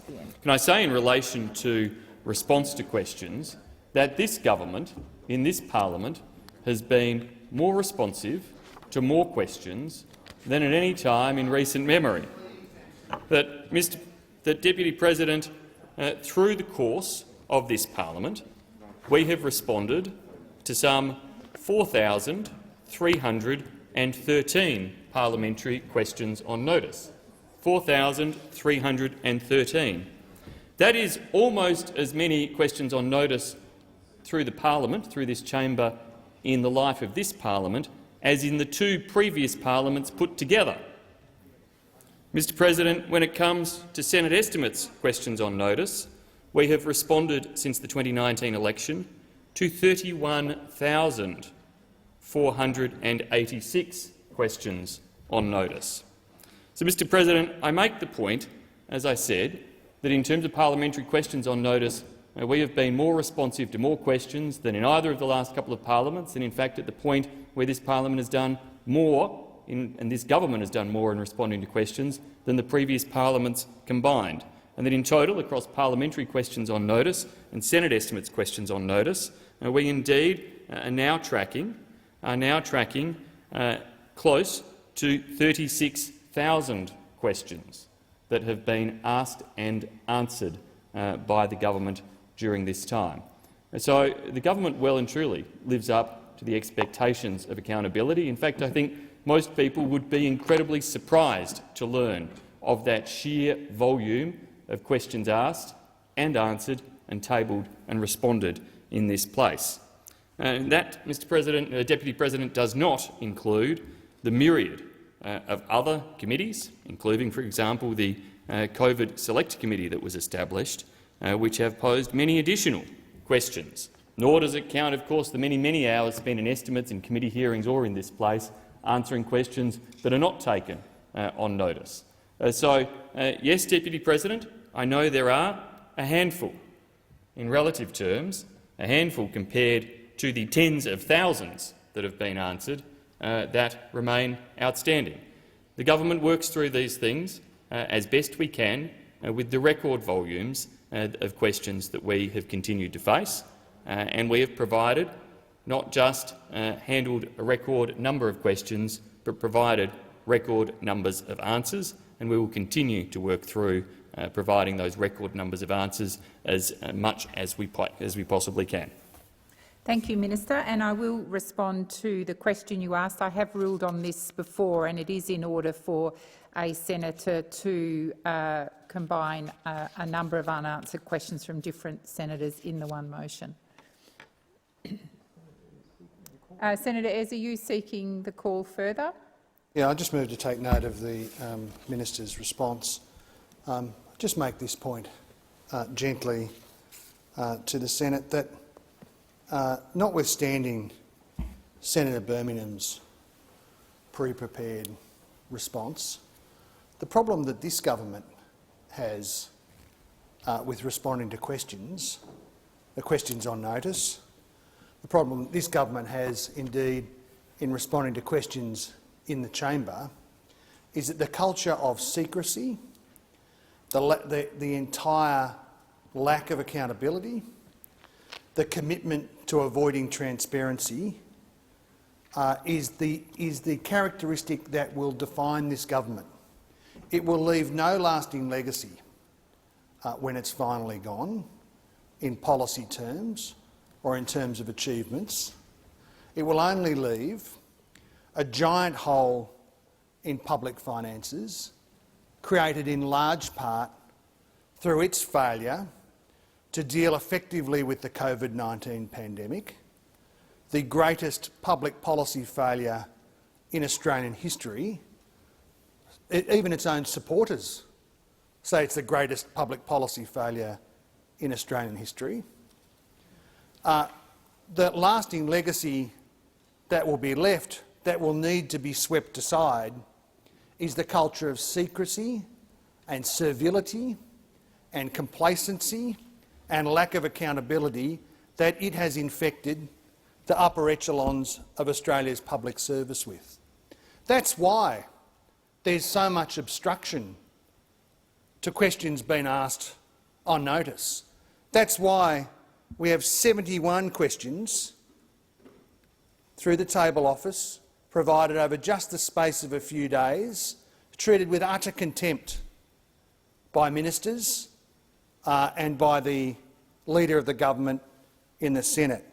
That's why 61 questions placed through the committee that I've got the honour to be the Deputy Chair of, by Senators Wong and Gallagher, Chisholm, Smith, Kitching, Keneally and myself, 71 questions unanswered.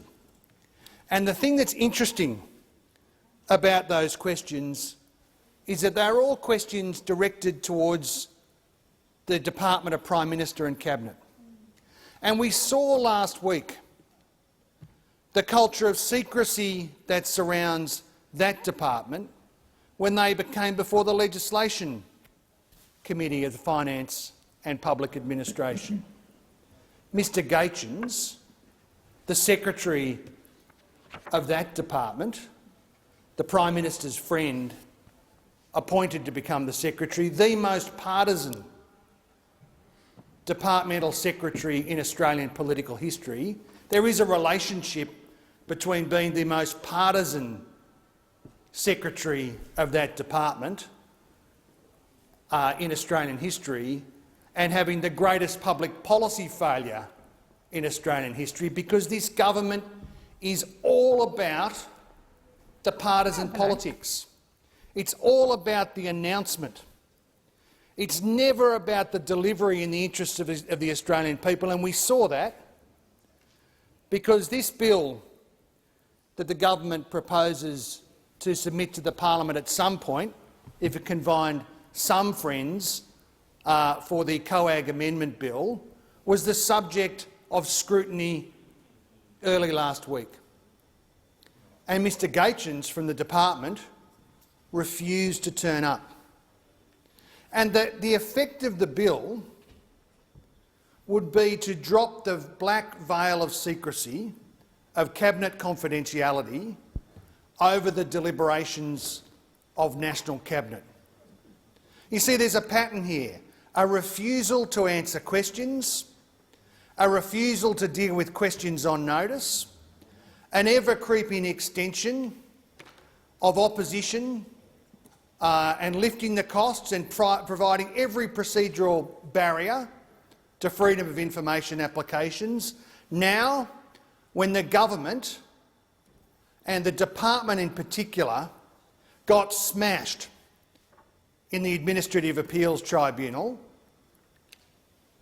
through a decision of His Honour Justice White, which said that their pathetic attempt to define the National Cabinet as a subcommittee of Cabinet could not be sustained. And the government's position was trashed in the Administrative Appeal Tribunal. It was utterly humiliating defeat. And so what is the response? Well, the department and the government draft a piece of legislation which is designed to say that the earth is flat, that the moon is made of cheese, that the National Cabinet is somehow a subcommittee of Cabinet. Well, it has none of those features. This government so desperate to put the shroud of secrecy over the operations of government when there is no possible public interest in doing so. No possible public interest in doing so. And the government has so debased the notion of effective government accountability in this country has retreated so far from its own responsibilities to be open and accountable with the Australian people that this process of dealing with questions on notice by just pretending that they're not there should come as no surprise to anybody. Now, that bill, the COAG bill, is entirely friendless. Not a single coalition senator stood up or moved a muscle for a whole day while that bill was torn apart by all of the legal experts, all of the witnesses, anybody who had any interest in public accountability and transparency, pulled that bill apart, and not one Liberal senator moved a muscle. Do you know why, Madam Deputy President?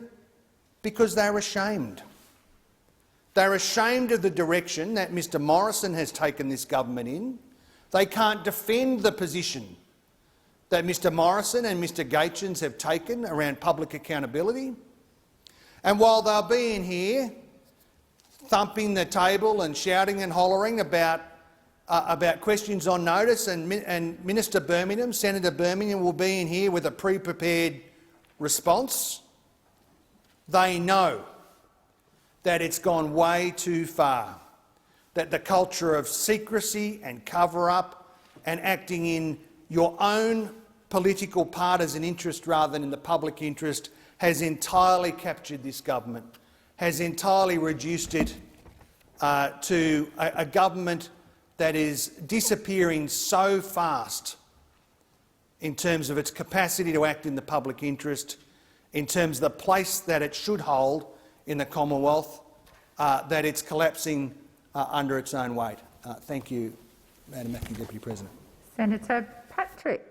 Thank you. I also rise under Standing Order 74.5 to seek an explanation from the Minister representing the Prime Minister as to why question number 3985 has not been answered. Minister. Thanks, Deputy President. Senator Patrick, through the chair, I don't have specifics in relation to that question, Senator Patrick. I appreciate you asking about one particular question, but I've not been able to get a specific update. I draw your attention to the broader points that I made, albeit it was in relation to a much more general question from Senator Ayres before. I respect you asking about one particular question, and I will follow that up upon leaving the chamber. Just a moment, Senator Patrick, because I assumed you were speaking on the same matter, so I'll just dispose of the first matter and then I'll come to you. So the question is that the motion is moved by Senator Ayres be agreed to. Those of that opinion say aye. Against, I believe the ayes have it. Senator Patrick. I apologise, Madam Deputy President. So I seek to take note of the Minister's answer in response to my query as to why the question hasn't been answered.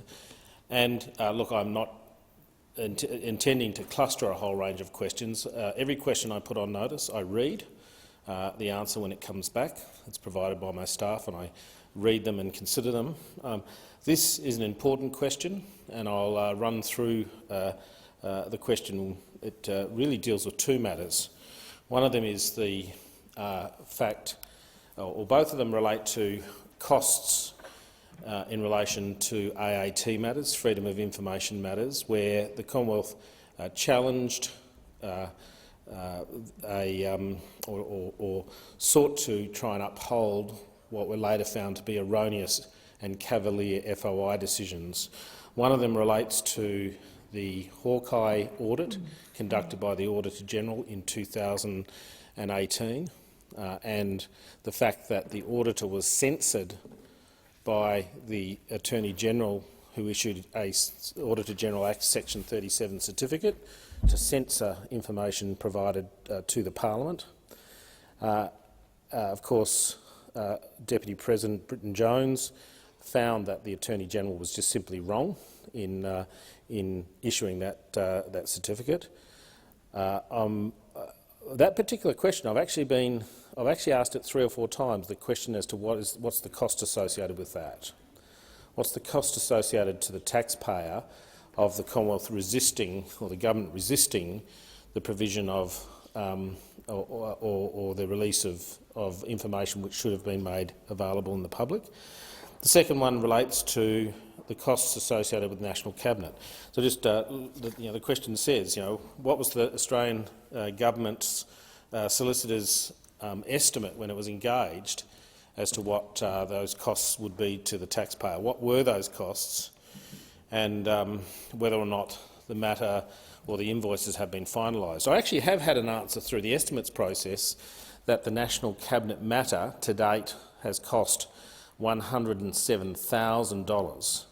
$107,000 went to the AGS to try to defend that particular matter, and I'll come to their performance in relation to that. It follows another FOI answer I got the other day relating to a matter on foot where the government has spent $250,000 opposing access to what effectively is one number. I wonder what the Hawkeye matter will cost. I've asked on several occasions, and on several occasions the answers come back with there have been no, or the invoices haven't been finalised. I will be raising that with the AGS when I see them at estimates, because in actual fact that particular matter is over a year old, so it's hard to believe that they haven't properly invoiced that matter. I think the tally in relation to the government opposing access under FOI to me must be coming up to $1 million. I mean, that's shameful. $1 million, that's a guess, but we know, at least $350,000. I haven't added up all the other wins that I've had and the costs associated with them. Maybe I should do that. But this is real money being used to oppose transparency. So just to go to the National Cabinet decision, and I know Senator Ayres talked about this, obviously the history of that particular matter was that in the face of a pandemic, the Prime Minister called together all of the First Ministers, or the Premiers and the Territory Chiefs to conduct a regular meeting, and no one has any objection to that. It's actually quite a sensible thing to do. The offensive thing that was done was that the Prime Minister, consistent with his secrecy obsession, decided to pull the eyes over the Australian public and suggest that it was a committee of the Cabinet. Now, of course, Justice White, he did examine this, and he examined it and found that the National Cabinet wasn't even established by the Cabinet. As a committee of the Federal Cabinet, wasn't even established by the Cabinet. It was actually established by COAG. Justice White found that there's no Cabinet solidarity. Justice White found that there's no collective responsibility in the National Cabinet. Justice White pointed out that there is no one single parliament to whom the National Cabinet is responsible to. In fact, it's responsible to a whole range of different parliaments, and therefore can't be a cabinet.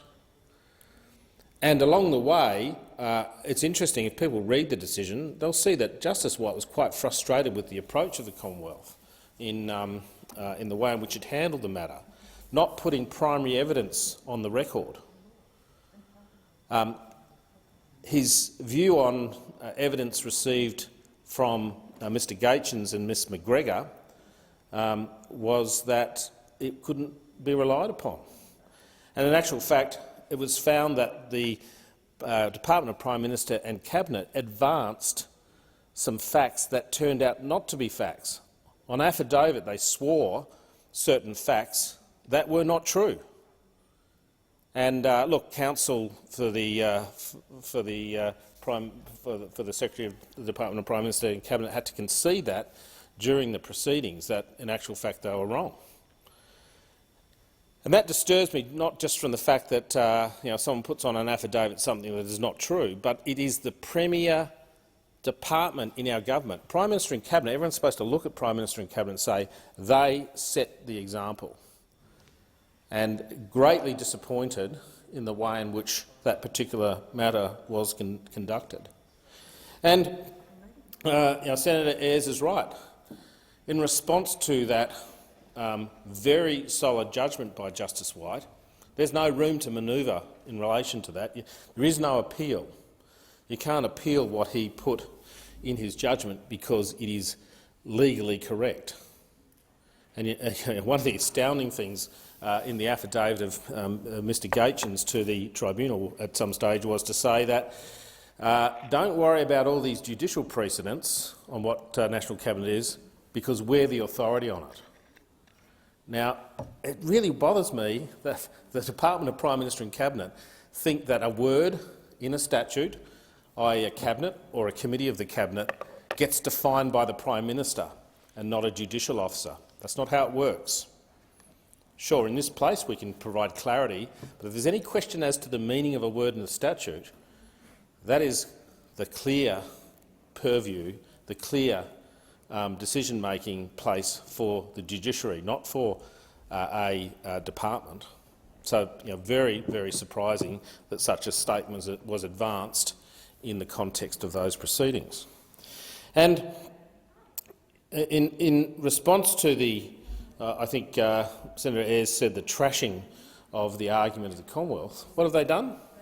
They've introduced a new law.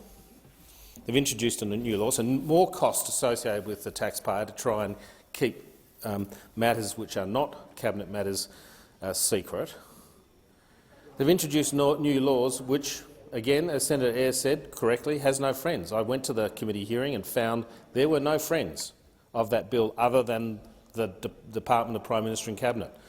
Professor Twomey, Mr Geoffrey Watson SC, whomever it was that appeared before that committee, just rejected that particular piece of proposed legislation. We've even got Senator Rennick committing to cross the floor on that one, and good on him for doing that, for standing up for what is right. Hopefully we'll see some other people who have some loyalty to the courts do exactly the same thing if the government dares to even bring it into this place. And then on the back of that, interestingly enough, I spoke to Senator Gallagher the other day about whether or not in the COVID committee, where Prime Minister and Cabinet advanced a public interest immunity claim on the basis of National Cabinet, whether or not those documents had been returned to the COVID committee, and the answer is no, they haven't. I mean, I know she's looking at that now, but imagine that. We've had a judicial officer rule that the National Cabinet is not a cabinet, and yet we still see the government hanging on to that and denying information to Senator Gallagher's committee. I mean, that's just extraordinary. Senator O'Neill, I actually think you're wrong. It's not a rule unto themselves. It's actually an affront to the rule of law. The separation of powers in our constitution, where we have an executive, we have a parliament, we have an executive, and we have a judiciary, and we must respect the boundaries. And for a judicial member to state that it's not a national cabinet, and then to have departments say, "Well, we're not going to comply with that," it's hugely problematic. Hugely problematic. So I know you're really in support of me, Senator O'Neill, but you haven't properly expressed the gravity of this situation. It's an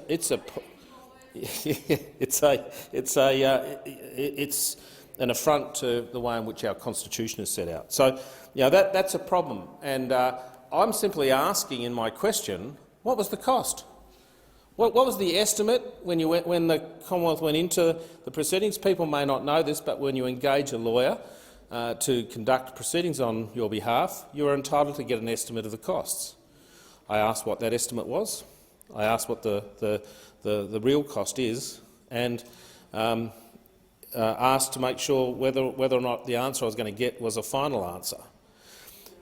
So I moved to the other part of the question, which related to the Hawkeye audit. As I said, this is a really strange one. First time ever the Attorney-General censors an Auditor-General's report.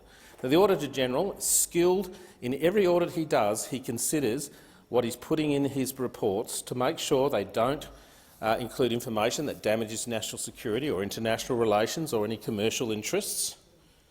He does that day in and day out. And yet 2 years ago, 3 years ago almost, in fact it was 3 years ago, the Auditor-General tabled a report where he's told to censor some information because somehow the Attorney-General, Mr Porter, knew better. And of course the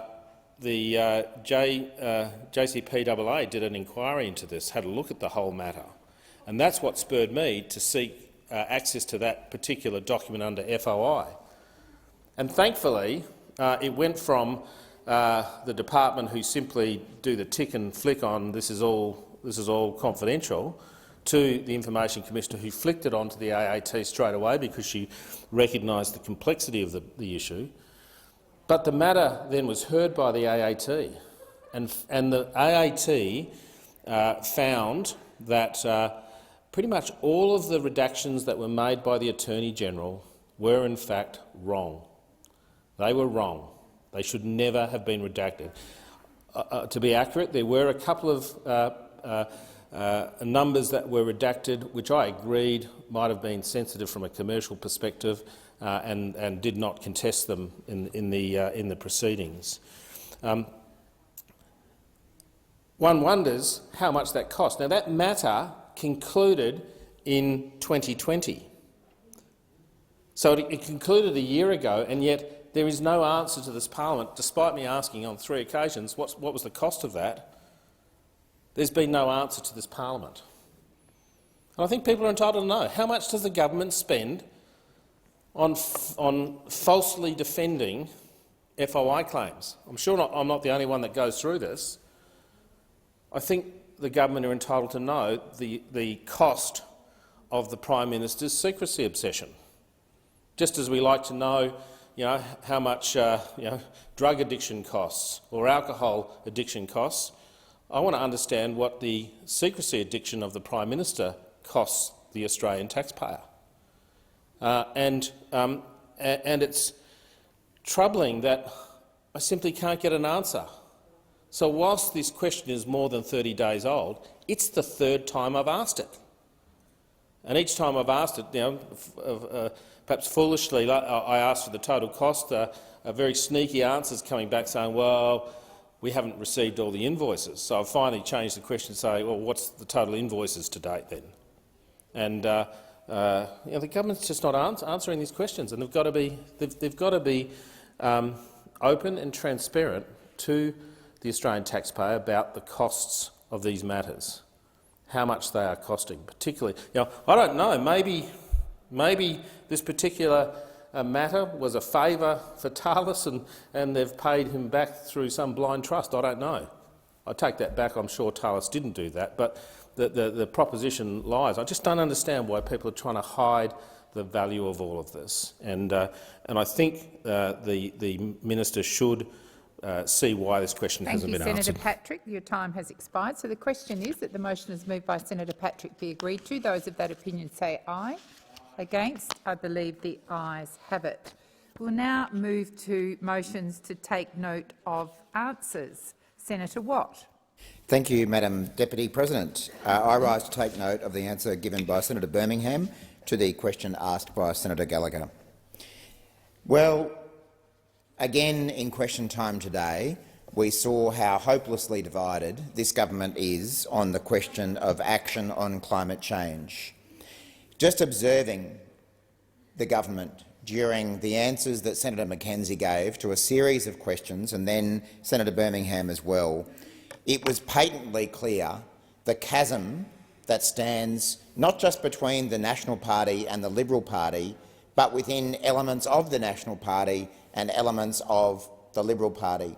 Now, I notice Senator Scarr is sitting there ready to have his turn speaking, and I'm sure that Senator Scarr, as someone who would regard himself as a modern Liberal, would be horrified to hear the views of probably the other 2 Liberals who are in the chamber, let alone Senator Rennick, the one that they all want to disown.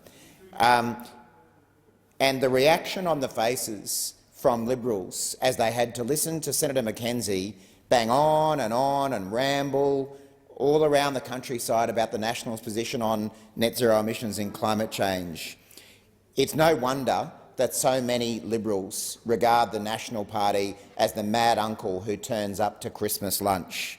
They are so embarrassed by their National Party coalition partners and the resistance that they have put in place year after year to taking action on climate change and to grabbing the economic opportunities and the jobs that await a country like Australia. Because what has become clear over the last few days and was reinforced in question time today is that the National Party have become the anti-jobs party of Australian politics. For years they've been going around crowing and saying how much they care about jobs in regional Australia, ignoring the fact that they have cheered on big mining companies who have casualised their mining workforces, brought labour hire in droves, undermining wages, undermining working conditions. Senator Watt, please resume bit sensitive about casual. Senator Scarr. Order, Deputy President. On many occasions you have correctly brought me to order in terms of this section of business to make sure that I can confine my remarks to the actual answers to questions, the subject of this section. I note that there was no discussion of casualisation of workforce in the mining industry or some of the other matters that Senator Watt is touching upon. So I'd ask you to bring him to order, please. Thank you, Senator Scarr. As you know, this is a broad-ranging debate and I have been listening carefully, and I will remind Senator Watt to take note of the answers given by Senator Birmingham to questions put to him by Senator Gallagher. Thank you, Senator Watt. Please continue. Thank you, Madam Deputy President. Well, we always are interested to see how sensitive Liberal and National Party senators from Queensland are when their selling out of mining workers through casualisation and labour hire is raised. And here comes Senator Canavan, the biggest sellout of the lot, the man who likes to raid his fancy dress drawer, put on his coal miner's clothes, smear a bit of dust on his face, and then come down to Canberra and sell out those very coal miners by backing in the big mining companies about casualisation and labour hire year after year. Senator Canavan and the National Party are so worried about jobs in regional Queensland that they have assisted the big coal mining companies to casualise their workforce and bring in labour hire year after year and do nothing about it. Now, in answer to Senator Gallagher's question to Senator Birmingham, that question was all about the cost of the LNP's plan for dealing with climate change. Now, we already know that that cost involves the thousands of jobs which have already been lost across regional Queensland and regional Australia as a result of this government's failure to put forward policies about climate change and renewable energy. We already have seen thousands of jobs that should be going into places across regional Queensland be sent offshore by the National Party because they just can't come to grips with the present, let alone the future. But what we've also learned over the last few days from comments from various National Party members is that that is not the limit of the cost of the LNP's climate change plan. It's not good enough for the LNP to be sending thousands of jobs offshore rather than seeing them grow in regional Queensland and regional Australia. They also want to put in place a $250 billion coal fund. I stumbled over the number because the number is so large. They want to give mining companies $250 billion of taxpayers' money to prop them up. These are profit-making companies that they want to give $250 billion worth of taxpayers' funds to. That is $10,000 for every man, woman and child in Australia that they want to hand over to big profit-making mining companies. Senator Canavan wants to impose a mortgage tax on every Australian rather than do something positive about creating jobs through renewables. He's been reported in the media as saying that if we just have to jack up mortgages by a few percentage points, that's not a big price to pay. So he wants every man, woman and child in Australia to pay more for their mortgages. And again, Senator Scarr is embarrassed by his National Party. Senator Scarr. In fact, I'm very enamoured with my National Party colleagues, far from embarrassed. But once again, Madam Deputy President, there was no discussion in terms of mortgage tax taxes on mortgages in the last question time, and I do ask you to bring Senator Watt to order, or certainly the debate will be extremely broad-ranging over the course of the next 45 minutes. Thank you, Senator Scarr. The question was about net zero, and Senator Watt is talking broadly about climate change and net zero, so he is still within the scope of the question. Senator Watt.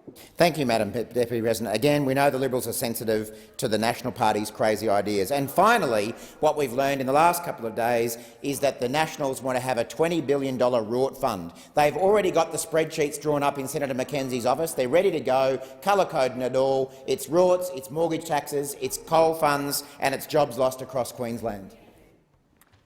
Senator Canavan, are you seeking a point of order? Well, I was. It's a little redundant now, but Madam Deputy President, well, just draw your please attention. resume your seat. I do make a point of order. You draw your attention to. Senator I don't know if you were watching. Canavan, please resume your seat. Thank you. I'm going to give the call to Senator Carr. Beg your pardon. Sorry, Senator Scarr. Senator Scarr. Thank you.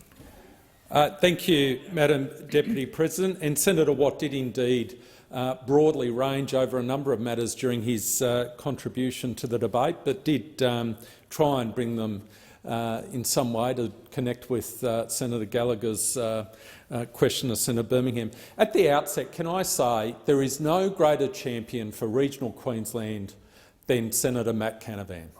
There is no greater champion for regional Queensland than Senator Canavan.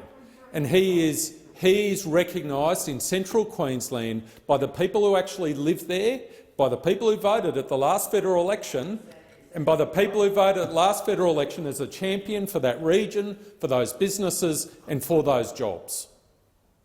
For that region, for those businesses and for those jobs.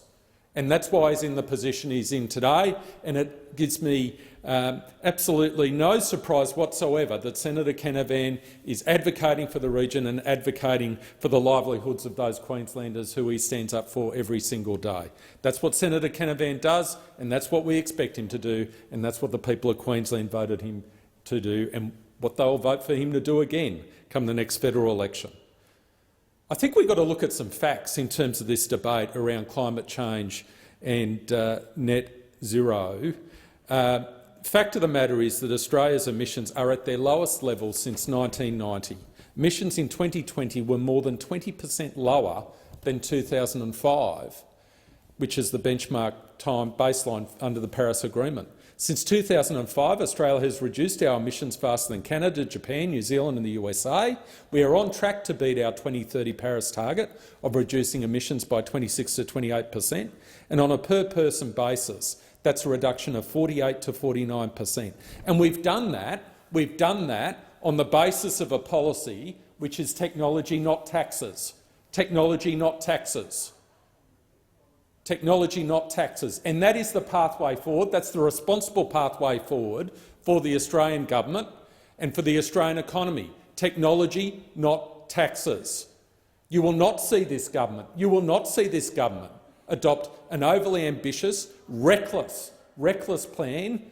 target, I should say, without a plan for 2030, which will cost jobs in our regions, decimate our regions. You will not see that coming from this side of the chamber, and one of the reasons you won't see that coming from this side of the chamber is because of people like Senator Matt Canavan and because of the National Party, representing their constituents in regional Australia. What you will see is a reasonable, proportionate response to the realities of the world. That's what you will see, reasonable and proportionate. And there is no doubt that the world is changing in terms of its demand for its energy sources. So it's fit and proper. It is absolutely fit and proper that the government prudently and soberly consider a long-term plan in relation to net emissions.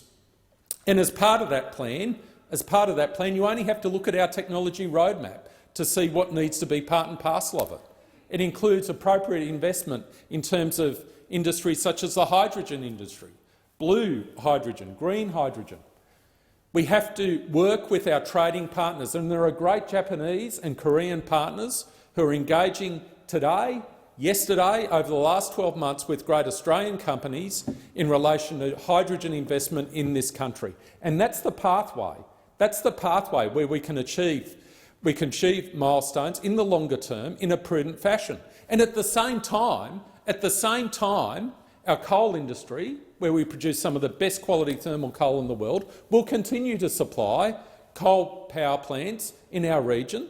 At the same time, our gas industry, the Gladstone LNG project and other great gas projects will continue to provide energy sources to the world and continue to do that effectively based on the efforts, the enterprise of great Queenslanders and great Queensland companies.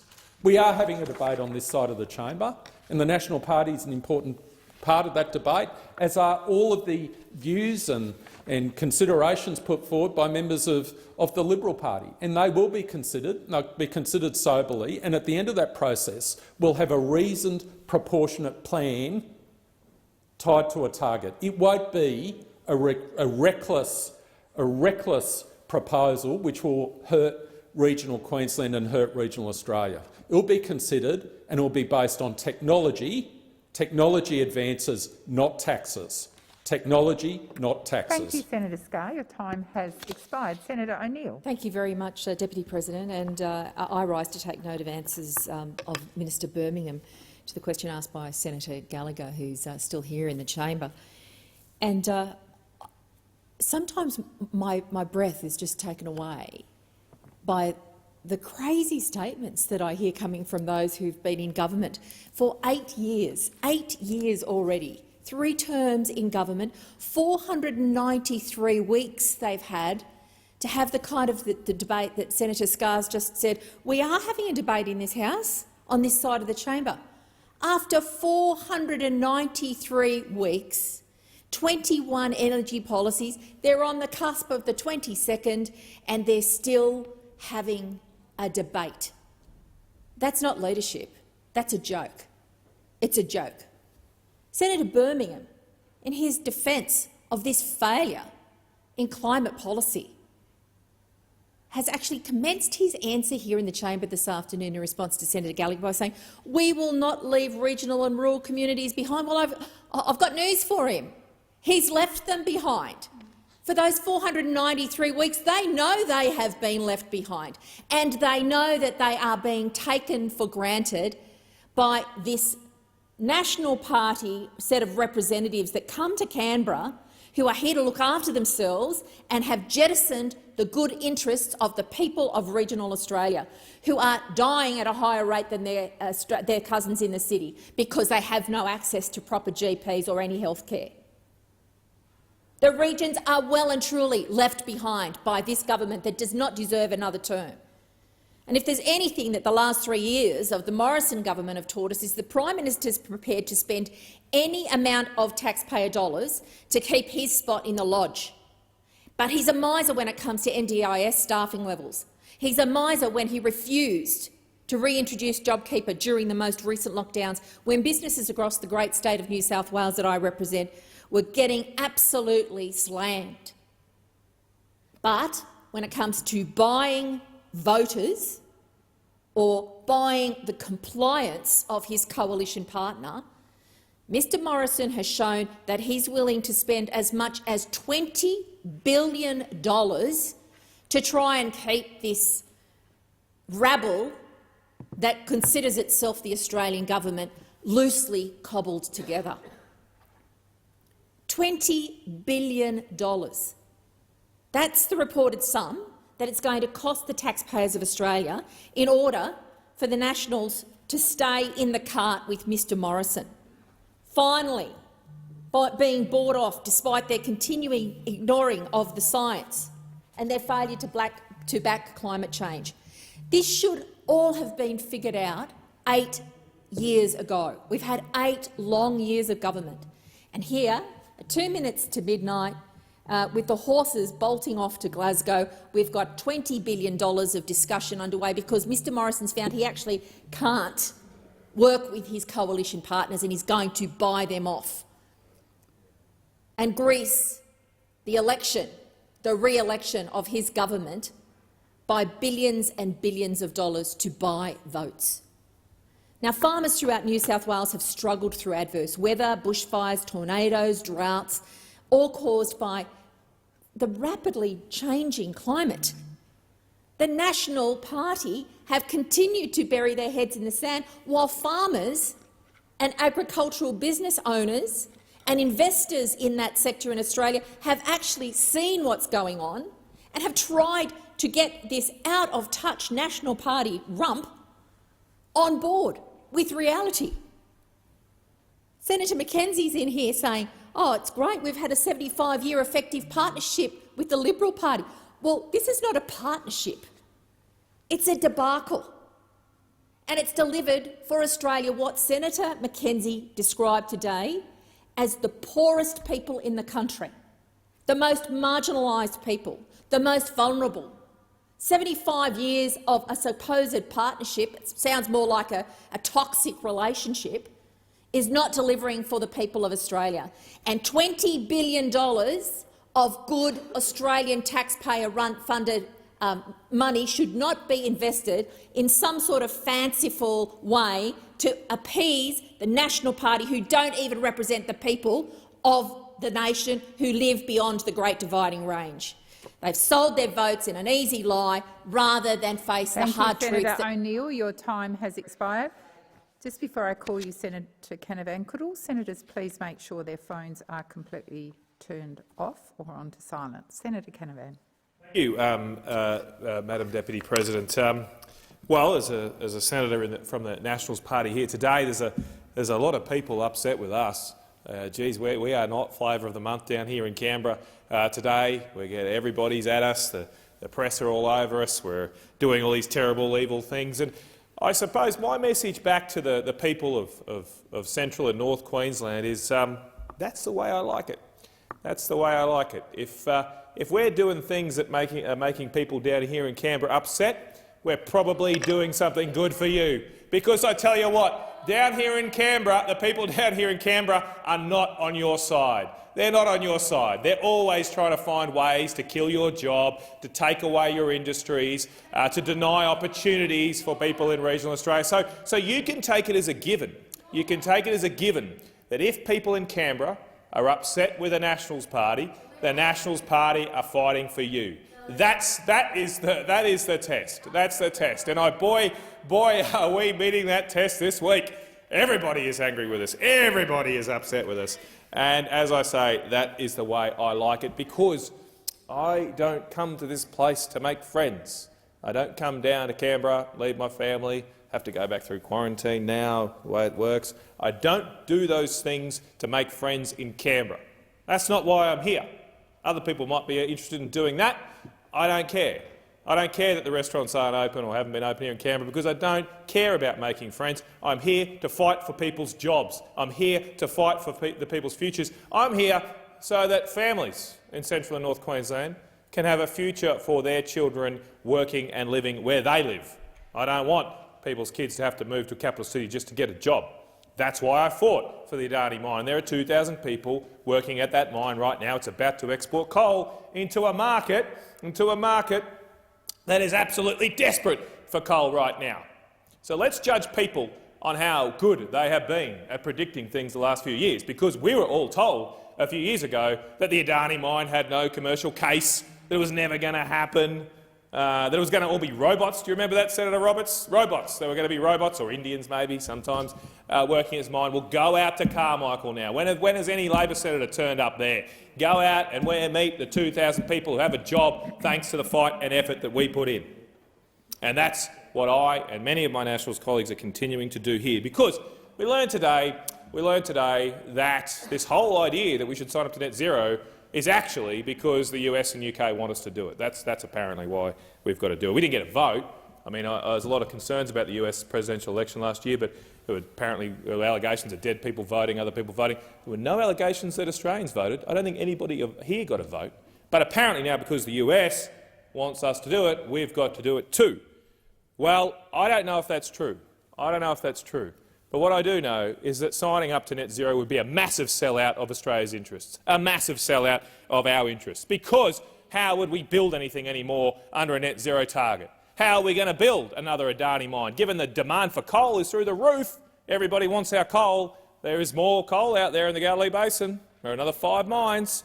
that can employ another 15,000 people if we had the guts to open them up. How are they going to do that if we sign up to a net zero target? Because what will happen, we all seen this before, Senator Fierravanti-Wells, not saying anything about your heritage here, but you've been here a while. You know how it works here in Canberra. If we set a net zero target, we will weaponise the bureaucracy here in Canberra who is not on your side.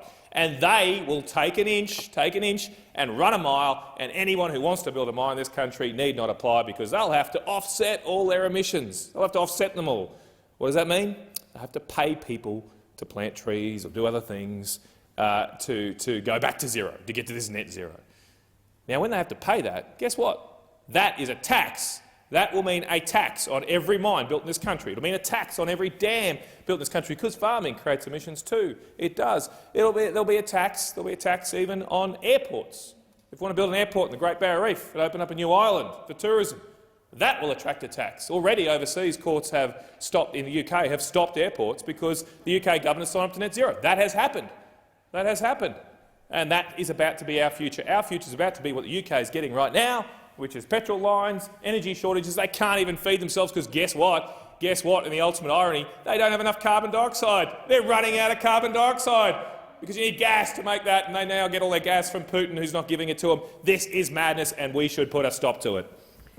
Thank you, Senator Canavan. Senator Green. Oh, thank you, Deputy President. It's always a pleasure to proceed to speak after mortgage tax Matt Canavan and talk about North Queensland and Central Queensland. It's where I've spent the last couple of weeks before coming back to Canberra. I've been in Gladstone, Emerald, Townsville, Mackay, all the way up to Bamaga and Cape York, and of course my hometown of Cairns. In Gladstone, they're talking about hydro. They're talking about hydrogen, and in Townsville they're talking about the minerals that you need to power renewable energy. Of course, in Cairns we already have hydroelectric power and renewable energy projects.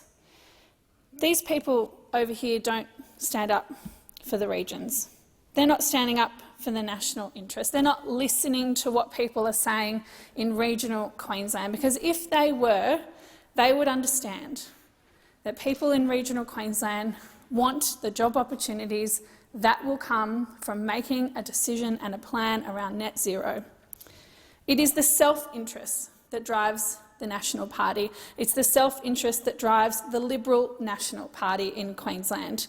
Because we know that the job opportunities that we are losing because this government has failed to back renewables in regional Queensland are going missing, and they're going overseas. Those jobs are going overseas. People in Queensland are missing out on those jobs because this government has failed to deliver a plan and a target for net zero. And we're not talking about hypotheticals here. The government literally vetoed a wind farm in far north Queensland which would create 250 jobs. They stood in the way of 250 jobs because it was against the government's energy policy to create jobs in renewable energy. And we know that the increase in insurance prices, the increase in severe weather events, drought and rising sea levels, that's all going to happen in regional Queensland. It's happening right now. And the impact on the Great Barrier Reef and the jobs that rely on the reef are also in regional Queensland. So when you've got these people over here talking about the fact that they stand up for the regional areas of our country, what they really mean is they stand up for themselves. They stand up for their own political interests, and we've seen that time and time again. But what we expect from our government is to govern for our whole country, and a pathway to net zero is significant for every Australian, no matter where you live. But the past 8 weeks has shown us that, the past 8 years have shown us that in Scott Morrison we don't have a leader who is willing to fight for this. He's weak and unable to act in the national interest. He's more interested in making hollow announcements than actually delivering when things are tough. And what about the backbone of these so-called moderate Liberals who aren't prepared to step up and show any leadership? Where are they on this? Well, I'll tell you where they were about half an hour ago. They were voting with the Nationals against net zero. They've always sat next to them in Parliament. They've always voted with them. They're in government with them. They're in cahoots with them. and they're still so silent on this such important issue. The pantomime of the last few weeks and the last 8 years has been about avoiding responsibility and accountability in every corner of this government. You see, it's quite cute, isn't it? The Nats pretend that they aren't even members of the government, so they're not responsible or accountable for the fact that after 8 years, Australia has no climate policy. They're in Cabinet. We've got the Deputy Prime Minister. There's ministers in the National Party, but it's not up to them to govern the country. And then we've got the Liberals on this side, who conveniently are able to pretend that they're not responsible for the Nationals. So it's nothing to do with them, that they're not responsible or accountable for the fact that there hasn't been a climate policy for the last 8 years. They are in government. The Liberals and the Nationals are in government. The Prime Minister is the leader of the government. But according to him, it's not up to him to lead the country. Minister Angus Taylor said today the Nationals' interest is aligned with the interests of the Liberal Party, but the problem is that neither is interested in the national interest. After 8 long years of this Liberal national government, we still have no climate policy. And it's clear whatever deal gets cut, whatever $20 billion pork barrel fund gets created, the only way to fix this mess, the only way to get action on climate change is to get rid of Scott Morrison and his entire government, the Liberal national government, at the next election. Thank you, Senator Green, and I do remind you to refer to those in the other place by their correct title. So the question is that the motion is moved by Senator Watt to take note of answers be agreed to. Those of that opinion say aye. Against, I believe the ayes have it. Senator Waters. Thanks, Deputy President. I rise to take note of the response to my question to the Foreign Minister. The UN Climate Summit in Glasgow is coming up in a matter of weeks. Australia is being left behind. I ask the Foreign Minister, why is Australia keeping company with petro-states like Russia when so many other nations have agreed to strengthen their 2030 targets? The US, the UK, the EU, Canada, South Africa, Norway, South Korea, Japan, Argentina, Chile, Colombia, Kenya, the United Arab Emirates and so many others. And yet this government is allowing this pathetic Nationals junior coalition partner to dictate their climate policy. And they're having a squabble about 2050 while the rest of the world is talking about 2030, and while the science is saying we need strong 2030 targets. It is the ultimate coalition response to be talking about something that is irrelevant and 30 years out of date, when in fact we need to be talking about strengthening our 2030 targets if we are to avoid climate catastrophe. Now, the science says we've got to triple our targets here in Australia to have any hope of meeting that 1.5-degree aspiration from the Paris Climate Summit. Now, that means we could save what's left of the Great Barrier Reef, we could protect our farmland from worse extreme weather events and more drought, we could protect our people from more severe and more frequent bushfires. But this mob are too in hock to the big mining and the coal and the gas industries to actually take the science seriously.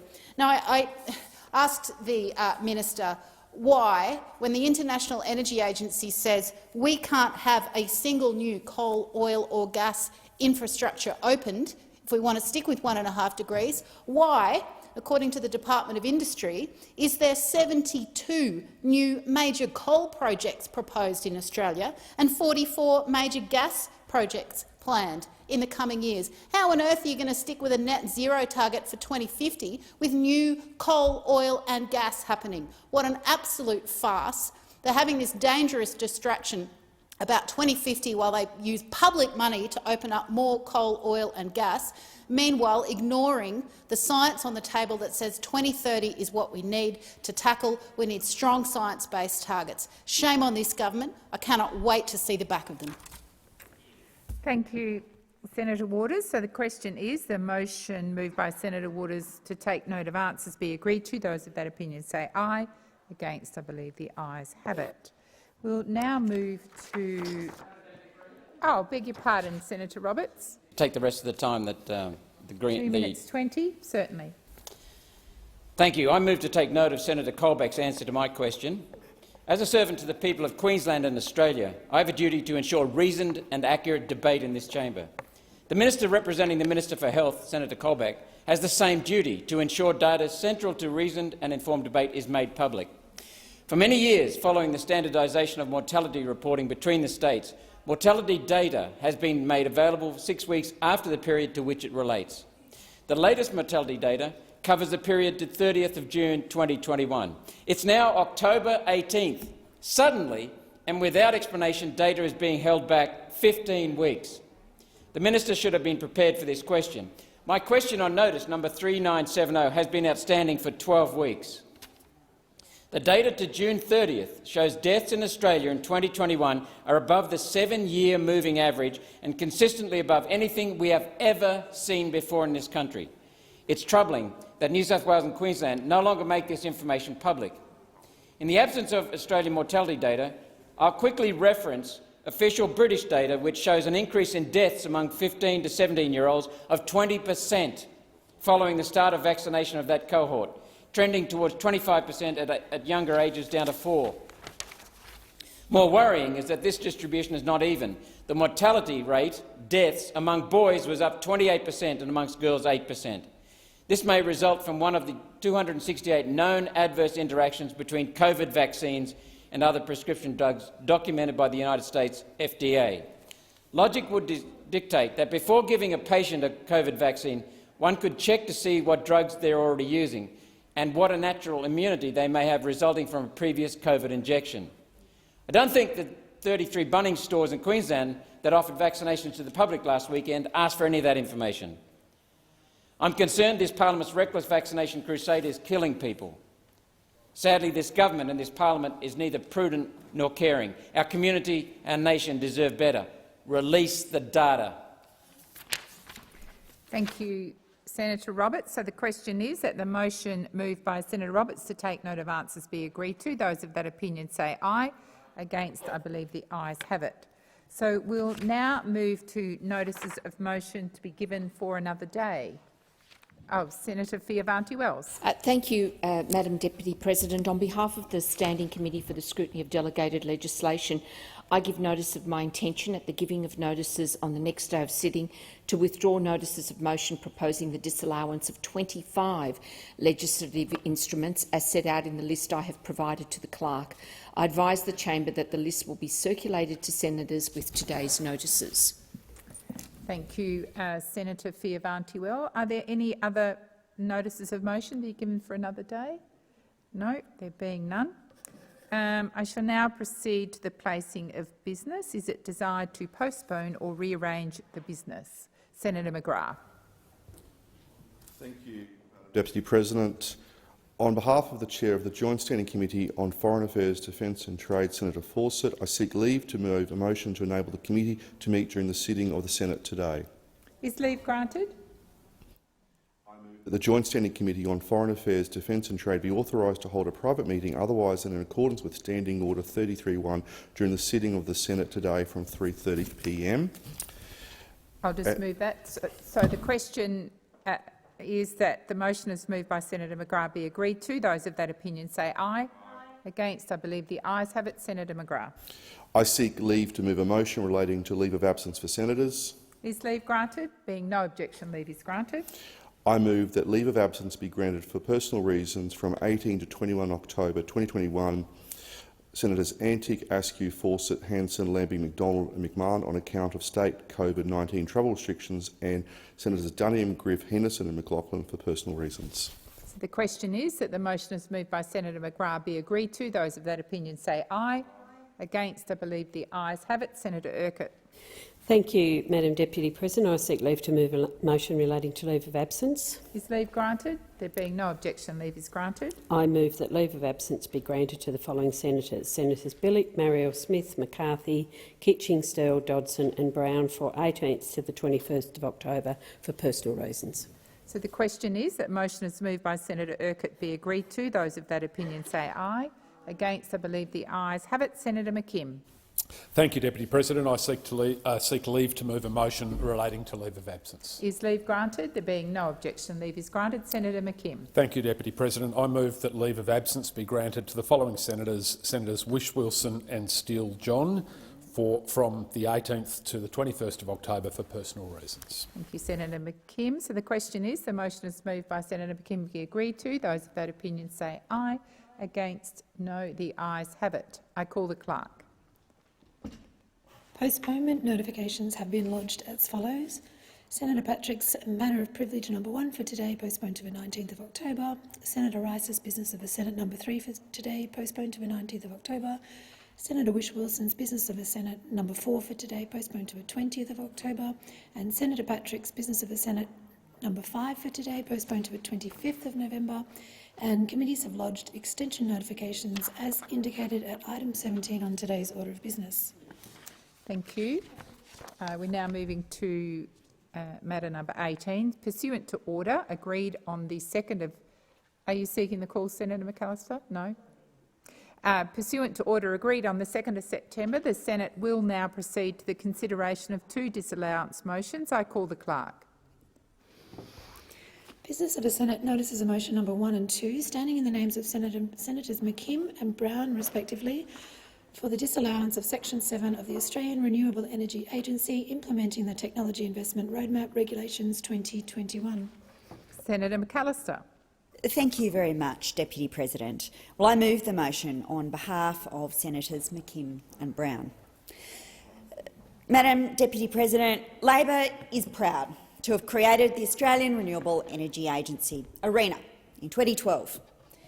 And we did that to support the technologies that are building our future energy system and creating jobs for the future. We invested $2.5 billion in ARENA in 2012, and those opposite have consistently, every day since, tried to gut it, tried to abolish it, tried to undermine the integrity of ARENA every single day for 8 years. Now it's the lead up to COP. Little bit of pressure.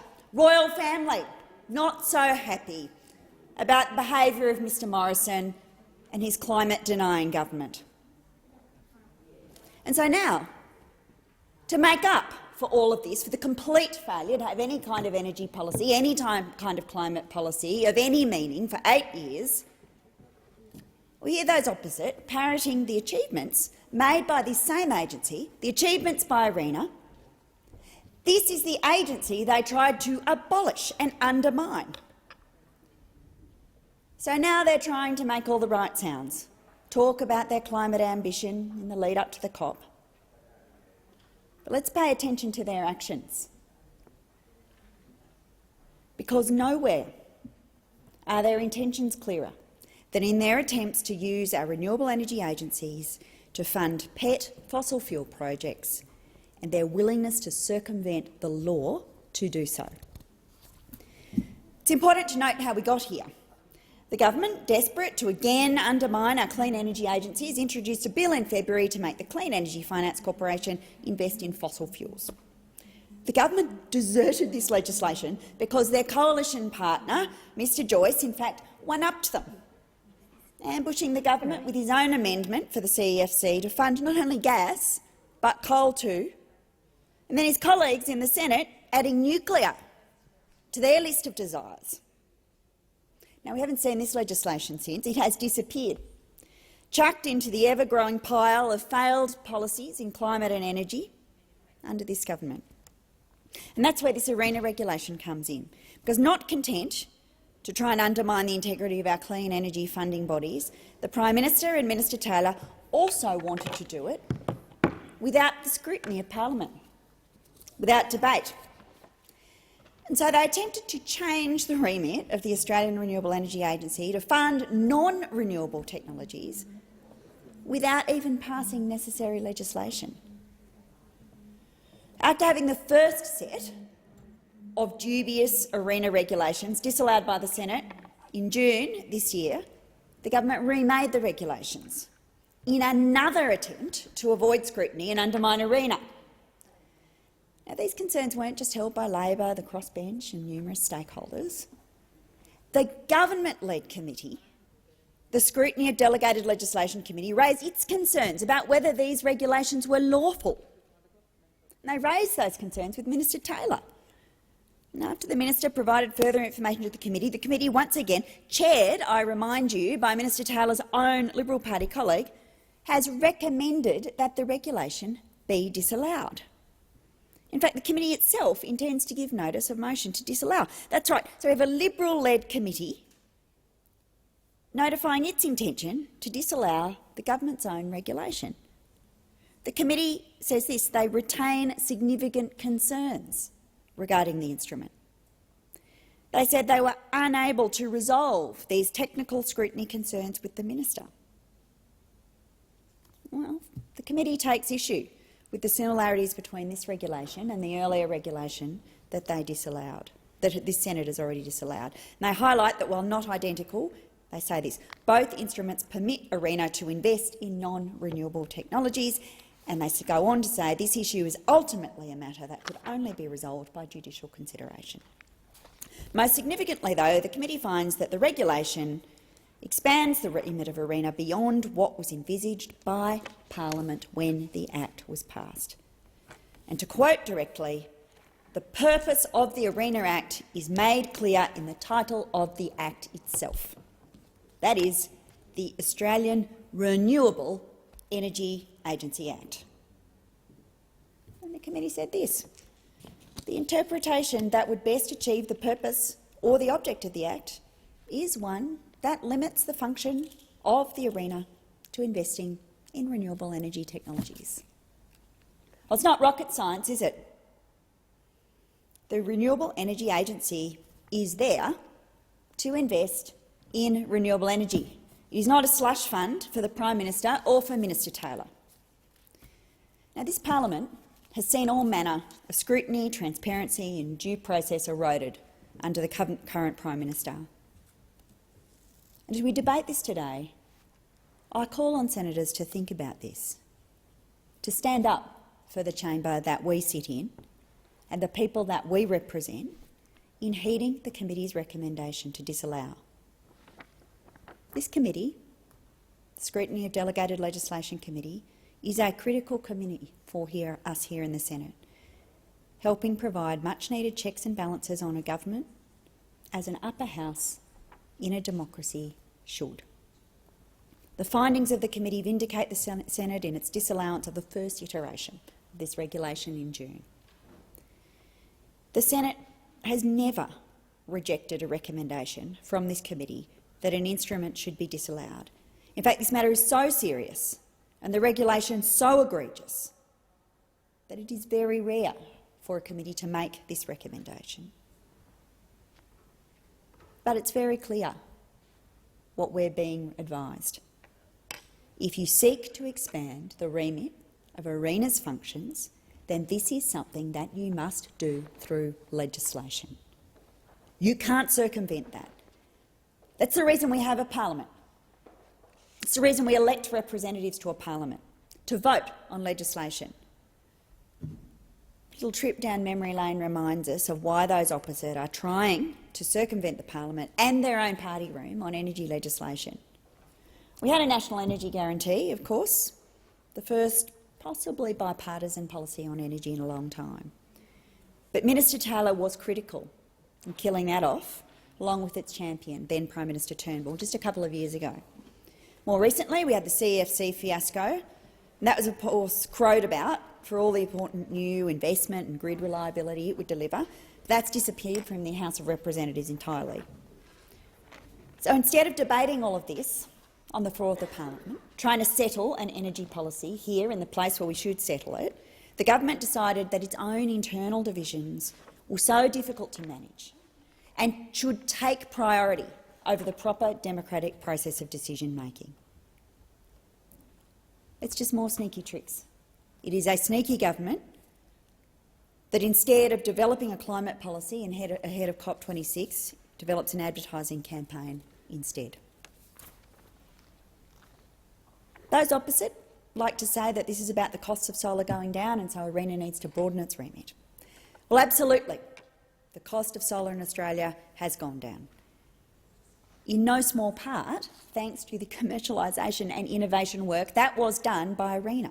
And we want to see ARENA keep doing this work across a number of other clean technologies to hasten emissions reduction and create jobs.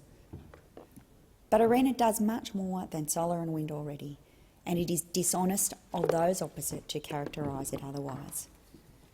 ARENA is already working to accelerate the adoption of hydrogen, creating opportunities for hydrogen export to lock in Australia's rightful place as an energy exporter well into the future. ARENA has been critical of backing mines in regional Australia to increase their use of renewables and in turn cut down their running costs. ARENA invests in bioenergy, getting gas out of landfills to create power for tens of thousands of homes. They invest heavily in the grid, including transmission, storage and batteries, ensuring stability as the uptake of renewables increase and households and industries seek to cut the cost of their power bills. There's many other technologies that ARENA can and does invest in. Any suggestion otherwise is dishonest and just more sneaky tricks from the government trying to get our renewable agencies to fund fossil fuels. Labor created ARENA in 2012. We will always protect it. Because it has maintained its integrity, it's been able to provide jobs for Australians and deliver returns on investment for taxpayers. We don't need sneaky tricks in this place to fiddle with it, and I urge senators to support the disallowance. Thank you, Senator McAllister. Senator Stoker. Thank you very much. I seek leave to make a short contribution. Very short. Thank you. Thank you, Senator. If successful, this motion will stall funding for critical projects that will implement the government's technology investment roadmap. Expanding ARENA's mandate will reduce emissions while creating jobs in projects including healthier soils, hydrogen, low-emissions aluminium and steel production, and carbon capture and storage. Developing these technologies is critical to any serious attempt to reduce emissions while supporting our traditional industries. ARENA has welcomed the expanded mandate, along with extensive support from industry and climate organisations. The Business Council of Australia reiterated their support for the expanded mandate just last week. The continued opposition to this regulation is bad for jobs, bad for emissions reduction and bad policy. Senator Waters. Deputy President, and I rise to speak on this disallowance of a regulation by this government to try to force a renewable energy agency to give money to fossil fuels. Now, honestly, if it wasn't so serious, it would be hilarious. But this isn't the first time they've tried to do this. It's like Groundhog Day. We were here in June and we got the numbers to knock off this dodgy attempt to force ARENA, the Renewable Energy Agency, to fund carbon capture and storage and gas. Now, thankfully, the reason we managed to knock off that dodgy attempt was thanks to the support of One Nation at the time, who rightly formed the view that when these big gas companies aren't actually paying the tax that they're meant to pay, they shouldn't be getting extra public handouts. Now, that situation hasn't changed. These big gas companies are still renowned for avoiding their tax obligations, and yet they still have their handout for public funds. So I'm hopeful and expect that we will again say to the government, no, you can't force a renewable energy agency to fund gas and so-called carbon capture and storage so that you can keep polluting business as usual. But we'll see how we go on the vote just shortly to come. Now, it's also very interesting timing, isn't it? Because we're on the eve of Glasgow and we have the whole world, many nations, talking about increasing their 2030 targets. And we have our Australian government completely out of touch with the community, out of touch with the science, out of touch with many in the business community, all of whom are calling for strong 2030 targets. This mob are having a little spat with their coalition partner about a date that's almost 30 years in the future, where none of them will still be in parliament. And they're avoiding talking about the real issue of 2030. But what's worse, today the first piece of legislation that they brought on to this chamber after a 6-week break was legislation to allow the Export Finance Agency to give more public money to fossil fuels.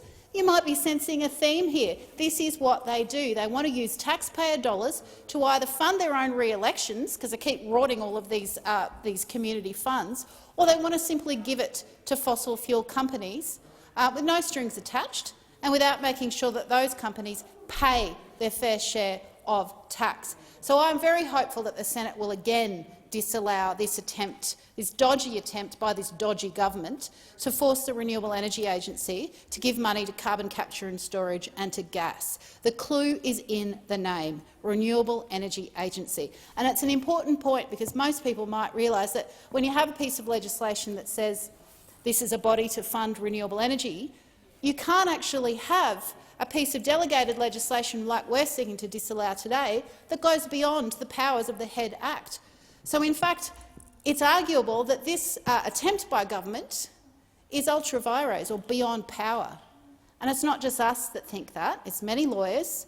It's also the government's own Scrutiny of Delegated Legislation Committee, who in this place, and I was sitting here when I heard the speech and the chair of that committee speak to this piece of delegated legislation, said that the committee had significant concerns, that it was against the law for the government to seek to do this, because the parameters of the legislation are about renewable energy. They're not about gas. They're not about carbon capture and storage. So here is the government's own committee saying you're potentially breaking the law here, folks, and it's very telling, isn't it, that this government is so desperate to give more public money to fossil fuels that they'll break the law to do it. So I hope that the chamber takes the same decision today as they did last time and sees the wisdom of stopping this government giving more handouts to big polluting companies that don't even pay their tax. Honestly, you just couldn't make this stuff up. I've mentioned already that the Scrutiny of Regulations and Delegated Legislation Committee Chair has said that this is beyond power. The Parliamentary Library has also agreed that there's no way, they could see no way that this regulation can be lawfully made. There's a barrister, Fiona McLeod, has provided some legal advice saying on multiple fronts this piece of delegated legislation was unlawful. So not only is this bad policy, it is unlawful policy. Unfortunately, this isn't the first time that the government has sought to give public money to fossil fuels. We saw that the Beetaloo fund that was announced several months ago was an attempt yet again to give $50 million to gas companies to open up the Beetaloo Basin in the Northern Territory against the wishes of First Nations owners of that land, against the wishes of the farming community in that area, who are desperately worried about their groundwater and have very good reason to be so worried, against the wishes of all of the climate scientists, including the International Energy Agency, which says you can't open up new coal or gas or we're going to absolutely blow any chance of keeping our climate targets. Against all of that advice, this government is giving $50 million to open up the Beetaloo Basin for gas fracking. So that's just yet another example of the fossil fuel cosy relationship that this government has sewn up. We saw today's piece of legislation to do the same, and now we have a further regulation by this coal-addicted and gas-addicted government to tip yet more taxpayer money, good money after bad. Now, we were in the room when this legislation was created. We were in the room negotiating this legislation back in 2011, the Renewable Energy Agency legislation, and Mr Martin Ferguson was the responsible minister at the time. That was before he left Parliament to become the chair of the gas lobby. But we weren't going to give him an inch, and so we ensured that this legislation was drafted tightly. And that's exactly why this regulation today is beyond power. It is unlawful, and I think in future it would be used as a textbook example of an unlawful use of executive power, or an attempted use of unlawful executive power. If you want to waste money on a lawyer's picnic, this regulation, if it's not disallowed today, and I hope it will be, because I hope that those same arguments still apply, but if this regulation stands today, it will go to court. There are many people who've said that they will challenge this. What a waste of money and time to spend more time arguing about this in court when we could just stop it today. We could just say to the government, once again, like we did in June, you can't make the Renewable Energy Agency give money to coal and gas. Find another community fund that you're going to rort. Don't use this one. Sadly, I'm sure that they probably will find another fund because it's just how they roll. Sports Rorts 1 and 2, Urban Congestion Fund, Building Better Regions. Oh, goodness, the list, I mean, I've got a piece of paper and it goes on two sides, the number of community electorate funds that have been rorted by this government. So I'm sure they'll have other ways of tipping money into the fossil fuel sector, but they shouldn't be using the Renewable Energy Agency to do it. So one final plea to this chamber to stand firm, just like we did in June, where you shouldn't be letting big gas companies get more public money when they're not even paying their own tax obligations. I hope that that argument remains persuasive and that, once again, we can stop this government attempting to prop up the fossil fuel sector while simultaneously taking generous donations with the other hand. Pretty good return on investment there. I haven't done the figures for a couple of years on just how much grants and handouts they get versus how much donations are received by this government, but it was looking like a pretty healthy return on investment when I last looked about 2 years ago. We can stop this here today, and I urge those in the chamber whose vote will be crucial in determining this outcome to make sure that we get the same outcome as last time and we knock off this dodgy, ultra-vires delegated legislation that would tip more taxpayer money into big corporate pockets that don't even pay their tax. Thank you, Senator Waters. Senator Roberts. Thank you, Madam Acting Deputy President. The core issue here is integrity. We see the Nationals Party and the Liberals Party tying themselves in knots. The coalition unravelling, according to some, the coalition all over the place, according to others. Depends who we listen to. But the core issue is the complete lack of integrity from the Labor Party and the Greens. This parliament says, according to Senator McAllister, has seen all manner of scrutiny. Oh, really? I can remember Senator McDonald up here, Senator Ian McDonald, when he was a senator here, standing up saying that this parliament has never, ever debated the climate science. Never.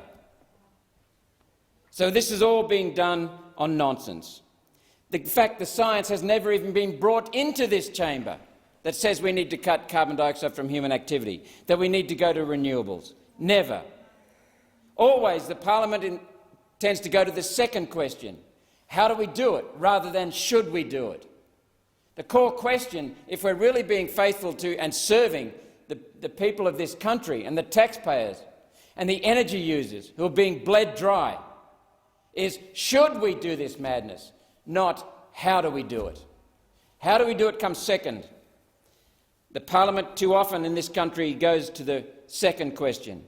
No one has ever presented the empirical scientific evidence in this parliament, either house, that says carbon dioxide from human activity needs to be cut.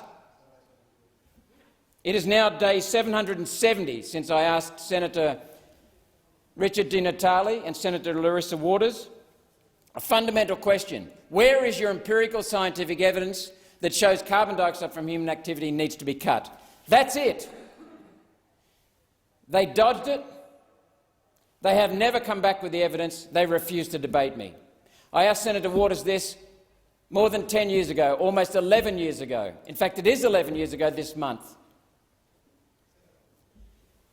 And she refused to debate me then. Senator Waters then talks about a waste of money. Oh, really? When we're spending $19 billion a year on this rubbish, destroying our energy sector, destroying manufacturing jobs, exporting them to China. We send them our coal. They generate electricity using our coal after we've shipped it thousands of kilometres, and they sell it for 8 cents a kilowatt hour. We use the same coal here in this country, some of the best coal in the world, and we sell our electricity at 25 cents a kilowatt hour. Why the difference? Why is it 3 times as much here? Because of all the renewable regulations, subsidies and climate rubbish. That's why. Not only do we export our coal, we export our manufacturing jobs, because the #1 cost of electricity, of manufacturing these days, is electricity. Not labour anymore, electricity. We're gutting jobs, throwing people on the scrap heap, no livelihoods. for nothing, because no one has ever presented the science that says we need to do this. They run from it. In One Nation, we welcome the debate. We welcome a debate on the science. We will welcome putting both coalitions, the Liberal Nationals and the Labor Greens coalitions, under scrutiny. The policies of the Liberal Nationals coalition are so close to the policies of the Labor Greens coalitions. Where's the difference, I ask you, other than slightly in degree? This is an absolute disgrace with what we're doing to this country, what this parliament is doing to this country, what this parliament is doing to the taxpayers, what this parliament is doing to jobs of real people, everyday Australians, jobs getting gutted. And it's based on a lie. And Al Gore is making out like a bandit because the crook has made hundreds of millions of dollars out of this scam, along with several other people, academics, politicians, government agencies. It just goes on and on and on. This has got to stop. Thank you, Senator Roberts. Senator Rice, I'll just let you know that there's just a few minutes remaining. Yep, thank you. We seem to be living in a parallel universe here. We've got a government that wants to be putting more money into fossil fuels, more money into polluting our atmosphere, more money for destroying our climate, more money for helping to exacerbate the climate crisis. The planet is on fire. Climate crisis is the most existential problem facing humanity, facing the planet. When I arrived in Canberra this morning, it was great to be back here, and no more so than to meet the brave climate protesters out the front of Parliament House, in particular Frances there in her yellow onesie, as she has been, rain, hail or shine, every parliamentary sitting day this year, because she was joined this morning by a whole troop of people in yellow onesies. Extinction Rebellion, other protesters, because they know this matters, that our future is at stake. Last Friday, we had young people all around the country protesting, rallying, both in person and online, about their future, about our future. We are in an absolutely existential dilemma as a world. We need to be taking urgent action to be reducing our carbon pollution now, urgently. 2050 is too late. Delay is the new denial. 2030, this is the decade. This is the decade that we can be taking action to be saving the Great Barrier Reef, to be saving our future from a future of more intense, more frequent fires, floods, sea level rise, to be saving us from the fact that we will not be able to be growing food in our current food areas. The climate of where we grow most of our wheat today, under 3 degrees of warming, will be more like the climate of the central deserts. You cannot grow wheat in a desert. So it's pretty clear this is the crisis that we're in, what we need to be doing. We need to be stopping the mining, the burning and the export of fossil fuels. And yet this government is actually wanting to be put more money to change regulations. And as my colleague Senator Waters said, changing regulations that are probably unlawful to actually be supporting more mining, burning and export of fossil fuels.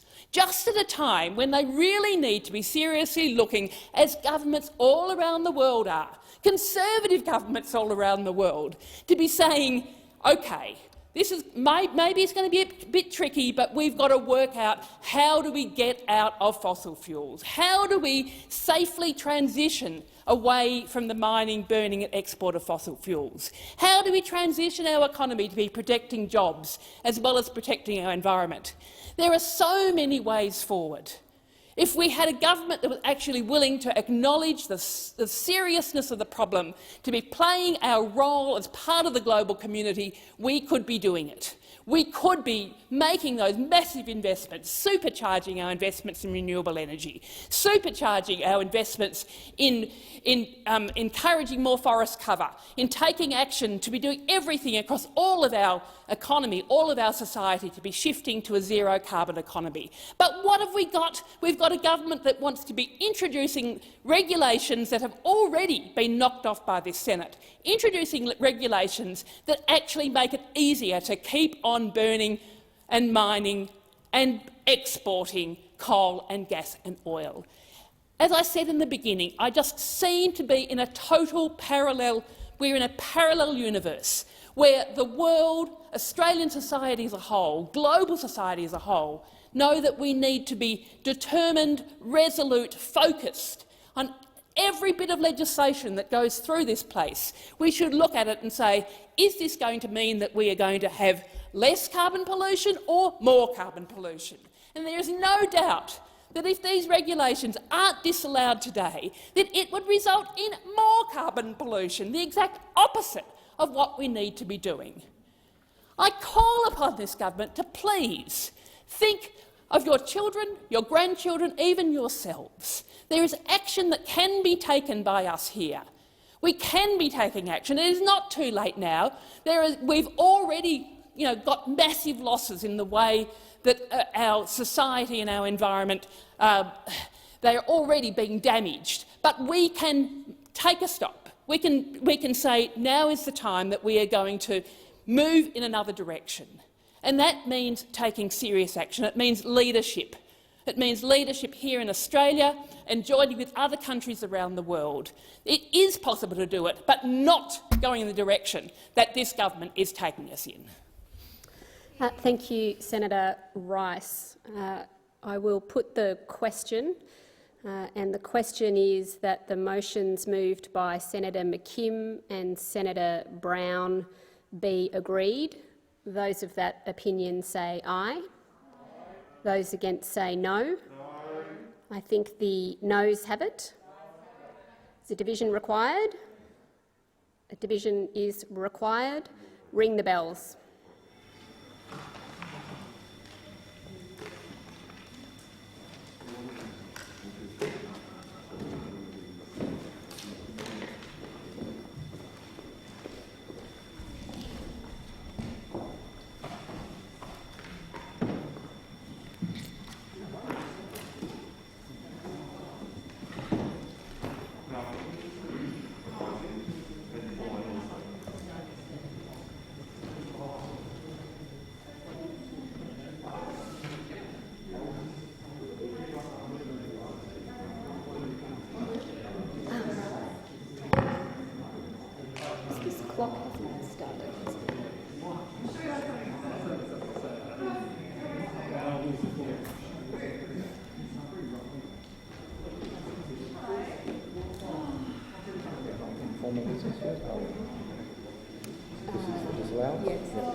Stop the bells.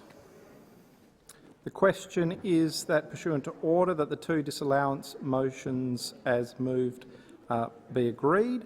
Those of that opinion say aye.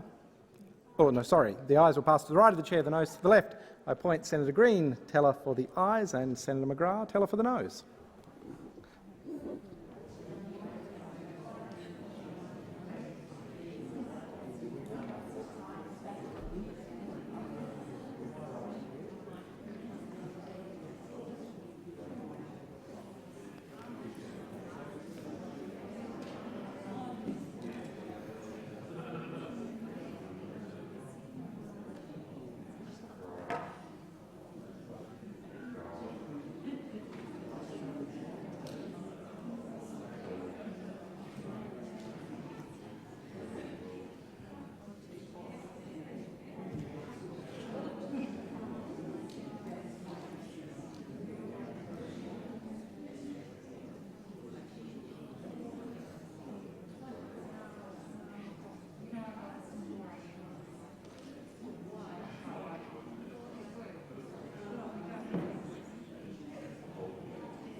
The result of the division is ayes 25, noes 25. The votes being equal, the question is resolved in the negative.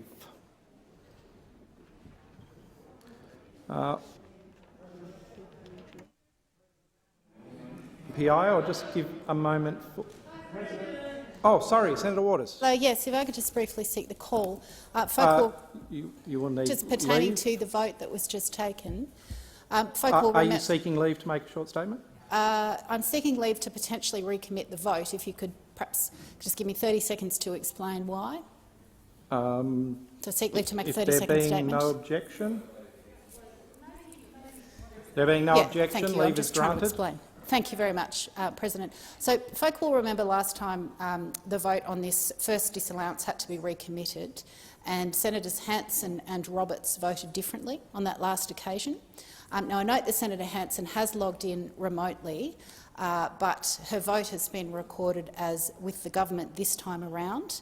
Given that this was such a close vote, I'm simply seeking clarity from Senator Hanson that she has in fact changed her position from the previous vote, where she abstained, and now wishes to make it a positive vote, given that it's a tied vote and it will make the difference as to whether this regulation passes or not.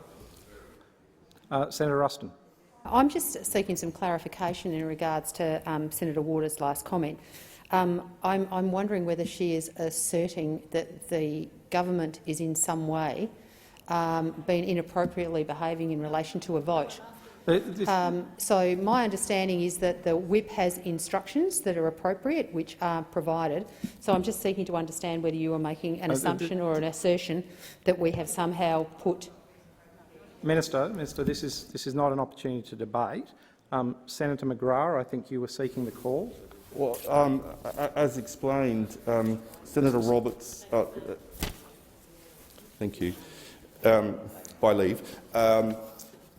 Senator Roberts this morning said that he was the whip for One Nation and gave clear instructions to me in the chamber just then that he and Senator Hanson are voting to oppose this disallowance. And I did explain that to you and also to Senator McKim in relation to Senator Roberts' advice.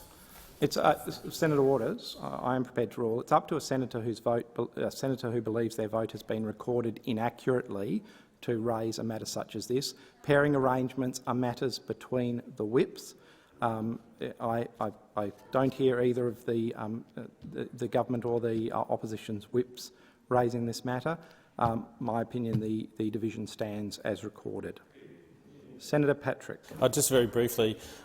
Senator Patrick, are you seeking leave? Just seeking leave to contribute to this. Is leave granted? Yeah. Is leave granted? 100%. There being no objection, leave is granted. All I just want to put on the table is that the pairing arrangements are blind to the crossbench, and so I think the question wasn't being unfair and it wasn't actually making an allegation against the government. No. It's just that we are blind to it. Senator Patrick, as I appreciate the point, Senator Waters, I'll get to you, but if a senator believes their vote has been recorded inaccurately, then they have the right to bring that to the attention of the chair. That has not happened in this case. Senator Waters, I think we should move on. Are you seeking leave, Senator Waters? It's very briefly, 30 seconds. Is leave granted? No, leave is not granted. Well, I was going to apologise to you, but fine. If you haven't given me leave, you miss out. I did not deny you leave, Senator Waters. Okay. We will now move on to the MPI. We'll just, for those who are not participating, I would ask you to clear the chamber rather than discuss things here, and I will perhaps ask Senator Walsh to resume the chair.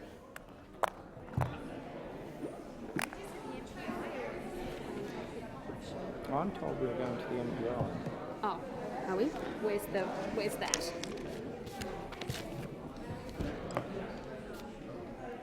Oh, thank you. Is it standing up or a sitting down? Thanks, Steve. Thank you, Senators. Thank you, Senators. I inform the Senate that at 8:30 a.m. today, 17 proposals were received in accordance with Standing Order 75. The question of which proposal would be submitted to the Senate was determined by lot. As a result, I inform the Senate that the letter from Senator Pratt proposing a matter of public importance was chosen. It is shown at item 20 on today's order of business. Is the proposal supported? Thank you, Senators. The proposal is supported. I understand that informal arrangements have been made to allocate specific times to each of the speakers for today's discussion. With the concurrence of the Senate, I shall ask the clerks to set the clock accordingly, and I call Senator Sheldon. Thank you, Acting Deputy President. I rise to speak on this very important motion that's been moved forward by Senator Louise Pratt. This matter of public importance is incredibly important to this country and to my home state of New South Wales, which has now been suffering lockdowns, but also is now emerging out of those months of lockdowns. Months of lockdowns were only necessary because the Prime Minister, Mr Morrison, utterly failed in the vaccine rollout and quarantine. Because of Mr Morrison's insistence that the vaccine rollout was not a race. Because of Mr Morrison's insistence that the COVID-19 pandemic is a problem for the states and territories. There have been lives lost. There have been many more who have suffered serious illness. There have been billions of dollars lost from the Australian economy, billions of dollars that have been drained out of the pockets of small business owners and working Australians. There has been severe financial hardship. There has been severe impacts on mental health.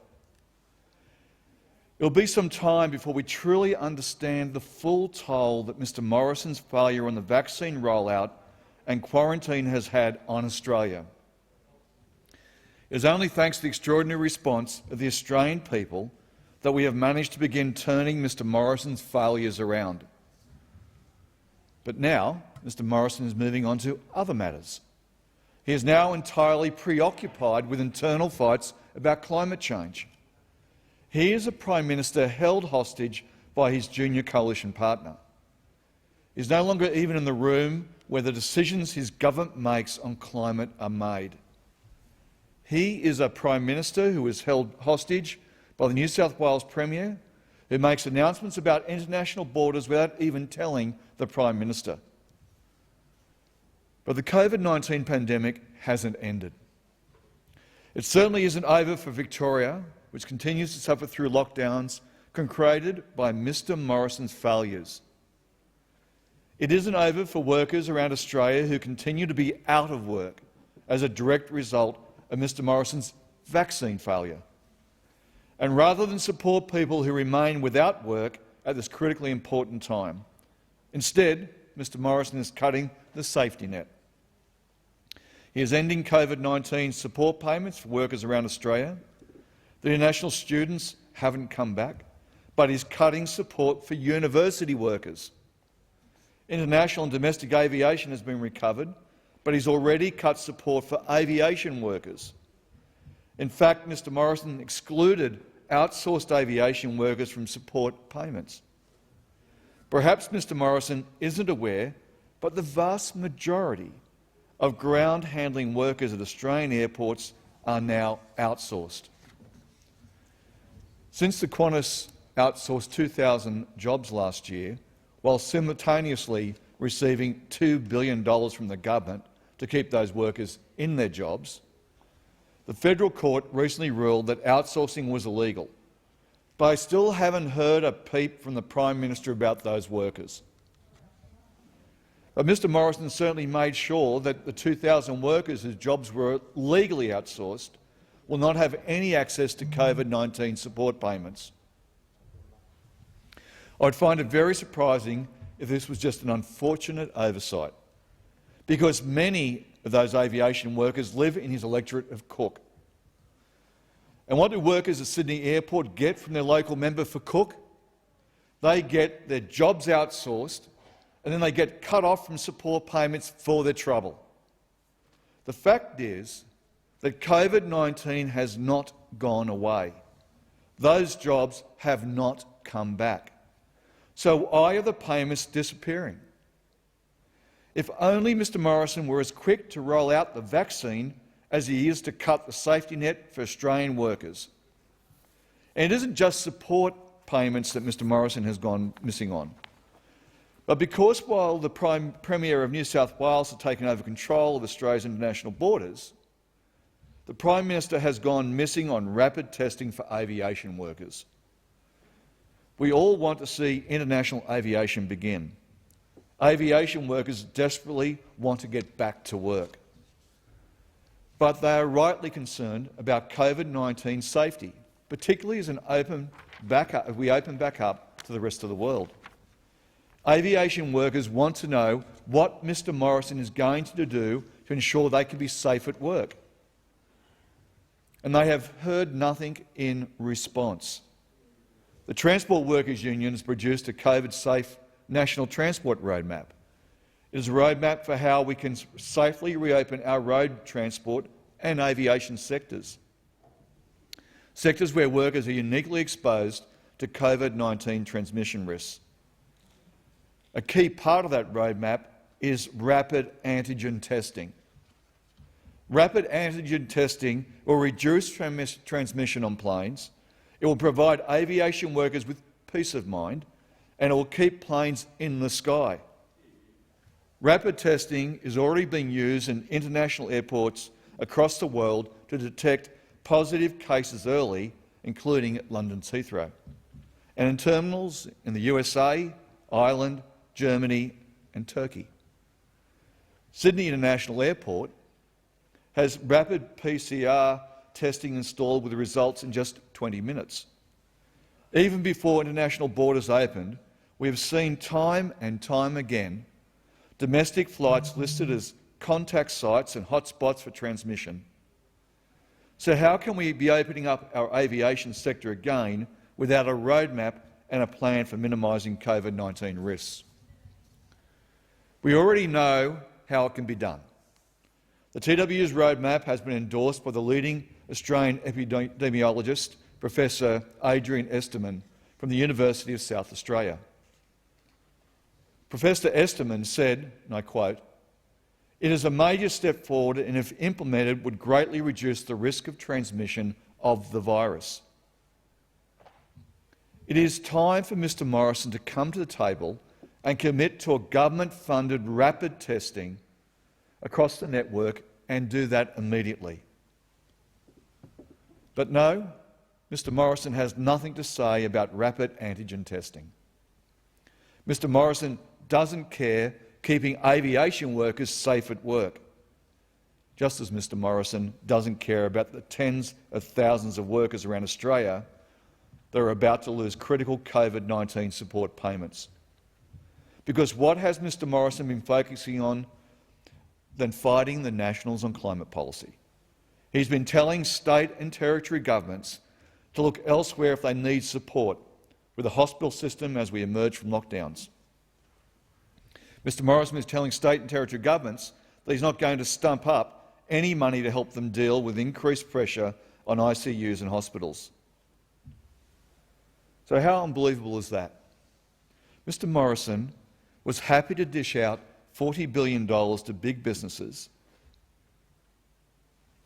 Over $20 billion was paid to companies that made an improvement in their income.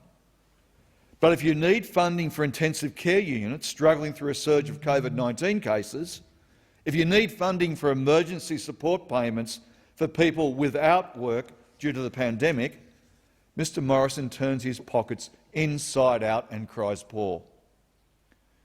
It's just the latest chapter in the sorry saga of the Morrison government. There has been no end to the amount of money that can be dished out for government rorts or in handouts to big business that don't deserve it. But if you're doing it tough, if you need money but to put food on the table or to pay for an ICU bed, then you're tough out of luck. And as raised by the Queensland Nurses Union, the necessity for there to be a 50-50 funding arrangement with the state government. And in a survey recently carried out by Queensland Health workers, they're calling for funding to address the dire safety issues in hospitals, as a survey of nurses and midwives reveals 72% worry about facilities cannot cope with the COVID-19 outbreaks. The Queensland Nurses and Midwives Union questionnaire reveals 58% of respondents do not believe facilities are safe for patients of staff. Well, Queensland is part of Australia. New South Wales and the rest of the country, the rest of the states, make up Australia. It's critically important that the Prime Minister acts, and acts now. Thank you, Senator Sheldon. Senator Small. Thanks, Madam Acting Deputy President. And I think today we've seen some of the hypocrisy that we've come to expect from the Labor Party on this. My fellow senator from Western Australia, Louise Pratt, has moved a motion supposedly of urgency, calling attention to the dire state of our health system in Western Australia. But in doing so, she's not only fronted up here today, or completely failed to front up here today and put that case, but she's also left out the true story. And the true story, if we look back from the period from 2012-13 through to this financial year, this federal government coalition federal governments have increased the federal funding for the health system in WA by an incredible 72.8%. Over the same period of time, the state government has increased funding by 18.4%. That's right, Madam Acting Deputy President. The federal government has increased health funding into Western Australia at 4 times the rate of the state government that the Labor Party, Premier McGowan and Senator Pratt also hypocritically accuse us of neglecting the health system. Indeed, Premier McGowan and Minister Cook went so far as to blame older Western Australians and NDIS recipients for the overrun of our state's emergency departments. Now, although that's shameful of itself, it also takes place in the context of not a single case of COVID community transmission in Western Australia. And for that, I know my colleague from Western Australia, Senator O'Sullivan, and I do commend the McGowan government for their effective management of the evolving situation with the pandemic. However, I think we can be rightly critical of their abject failure to prepare the health system for the pandemic, despite us being some 18 months down the line. The health system exists to protect us. We mustn't manage our economy to protect the health system that they have neglected. So we're not asking for anyone to open up on a whim, but what we are asking is for the Labor Party to level with the Australian people, be honest with the facts. And that would start with acknowledging that in Western Australia, the state Labor government has chronically underfunded our health system to the point that ambulances can't get into hospital car parks, let alone get their patients into the emergency department. And that takes place in the same context of the federal government pouring 4 times more money into that health system than the state's own Labor government. If we're going to level with the Australian people, I think we should also be honest around a few other home truths. And they are that despite the fact that this government was the first to close its international border to the world, that this government declared COVID-19 a pandemic a full 14 days before the WHO did so, and despite the fact that Australia's vaccination rollout is occurring faster on a per capita basis than in either the UK or the US, the Labor Party do nothing but continue to snipe and undermine the success of our economic and health management of this pandemic. I've heard nothing from those opposite to celebrate the fact that our vaccination here in Australia now outstrips not only the United States but also Israel, lauded for its high vaccination rates.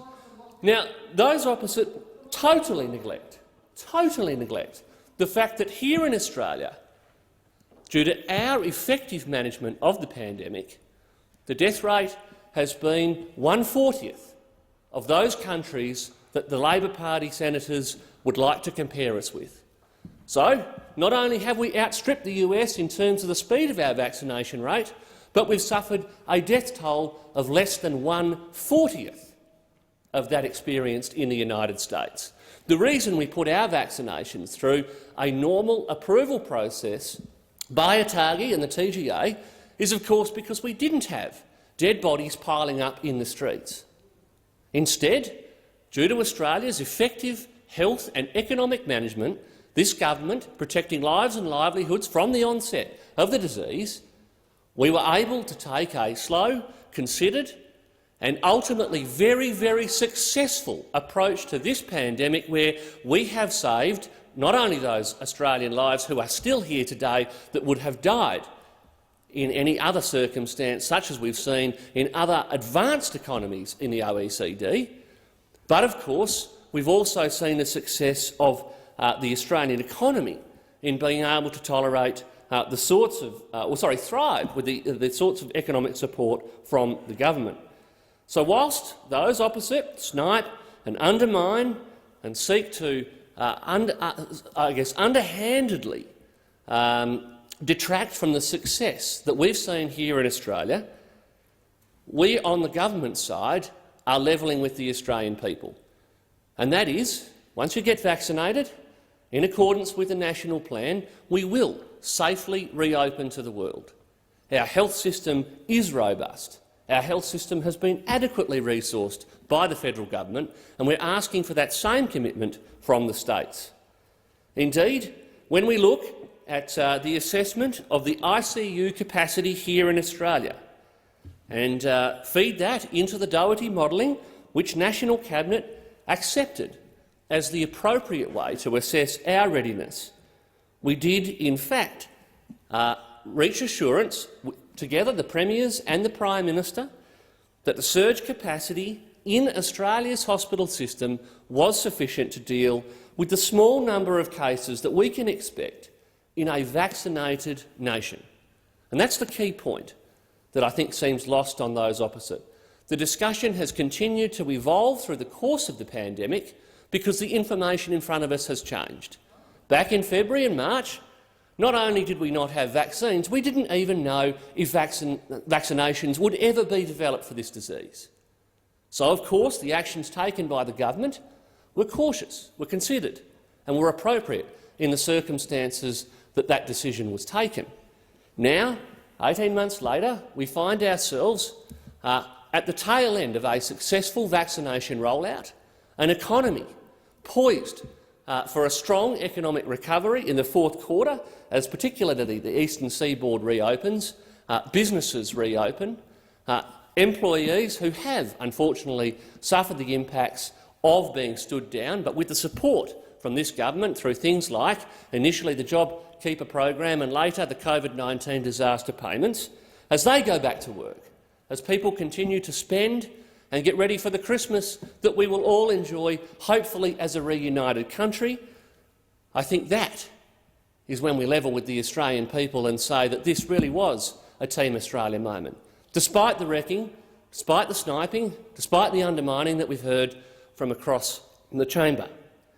And that is, I think, what we need to take away from this when we look back on COVID-19, that this government was bold in its policy making at times of national crisis. But that bold policy making has ultimately been so incredibly successful on both the health and economic fronts. So again, I question why my fellow senator from Western Australia, Senator Pratt, would come to the Senate, well, actually failed to come to the Senate today, having submitted such an outrageously baseless MPI that seeks to blame the federal government when, in fact, the responsibility for the situation with Western Australia's health system lies squarely at the feet of the McGowan state government, and completely ignores the fact that this government, together with our state and territory leaders through the National Cabinet process, has agreed a safe plan for reopening. It's not on a whim, it's not incautious, but it is appropriate and it is necessary. And that is why I am so proud to be part of this government that has delivered such effective management of the pandemic. Thank you. Thank you, Senator Small. Senator Steele-John, remotely. Thank you. The reality of this pandemic and the rollout of the vaccine for disabled people here in Australia, it has been one of fear, as we have watched our government fail us time and time again. It is a hard truth to hear that your government purposely, strategically, outrageously made the decision to deprioritise 4 million Australians as it panicked to make up for its own incompetence in the early days of the vaccine rollout. But that is what happened. That is the truth. And we have our Royal Commission to thank for the clear knowledge of absolute failure of this government's vaccine rollout in relation to disabled people. As a result of this failure, vaccination remained scandalously low among our community, well below the average in the wider population. We must urgently ensure that all disabled people who want to are vaccinated and can get vaccinated right now, before the country opens up and inevitably COVID rips through. There is absolutely no time to waste in this endeavour as Victoria and New South Wales change radically the way in which they manage COVID-19 in the community.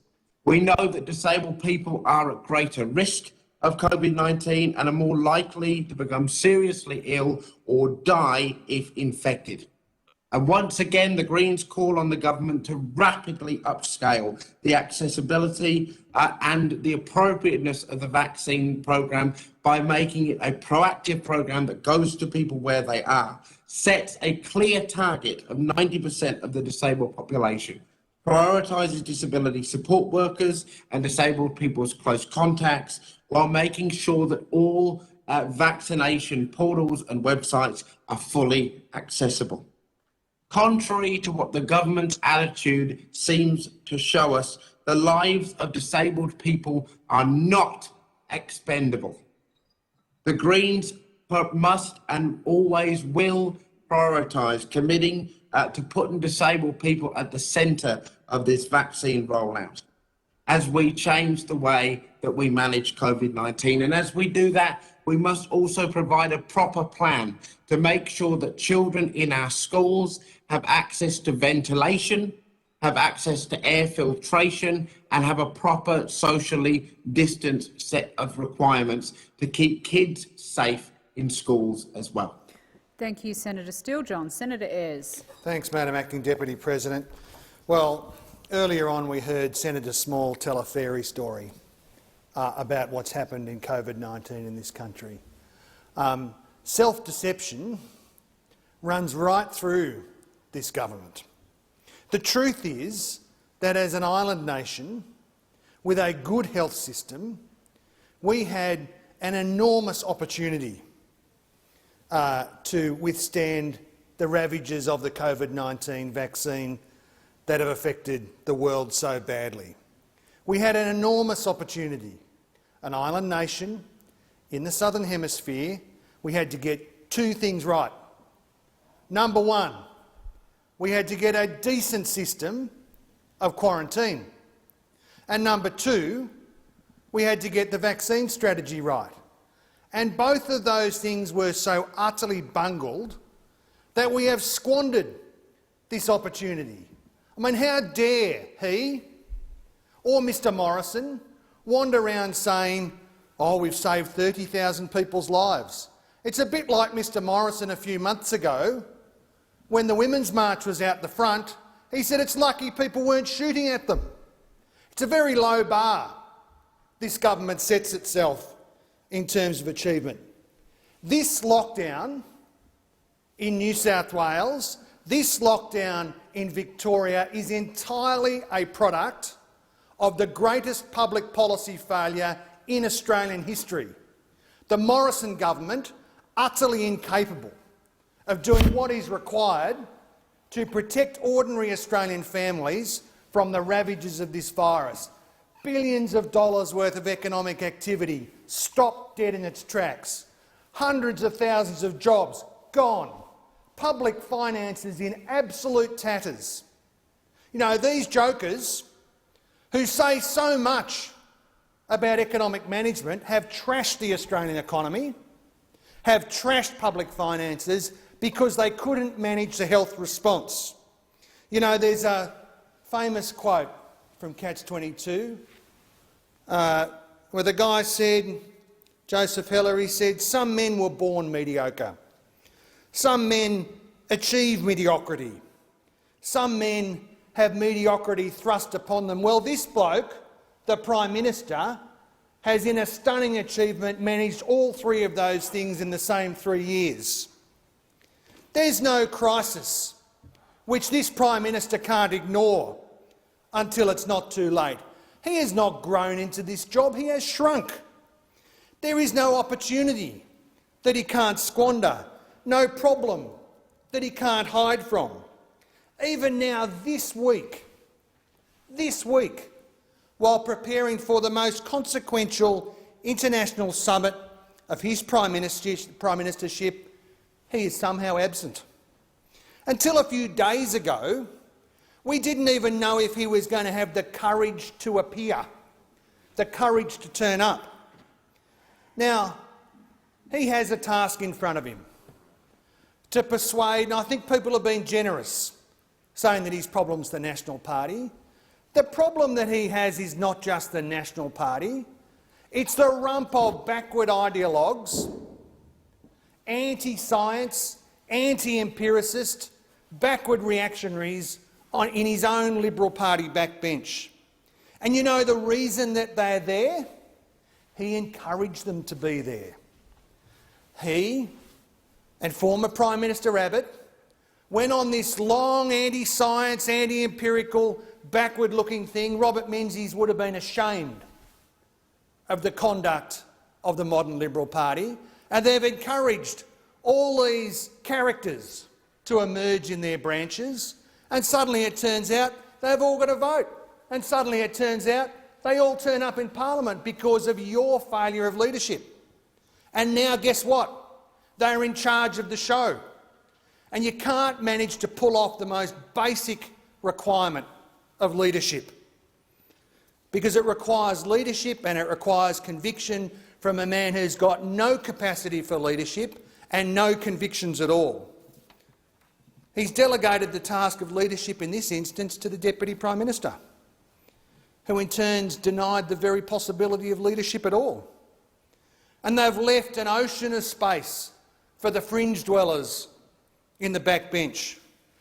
Minister Pitt has proposed a $250 billion fund, and hundreds of billions of dollars gone out the door because this government can't manage its COVID vaccine response. Now they want an extra $250 billion of public money for a loan facility. It makes the Kimlani loans affair look like a corner shop operation.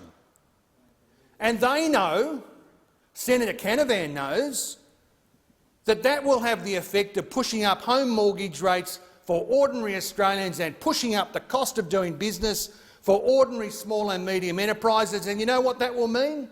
Falling living standards, lost jobs. It will mean power prices go up, not down. It is the most backward-looking response you could imagine. And Senator Rennick, well, what a surprise, he's in here with nuclear power stations. Where are they going to be? Nuclear power stations. Why on earth do we want to put up the price of electricity and have unaffordable energy approaches in this country? Why? Because all these backward-looking characters on the backbench there, who actually run the show, have been told they can frolic with any dumb idea that they like. Where will these nuclear reactors be? Will they be in Jervis Bay? Will they be in Fremantle? Will they be in Port Stephens? Will they be in Hervey Bay? I mean, those are the places. Those are the places that have been recommended before. The Latrobe Valley, Portland in Victoria. They're all on the list, drawn up by former chief scientists. I mean, what a joke. So 8 years of shambolic failure on climate policy, a shambolic response to this gravest national crisis. Now, if the National Party fails to endorse the Prime Minister's net zero policy before he leaves for Glasgow, the Nationals going to leave the Cabinet? Who's going to be the Deputy Prime Minister?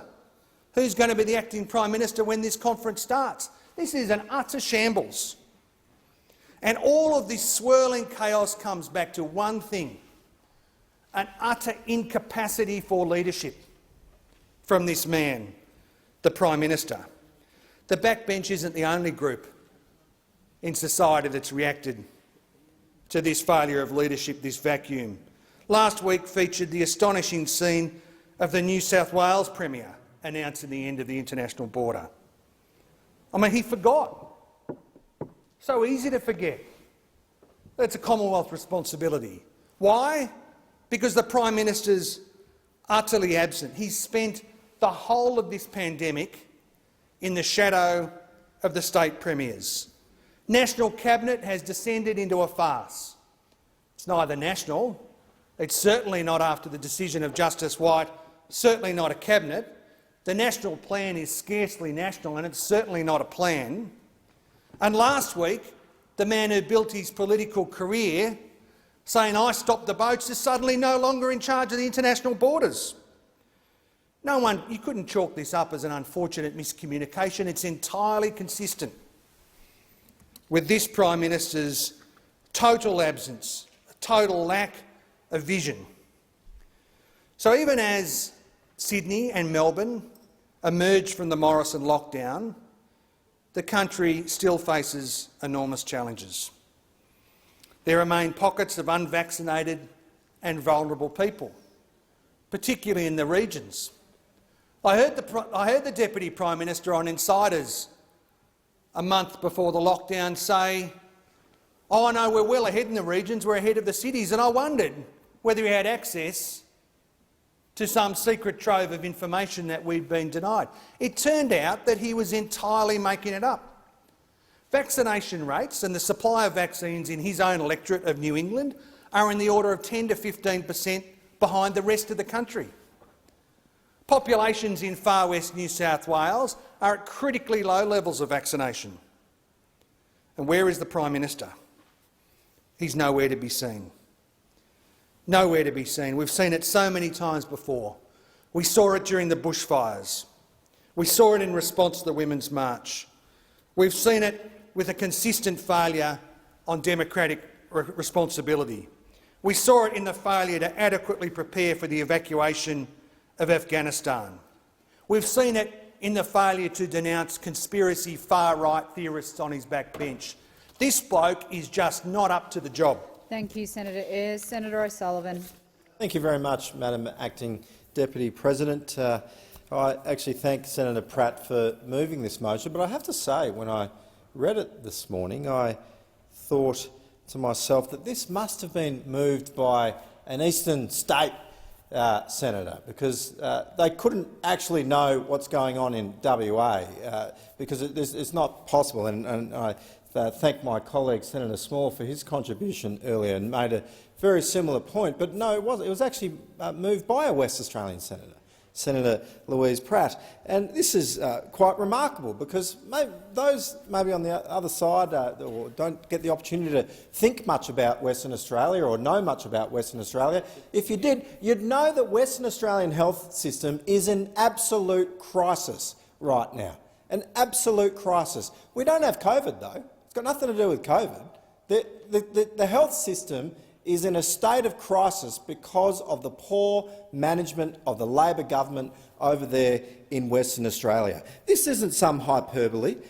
This isn't some hyperbole. On Saturday, the AMA president, they revealed that Western Australia has the lowest ICU bed per head of capita in the nation, despite the fact that the McGowan government announced a $5 billion surplus. Now, when asked about this statistic, the AMA president in Western Australia had this to say. He said, "Unfortunately, it doesn't surprise me. It doesn't surprise me, because the McGowan government effectively flatlined operational budget for WA Health over the last 4 years." Now, what is more galling about this ICU figure is that it's actually lower than what was available last year. So even before, it's actually 10% lower than before we went into the COVID pandemic. Yet the big announcements that were made, absolutely necessarily because of what we're dealing with the pandemic, was that we needed to shut everything down, we needed to go into lockdown, we need to have social distancing, we need to do all the things that are necessary to help the system to be able to deal with COVID. And part of it was to build up our capability within the hospital system, was to get the extra beds that were necessary, to get the staff that were necessary, to get the equipment that was necessary. But we're actually 10% lower than we were before we even went into the pandemic when it comes to the ICU beds. Now, indeed, Senator Pratt's motion mentions that there's a shortage of beds, overcrowded emergency departments and longer waits as a result of COVID-19 patients in hospitals. But as I said, there's no COVID in Western Australia. So what this motion really should read is that the health system, the WA health system, is facing a shortage of beds, overcrowded emergency departments and longer waits as a result of serious underinvestment and mismanagement by the WA Labor Party. Now, since the coalition government came into power, We have increased funding to WA hospitals by 72.8%. 72.8%. And the WA government, over the same time, has increased it by 18.4%. So some 4 times more the investment into WA hospitals has been delivered by the Morrison government, yet the state Labor are found wanting. Premier McGowan's rigid insistence on his hard border, which was necessary, we accept that. It was responsible, however, in part for staff shortages across the state's health system.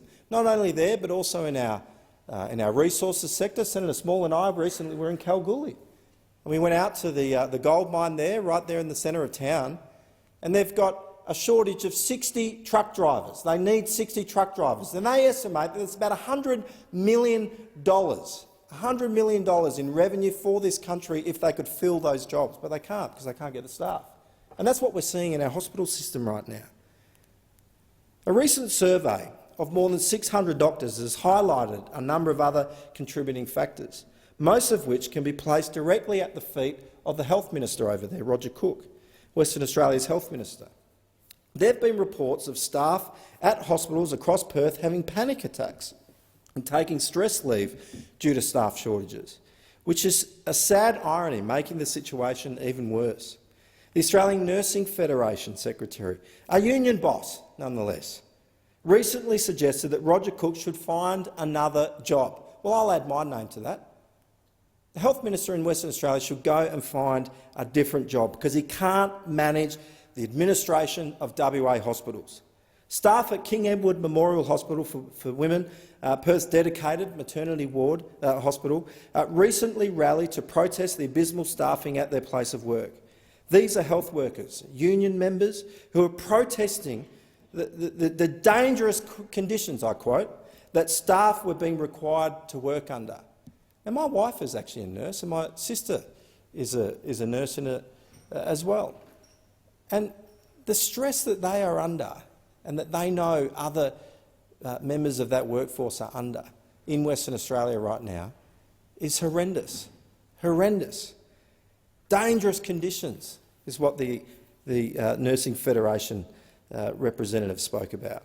In 2017, Roger Cook declared that monthly ambulance ramping of 1,030 hours under the Barnett Liberal government was a massive failure and a crisis, he called it. A crisis. Now, since being elected to government in Western Australia in 2017, Labor has overseen an average monthly ramping of nearly double that figure, with ramping breaking past their self-imposed crisis level some 41 times. In August alone, ramping hours hit 6,528 hours. Ramping hours for October are already at 2,950. This is why I'm saying it's in a state of crisis. These figures represent hours that Western Australians spend sitting in an ambulance, unable to get appropriate care because the hospital is full.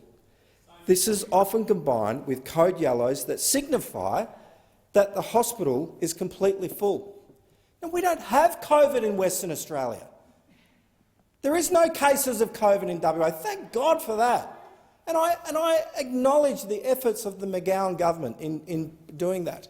But they have completely abandoned their responsibility for looking after the health system of Western Australia. Now, we just seen earlier today I think a bold move and an appropriate move from the Queensland government to announce that when they hit their 80% targets, their 70% and 80% targets, they've provided a roadmap to people of Queensland for what they can expect when they hit those targets, and that is, of course, to open in a safe way. There'll be testing. There'll be needs to show vaccination certificates. You know, appropriate measures are being put in place when they get to those levels. Now, that is good because it gives people a plan. It means that businesses can plan. It means that families can plan to reunite come Christmas time. But in Western Australia, we don't have any plan whatsoever. Senator Small and I also, we've done a bit together over the last few weeks. We had a meeting with events industry representatives who spoke to us about the opportunities to have some very major, large identity concerts in Western Australia and big sporting events that could happen there next year. But they're deciding about whether they can come or not based on the status of our borders, and I guess it's more the lack of a plan. And so I'm calling on the state government over there in Western Australia, my excellent, I'm so proud to be a Western Australian here in this place. But right now we've got a situation where there is uncertainty. So I call on the McGowan government to be upfront with Western Australians about what we can expect when we get to 70 and 80%. We know that on the current trajectory with the current vaccine rate that we will be there by about the 4th or 5th of December. That's fantastic. We're on track. We're going to get there. We're a bit behind other states, and I understand that because there hasn't been the sense of urgency in Western Australia because I guess there hasn't been COVID, so people aren't really focused on it. But we know that that's when we're going to get there on the current trajectory. The government should be making it clear what we're going to do when we get there. I understand, and it's actually very good logic, that you've got to give people that are a little hesitant, maybe a little bit extra time to get themselves sorted. I understand that, and there's great logic in that because there is some hesitancy in WA. But why don't you give people that certainty now? We know that we're going to be at 80% come early December. Give some certainty now. Make it known to Western Australians about what we can expect when we get to that point. There's measures that can be put in place with testing, with vaccination certificates. There's ability to be able to provide a safe re-entry. And that's going to deal with the issues that we've got with staff shortages, including in our hospitals, including in our resources sector, and right across our agricultural sector, who are having a bumper of a season right now, but they can't harvest because of these closed borders. Your time has expired. Senator Roberts. Acting Deputy President. When Senator Pratt talks about delays in responses and lives being at risk, the senator and the Labor Party have failed to understand the need to provide Australians with a full range of safe options for COVID. Instead, state and federal parliaments have chosen bullying to force mandatory vaccination on everyday Australians. You've driven a wedge into Australian culture and left many in fear, without jobs, stressed and in tears. Australians need a guarantee that the pharmaceuticals you rush to market without proper approvals are 100% safe, not just to this generation, to the next. Now Labor is pushing for more healthcare staff and resources when we may only need them for a few months. This will leave us with more debt for decades to come, simply because federal and state parliaments, Labor, Liberal and Nationals, refuse to consider a better way, using treatments alongside vaccines. Healthcare heroes have been defending our health and lives. Now the same professionals are being intimidated and terminated by Liberal, Labor and Nationals governments for daring to choose not to be vaccinated, not to be injected. How can healthcare workers go so quickly from hero to villain? One Nation values all our healthcare and emergency services personnel. In many cases, stress on the system is not coming from inadequate resources, it's coming from mismanagement and inefficient practices. Given the worldwide demand for healthcare resources, where are Senator Pratt's extra practising healthcare professionals going to come from? Is Labor going to rehire the unvaxxed people they're sacking? Because of the sackings, we've seen APRA rush to requalify retired health professionals to practice without adequate retraining, support or professional development. Their skills may be out of date, and that puts lives at risk. The government's hasty ill-researched acceptance and $300 million purchase of Molnupiravir is another example of selling pharmaceutical hype over proven treatments. It is Labor, Liberals and Nationals who are putting Australian lives at risk. Your time has expired. Senator Green. Thank you very much. I'm very pleased to be speaking on this matter of public importance, which deals with a lot of the issues that we are facing across the country. And what we know is that we are in a situation now that we have been led into a situation by this Prime Minister who failed to lead on vaccines, who failed to lead on quarantine, and now he's failing to lead on our health response to COVID-19. As we know, the Prime Minister was too late to order vaccines, and as a result we've had more lockdowns across this country. Families have been separated and businesses have been devastated. These Morrison lockdowns this year didn't need to happen. We could have been all vaccinated by October. Instead, we were behind the rest of the world in ordering vaccines, in getting vaccines to people. Supply of vaccines was the #1 issue when it came to vaccinating vulnerable people and people throughout Queensland. And as we've gone through the process, albeit slowly, delayed by this government, of getting vaccines to the people who need them the most in Queensland and throughout the country, what we've got now is the government patting itself on the back for a job well done, sending out messages about how many people have been vaccinated. Can I say, this government isn't responsible for those vaccination levels. Queenslanders themselves are responsible for those vaccination levels. They've done the hard work. They've gone in and got vaccinated. They've sought out the vaccination. This government hasn't done that, and yet they're here to celebrate their hard work. Well, the hard work isn't done yet, and we know that there are members of our community, vulnerable members of our community, who are still not vaccinated. You see, in Cairns, for example, we do have around 52% of people who've been fully vaccinated. And that's great. People have been getting out. They've been doing the hard work. They've been getting out and getting vaccinated. But we know that only 21% of First Nations people in Cairns are vaccinated. They were meant to be a priority group. But under this government's delays, under this government's dithering, we have seen our First Nations people being left behind.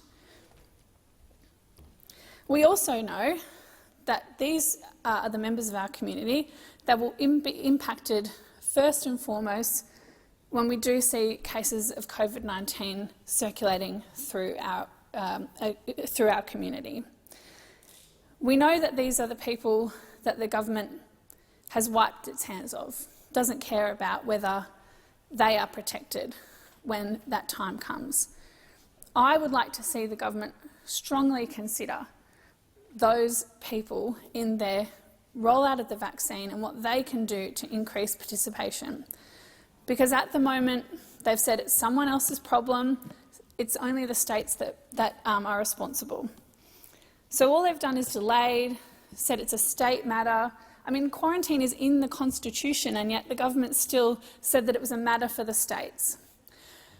But most importantly, what we need to do now is get our health response right. And what that requires is a constructive conversation between the federal government and the state government. But what we've got is Scott Morrison, the Prime Minister for New South Wales, talking about politics instead of getting things done during this pandemic. We know that our health system is a whole system. And in Queensland, particularly regional Queensland at the moment, it is really hard to get in to see a GP. I've been travelling all across regional Queensland, and where people go when they can't get a GP is they go to the emergency department. We've seen this throughout Queensland. We've got the numbers. People who appear at emergencies who don't have urgent illnesses, that is going up in Queensland because nobody can get in to see a GP. So this government will stand up and tell you that our health response, hospitals, all of that is somebody else's problem, that the state government is responsible. But the health system, the primary health system, is impacting on our hospitals right now, and this government needs to stand up and work with the states. What we won't be doing is being lectured by the party of Campbell Newman, who sacked nurses when they were in power in Queensland, about health and hospitals. What we want is constructive conversations. Senator Scarr. Deputy President, let's look at the facts. Let's look at the actual facts when Campbell Newman and his government lost power. The facts are these. Ambulance ramping in Queensland was at 15%. 15%. Those are the facts. A month before the COVID pandemic broke out in Queensland, it had gone up to 29%. It had doubled. It had doubled, Madam Acting Deputy President, through you to Senator Green. It had doubled. It had gotten twice as worse. I have dear friends who are paramedics and AMBOs, and they tell me the actual shambles the Queensland ambulance system has come from a management perspective, and that is entirely the fault of the Queensland Labor government. right now, ambulance ramping, Senator Green, sits at 41%, 15% when Campbell Newman left office, now at 41%. In the Metro South Health District in Brisbane, an area which I'm intimately familiar, it's in excess of 60%.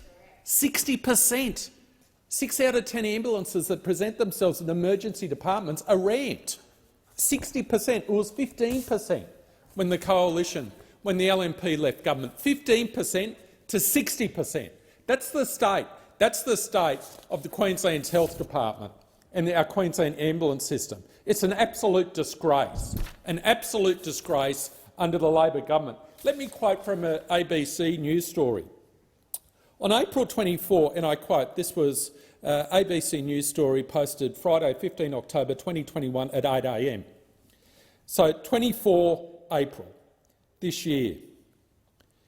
In the early hours of April 24, QAS headquarters was advised of multiple pending Code 1 cases in excess of 1 to 2 hours in and around Brisbane.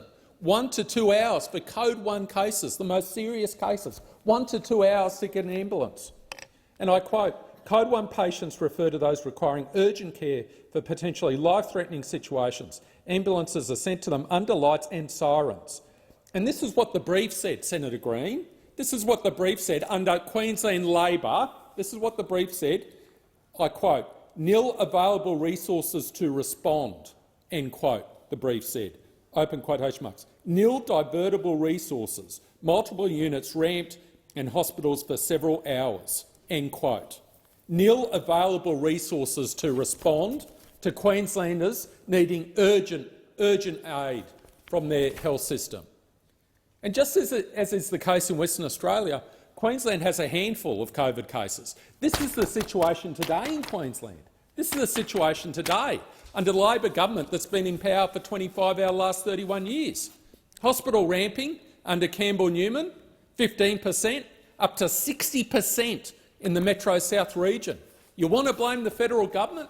The federal government has increased funding to Queensland public hospitals by 100%. In the same period, Senator Watt, the Queensland government has increased it by 51%. And you want to blame the coalition government? Look internally at what is happening to Queensland's health system. We now know what's happening at Caboolture Hospital, the horror stories coming out of the Caboolture Public Hospital. They're reminiscent of what came out of Hervey Bay, again under a Labor government. Again under a Labor government, this managerial incompetence. Hospital ramping at the end of Campbell Newman's tenure, 15%. Metro South, south of the Brisbane River, an area I'm intimately involved in, 60%. 6 out of 10 hospitals, ambulances attending our emergency departments are ramped. It's an absolute disgrace. And our public health workers are at the end of their tether. Let me quote from an AMA Queensland announcement, and I quote, 27 April 2021, Queensland doctors say public hospitals are at crisis point, with clogged emergency departments, too few beds and an exodus of burnout staff. This is what Dr Kim Hansen says from the Australian Council for Emergency Medicine. Quote, there's been a surge in patients this year. The system was already at full capacity and now it's swamped. Emergency departments are the canary in the coal mine, she said. They bear the burden when other parts of the health system are over capacity. It's awful. It's like putting a Band-Aid on a stab wound. That's how she describes the Queensland government's response.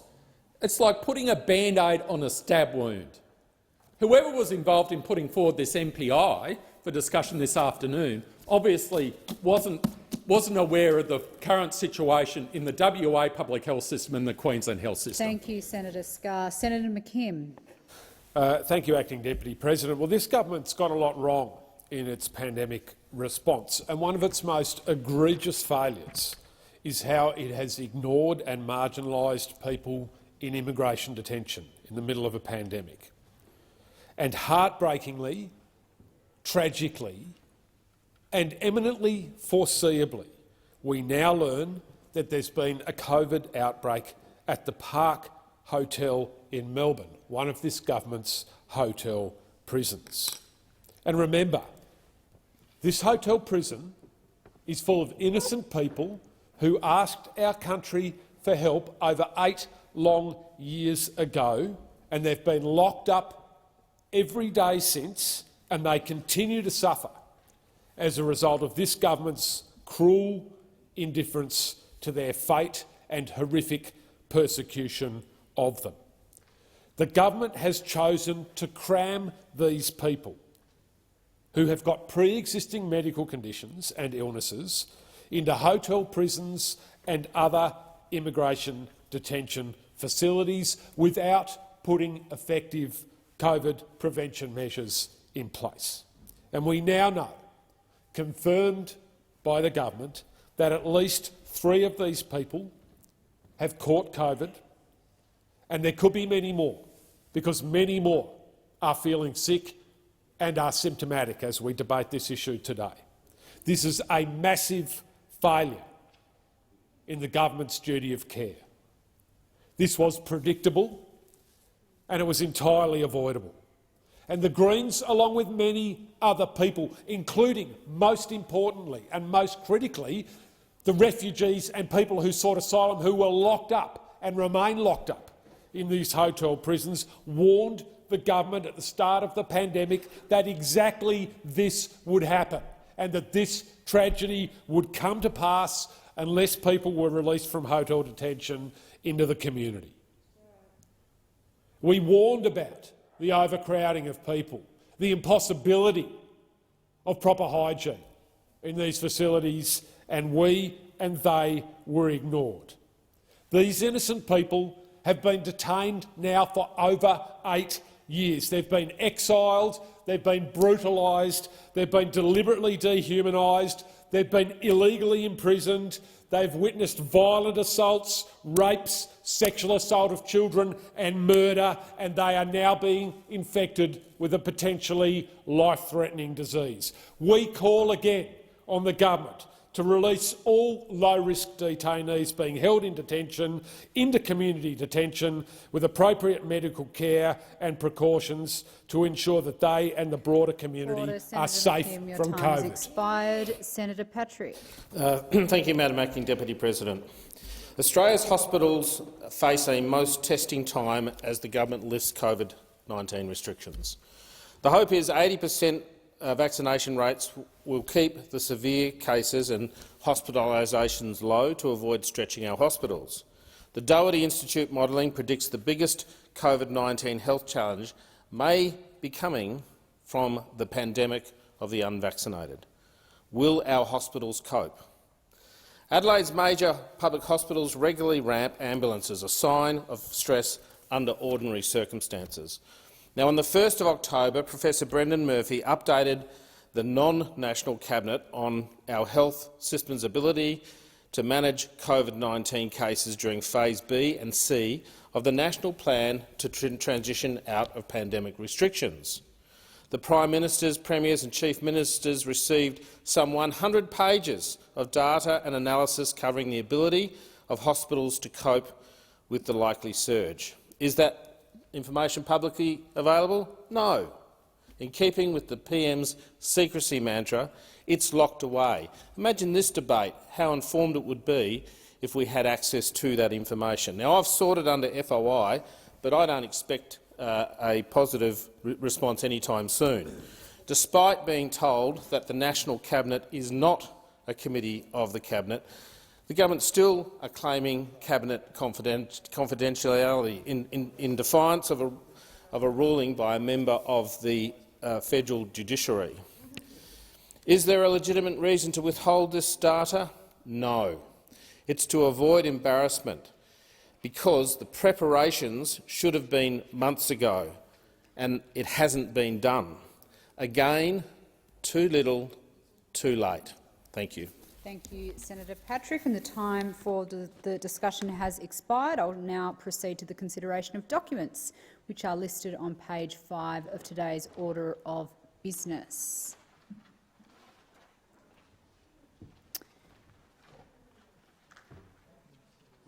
If there are no senators seeking to take note of those documents, I'll just check the screen and I can't see anyone there either. We'll move along to ministerial statements. Are there any ministerial statements? Senator Stoker, the Minister. Thank you, Madam Acting Deputy President. I table responses to 2 questions taken on notice during question time on the 25th of February and the 26th of August 2021, asked by Senators Watt and O'Neill relating to the COVID-19 pandemic, and seek leave to have the documents incorporated into the Hansard. Is leave granted? Leave is granted. I table a document relating to the order for the production of documents concerning the Beetaloo Cooperative Drilling Program. Thank you. If no senators are wishing to take note of those ministerial statements, we'll move to committee memberships. The President has received a letter requesting a change in the membership of a committee. Minister. Leave to move a motion to vary the membership of committee. Is leave granted? Leave is granted. I move that Senator Rice be discharged from and Senator Cox be appointed to the Joint Standing Committee on Treaties. The question is that the motion moved by Senator Stoker be agreed to. All those of that opinion say aye. Those against say no. I think the ayes have it. We will move to messages from the House of Representatives. The President has received messages from His Excellency the Governor-General notifying assent to 24 laws, details of which will be incorporated into the Hansard.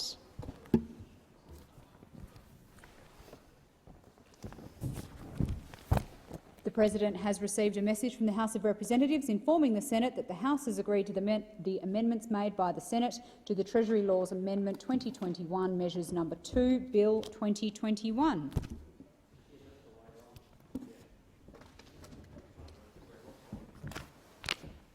The President has received a message from the House of Representatives forwarding the Aboriginal Land Rights Northern Territory Amendment Economic Empowerment Bill 2021 for concurrence. I call the Minister. I move that this bill may proceed without formalities and be now read a first time. The question is that the bill be read a first time. Those of that opinion say aye.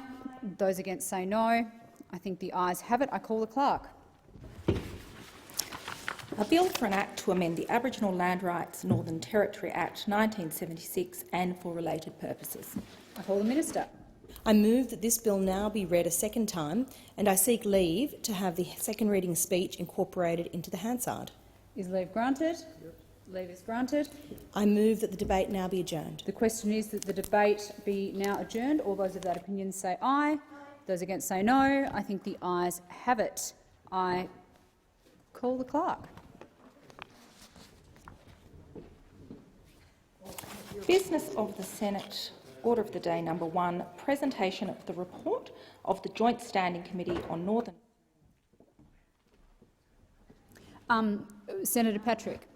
I'm sorry, just with the leave of the chamber, I'd just like to go back to documents to note 2 documents and seek leave to continue my remarks. Is that a... Is leave granted for Senator Patrick to do so? Yes, leave is granted. Thank you. Senator I apologise because the list was very long today. So I'd just like to note document 22 on page 6 and document 35 on so document 22, Department of Defence report for 2020 to 2021, and document 35, COVID-19 vaccination certificates, and would seek leave of the chamber to continue my remarks. Thank you, Senator Patrick. Leave is granted for that. I had called the clerk, for business of the Senate order of the day number 1. Clerk? Senator Urquhart. I present the report of the Joint Standing Committee on Northern Australia on the destruction of 46,000-year-old caves at the Dugong Gorge and seek leave to move a motion in relation to the report.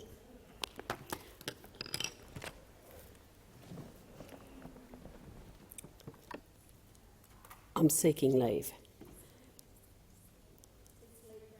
Is granted. Thank you. I move that the Senate take note of the report, and I understand that Senator Dodson wishes to speak to that report. Thanks, Wally. He's up there.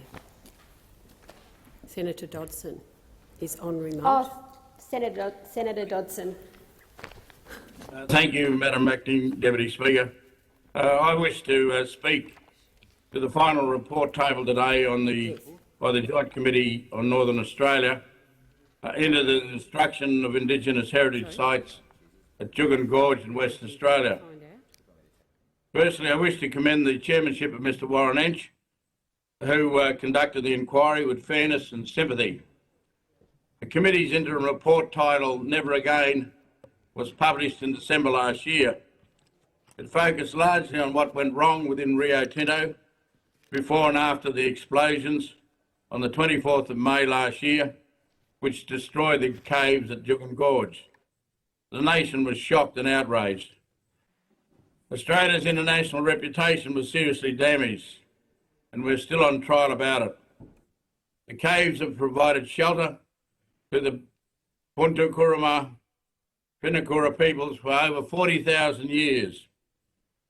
Our committee was able to visit the site and hear firsthand the grief and trauma that the PKK people had suffered as a result of the destruction of their heritage. If indeed there's never to be another Juukan Gorge catastrophe, then governments must act with integrity and urgency to fix the legislative regimes around the country that have been shown to be wholly inadequate.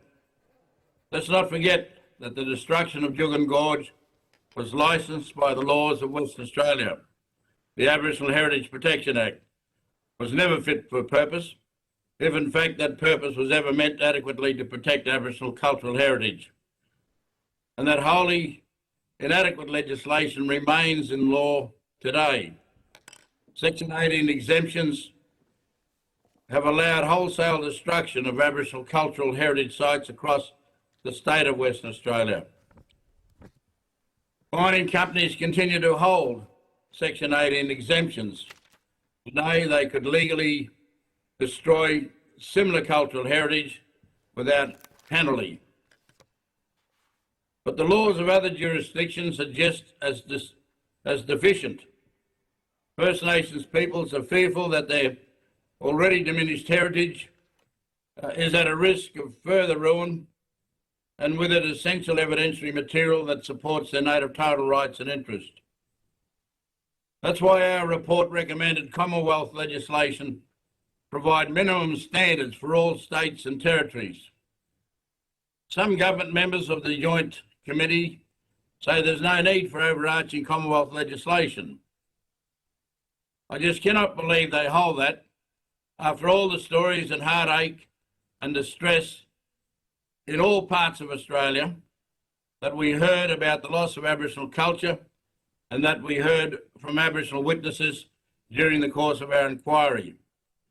But theirs is not a majority position, and it's very clear where the balance of public opinion on this issue is. On this side of politics, we want to see urgent legislation that gives real meaning to the United Nations Declaration on the Rights of Indigenous Peoples, and emphasise the concept of free, prior and informed consent, and give people a right to say no to the destruction of their cultural heritage. And we want to see ministerial responsibility for Indigenous heritage matters move from the Minister for the Environment to the Minister for Indigenous Australians. Existing Commonwealth laws, as unsatisfactory as they are, should have provided a remedy for the PKK people when they came knocking on the door in Canberra. Instead, the PKKP got the runaround and experienced only inertia and uninterest in ministerial and departmental offices. For too long, governments have turned a blind eye to the widespread destruction of the heritage of First Nations peoples. It's been nearly a year and a half since the explosions at the Juukan Caves reverberated across the world.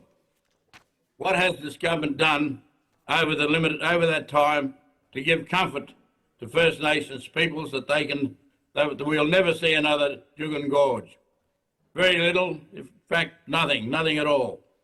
All we hear from the other side is this nonsense about better laws and regulations could be used as deliberate weapons against the resource sector. But the evidence we heard from the sector itself during our inquiry acknowledges that things must change. Especially we heard the support of the mining industry for upholding the principle of free, prior and informed consent and removing gag clauses from contracts that limit the rights of First Nations peoples to seek redress when their heritage is threatened. From the earliest times of colonial settlement, there's been no appreciation of the intrinsic and precious value which First Nations peoples attach to their heritage. The widespread and mindless destruction of ancient materials that accompanied the occupation of this land of the First Nation peoples has served to obliterate the connection to country and the prima facie proof of their native title in these lands. Real property rights have been trashed without compensation. What did become apparent during the Joint Committee's inquiry was the weight of demand endured by native title holders who have to deal with the well-resourced mining sector, especially in the Pilbara. Native title representative bodies and prescribed body corporates are clearly under-resourced. Some have had to use compensation monies to respond to demands placed on them by the industry, therefore limiting their own capacities to leverage their opportunities. There's a fundamental imbalance here. By getting governments to face up to the responsibilities has always been a difficult exercise. The private sector has shown itself to be more ready and willing to improve its performance. It demonstrated more leadership than this government has driven, perhaps by their commercial imperatives and the pressure from shareholders. The outrage over the destruction of the Juukan Gorge prompted investors to call for sanctions. The protection of Aboriginal cultural heritage is now not only a moral and ethical issue, it's now an issue of economic risk. The government should at least recognise that in this space, that alone should be sufficient reason for the Commonwealth and state governments to reshape their cultural heritage laws and their relationships with First Nations. The nexus with the Native Title Act is also a matter that came to our attention, and the real need for an investigation, an inquiry into various sections of the Future Act regime under which many of these native title holders operate and they feel very much under duress and certainly disadvantaged, even to the extent of criticisms about the Native Title Tribunal itself. Thank you, Madam Acting Deputy Chair. Thank you, Senator Dodson. Senator Thorpe. Thank you, Acting Deputy President. I wish to speak to the Juukan Inquiry report tabled today, and I want to acknowledge the traditional owners, the elders and land defenders who took the time to come and speak to the inquiry, but also who opened up their lands for us to come and visit and see for ourselves. I'd like to acknowledge their resistance and their fight and their ongoing connection to country, land, culture and song, which is all affected and which we've heard through the inquiry from those people, that it's not just about a piece of land, it is about a piece of us, because we are no separate to our land and our water and our animals. We are the same as. We don't own them and they don't own us. We care for one another and we protect one another. We don't look at our animals and our land in a way that the colonisers do, and that is to dig up, destroy and make as much money as you possibly can in a very quick, short time. That won't sustain you for thousands of generations like it has sustained us, but we'll see about that, hey? So I just want to acknowledge all of those people that were involved, and I also want to acknowledge my colleagues on the committee who there were people who knew about the destruction, who'd been personally affected by destruction on their own lands, and there were also people who got a greater understanding of what this actually means to people on the ground.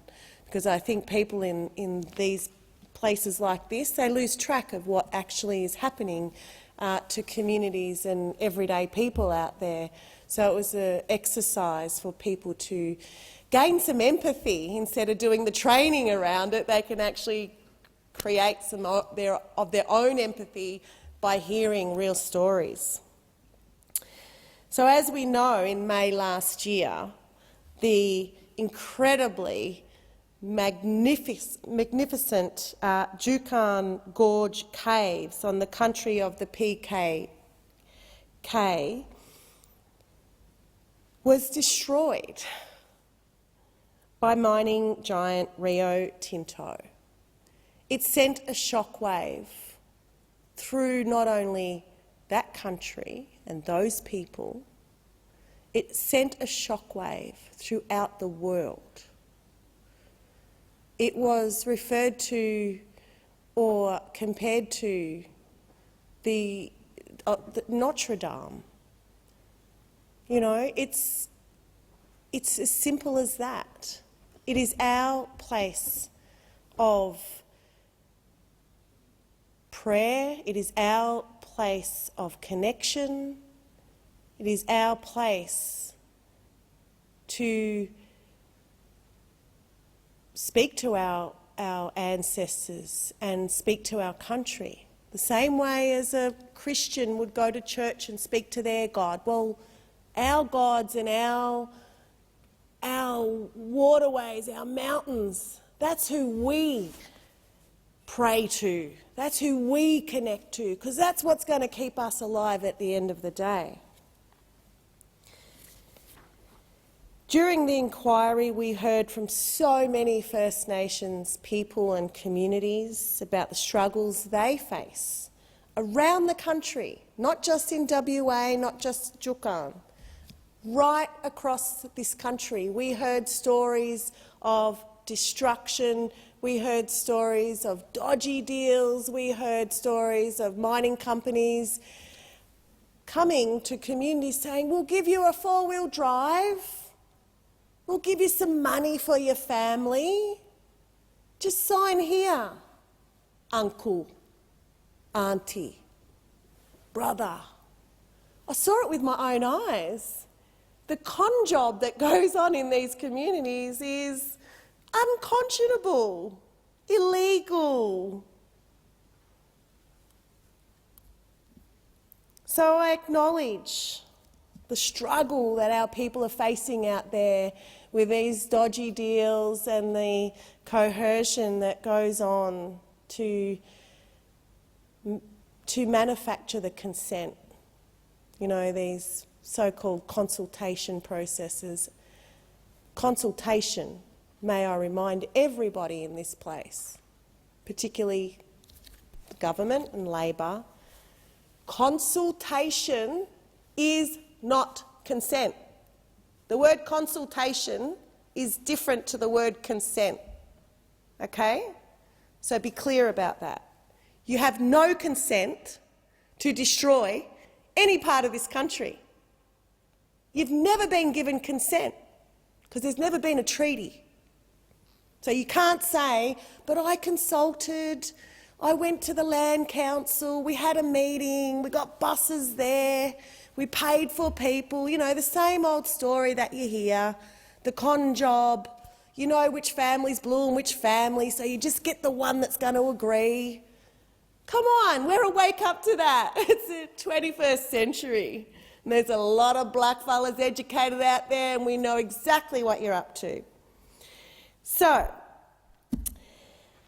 the inquiry clearly showed how broken our heritage protection laws are in this country.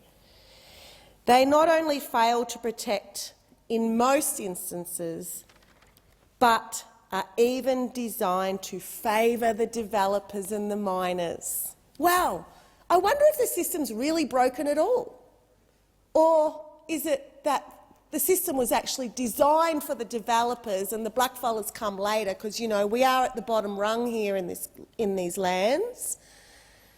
And miners and those developers who want to destroy country, they get they get given this really high precedence and the blackfellas are the low rung.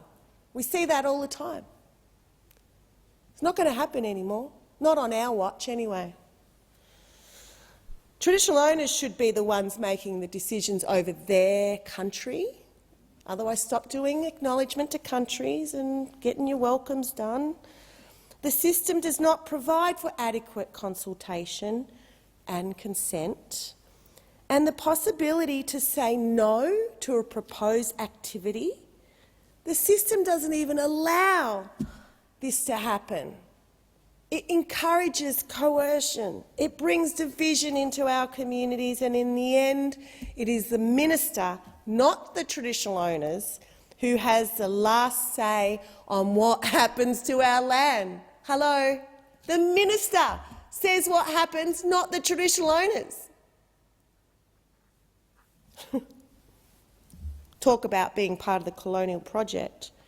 The committee recommends for this framework, for a framework to be developed, a national framework, so that we can better protect our cultural heritage, which at the end of the day is yours too if you opened your eyes and connected with it some more.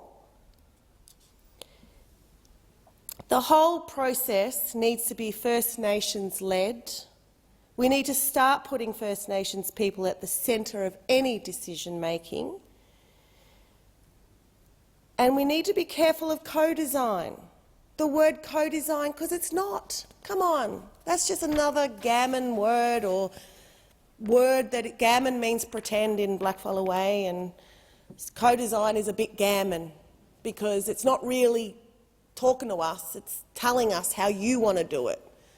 Whereas free, prior and informed consent, like Senator Dodson has raised, and which came through very, very clearly in the inquiry, that's what we have to look at, not co-design. Free, prior and informed consent. Now, may I also say that Juukan would not have been destroyed,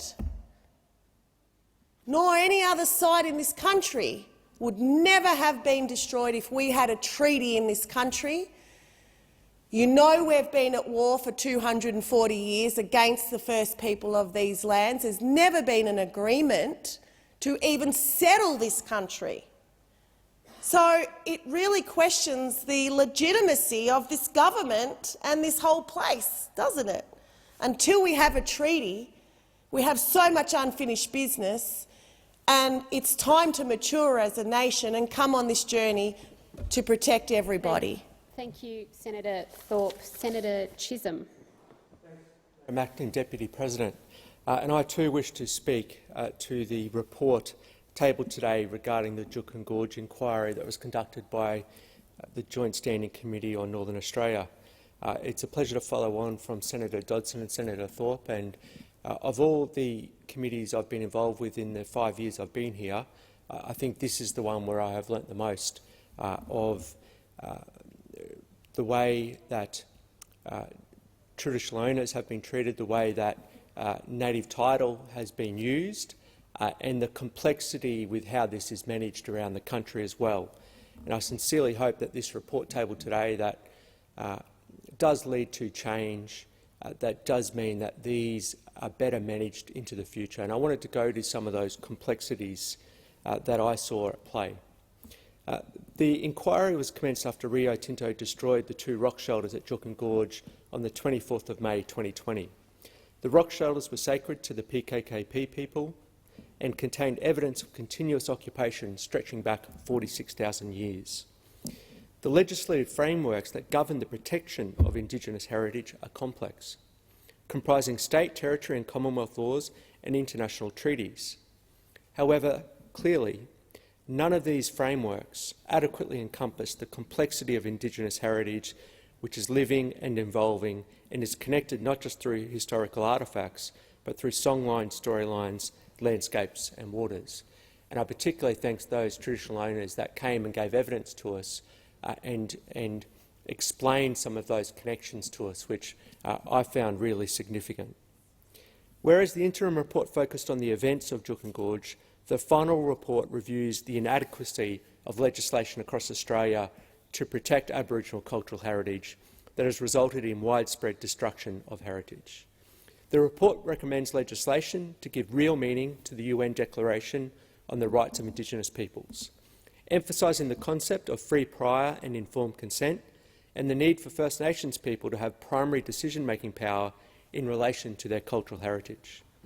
It calls for a new standalone framework for cultural heritage protection, including minimum standards for state and territory heritage protections, to be developed in co-design process with First Nations people. It also calls for a review of the Native Title Act with the aim of addressing inequalities in the negotiating position of Aboriginal and Torres Strait Islander peoples in the context of the Future Act regime. And we saw so many examples of this in the limited work that we were able to do as part of the committee process. Consistent with the committee's interim report, it also recommends measures that transfer of ministerial responsibility for First Nations heritage protection to the Minister for Indigenous Australians, as well as legislative prohibition on gag clauses or clauses that prevent traditional owners from accessing current Commonwealth heritage protections. It was challenging due to the COVID-19 pandemic, which prevented the ability to travel and meet with more people on country and in community. But I want to particularly thank those senators who were able to do a significant amount of travel. From my side, my colleagues, Senator Dodson and also the member for Lingiari as well, and particularly covered off on the Northern Territory and Western Australia, which was obviously a significant part of this inquiry. The report covers a number of areas.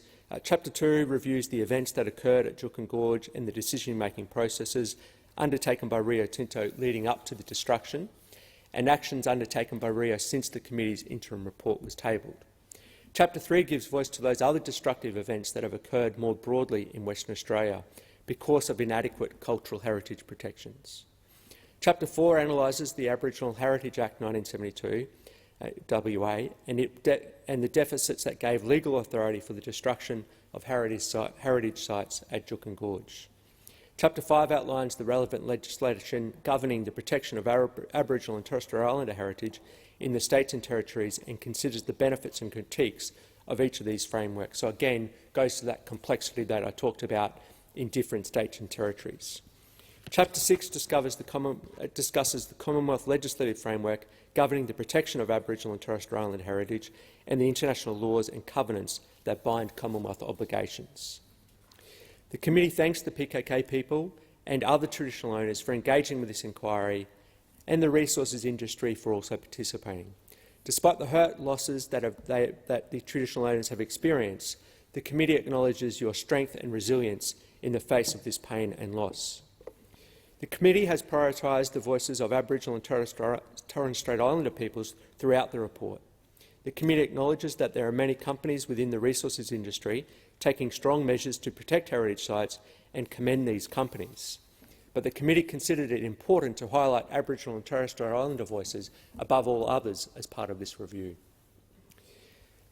The committee view on the destruction, the evidence presented to the committee suggests that a combination of factors were responsible for the destruction of the heritage sites at Juukan Gorge. State and Commonwealth legislative frameworks enabled Rio Tinto to exercise excessive power over the PKK peoples in negotiation, but it was also Rio Tinto's internal processes that made the destruction of the Juukan Gorge heritage sites almost inevitable.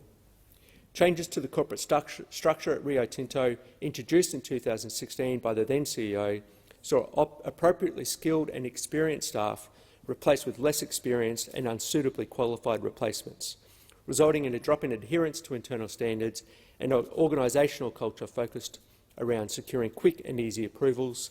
Certain community relationship responsibilities were taken away from mine managers who were on the ground and redistributed to other corporate roles who were removed from on the ground. The events at Juukan Gorge were not one-off, rather as evidenced by Aboriginal and Torres Strait Islander experiences outlined in Chapter 3, which only highlighted a few of the destruction of cultural heritage sites as an alarmingly common occurrence. The committee is heartened to see that the reckoning over the events of Juukan Gorge, some companies in the resource industry are reflecting on their previous relationships with traditional owners and trying new models of engagement that are more culturally appropriate. Nevertheless, while commitments have been made to review and modify agreements, there is little transparency about how this is being done. The protection of Aboriginal and Torres Strait Islander cultural heritage across the states and territories is at best complex, with no consistency in how legislative frameworks are developed or applied. The committee acknowledges that Western Australia is not the only state pursuing an inquiry into Aboriginal heritage legislation. Queensland, South Australia, New South Wales and Tasmania are also conducting inquiries into cultural heritage legislation. We finished with the pathway forward, and the committee has therefore made the following findings. The Australian Parliament should legislate for an overarching Commonwealth legislative framework based on the protection of cultural heritage rather than its destruction. In line with the principles set out below, state and territory legislation should also be required to meet these principles set out in the report. The Commonwealth, state and territory governments should endorse a set of standards that set best practice in the management of cultural heritage sites and objects and the development of cultural heritage management plans. The economic benefits of protecting and celebrating cultural heritage sites should be promoted. In conclusion, it is clear that there is a need for strong federal leadership to ensure that heritage protections across the nation are clear, consistent and effective at protecting the living culture and heritage of First Nations people. Unfortunately, we haven't seen any concrete action from the federal government in the 18 months since the Juukan disaster. It is time for the government to stop dragging its feet and come clean about what reforms it intends to make to improve protections for First Nations cultural heritage. As the committee's report indicates, the mining industry has recognised the need for change and is beginning to step up to the plate by reviewing existing Section 18 permits and agreements with traditional owners. But without further reform, we will continue to see the destruction of precious heritage that forms part of the oldest continuing culture on earth. At a minimum, Ministers Ley and Wyatt should explain what improvements have been made to prevent the kind of bureaucratic mishandling that we saw from both offices when they were approached by the PKKP people in the days before the explosions. There is no excuse for inaction at the federal level. I wanted to put on record my thanks to the committee staff and those people who gave time as witnesses, particularly given the complexity over the last 18 months with travel. I wanted to thank the committee chair, Warren Entsch, and other members for the way they worked as part of the committee process, and a particular thanks to my fellow Labor colleagues, the member for Lilley, Senator Dodson and the member for Lingiari as well, and particularly to Senator Dodson and the member for Lingiari, whose vast experience in this area was invaluable for me as one of the participating members of this committee. Thank you. Senator Smith. Deputy President, in the very, very short time that is available to me, I'll just add that I was very, very happy to give way to Senator Thorpe's contributions and Senator Dodson's contributions, and I concur with some of what Senator Chisholm has also had to say. But people should ask themselves, after 18 months since the destruction of the Juukan Gorge, which we know to be of such tremendous heritage value to Indigenous people in my home state of Western Australia, what has changed?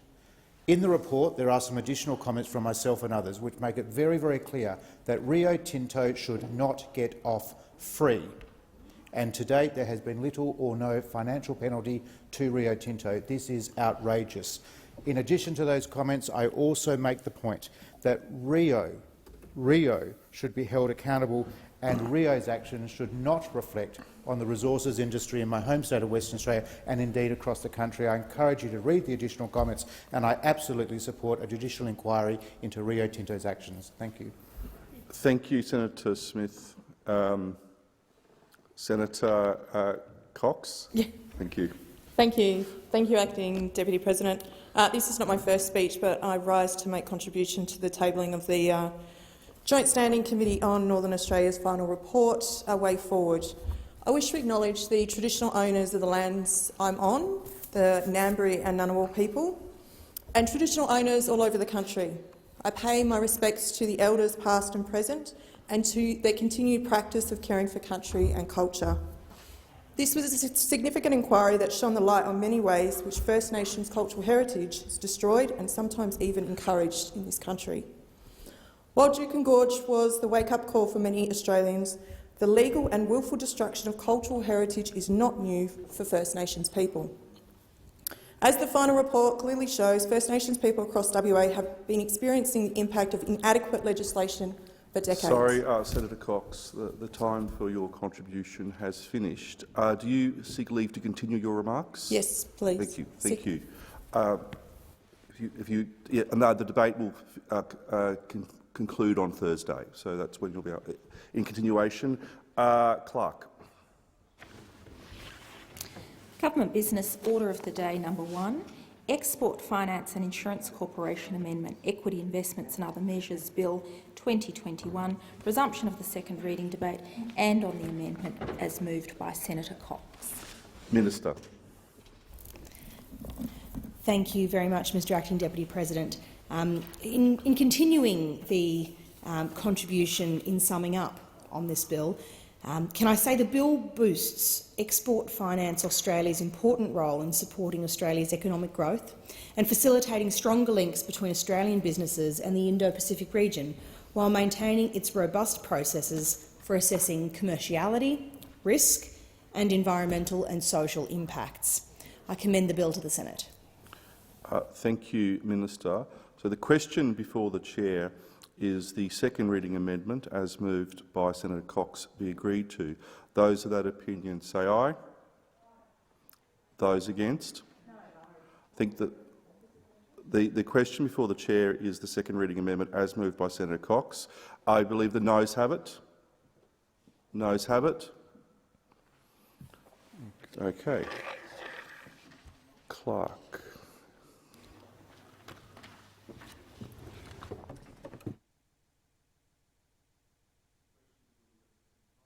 Those of that opinion say aye. Aye. Those against say no. I think the ayes have it. The ayes have it. And I believe we need Clark. A bill for an act to amend the Export Finance and Insurance Corporation Act 1991 and for related purposes.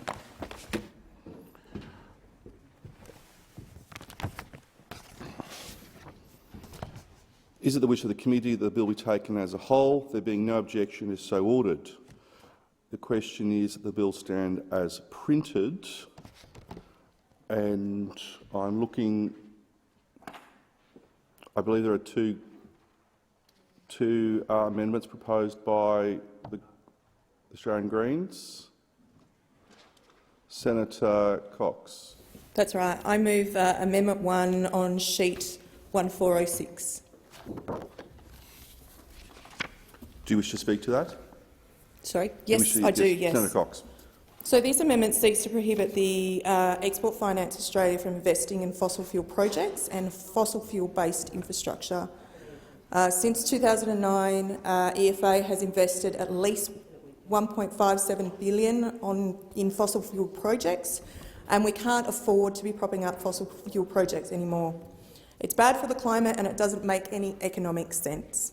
In order to respond to the global climate crisis, we need to ensure export finance is not being used to invest in fossil fuels. There is a very real possibility that the government will want EFA to fund gas import terminals throughout Southeast Asia and in a desperate attempt to find more customers for our gas. We cannot let this happen if we want to stay below the 1.5 degrees of warming. The International Energy Agency has said to meet the Paris objectives, not one new coal or gas infrastructure project can proceed.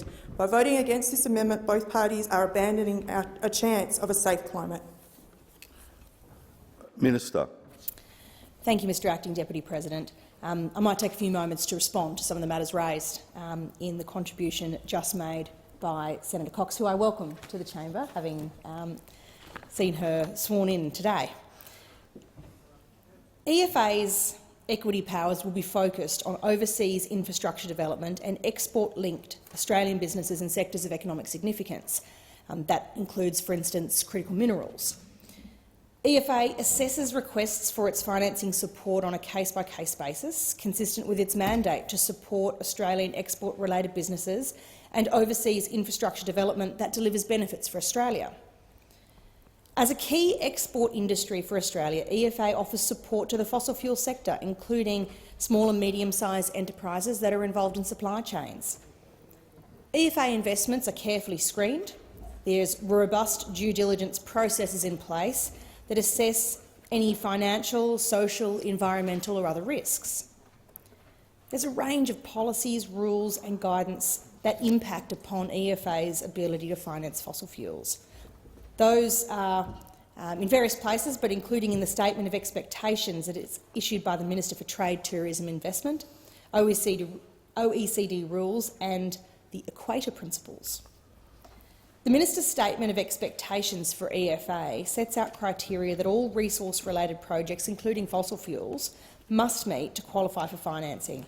And those are that 1, there is a demonstrated market gap in the availability of finance.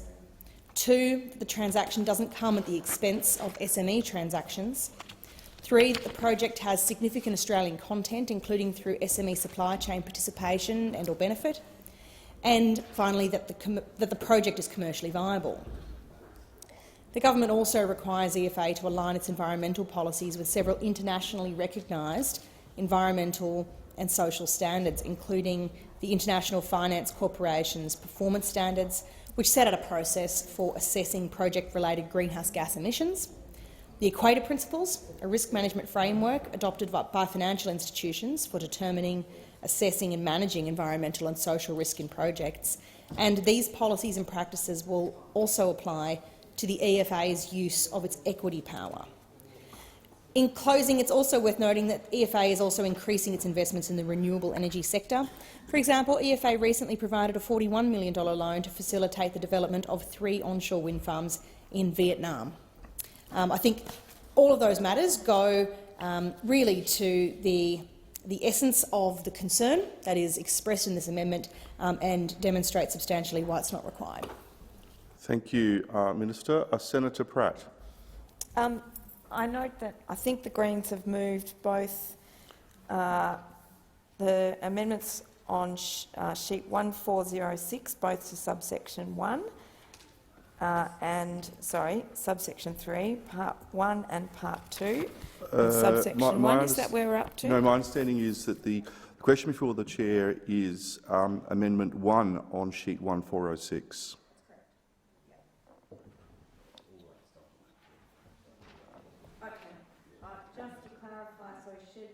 Or is being moved separately. Is that correct?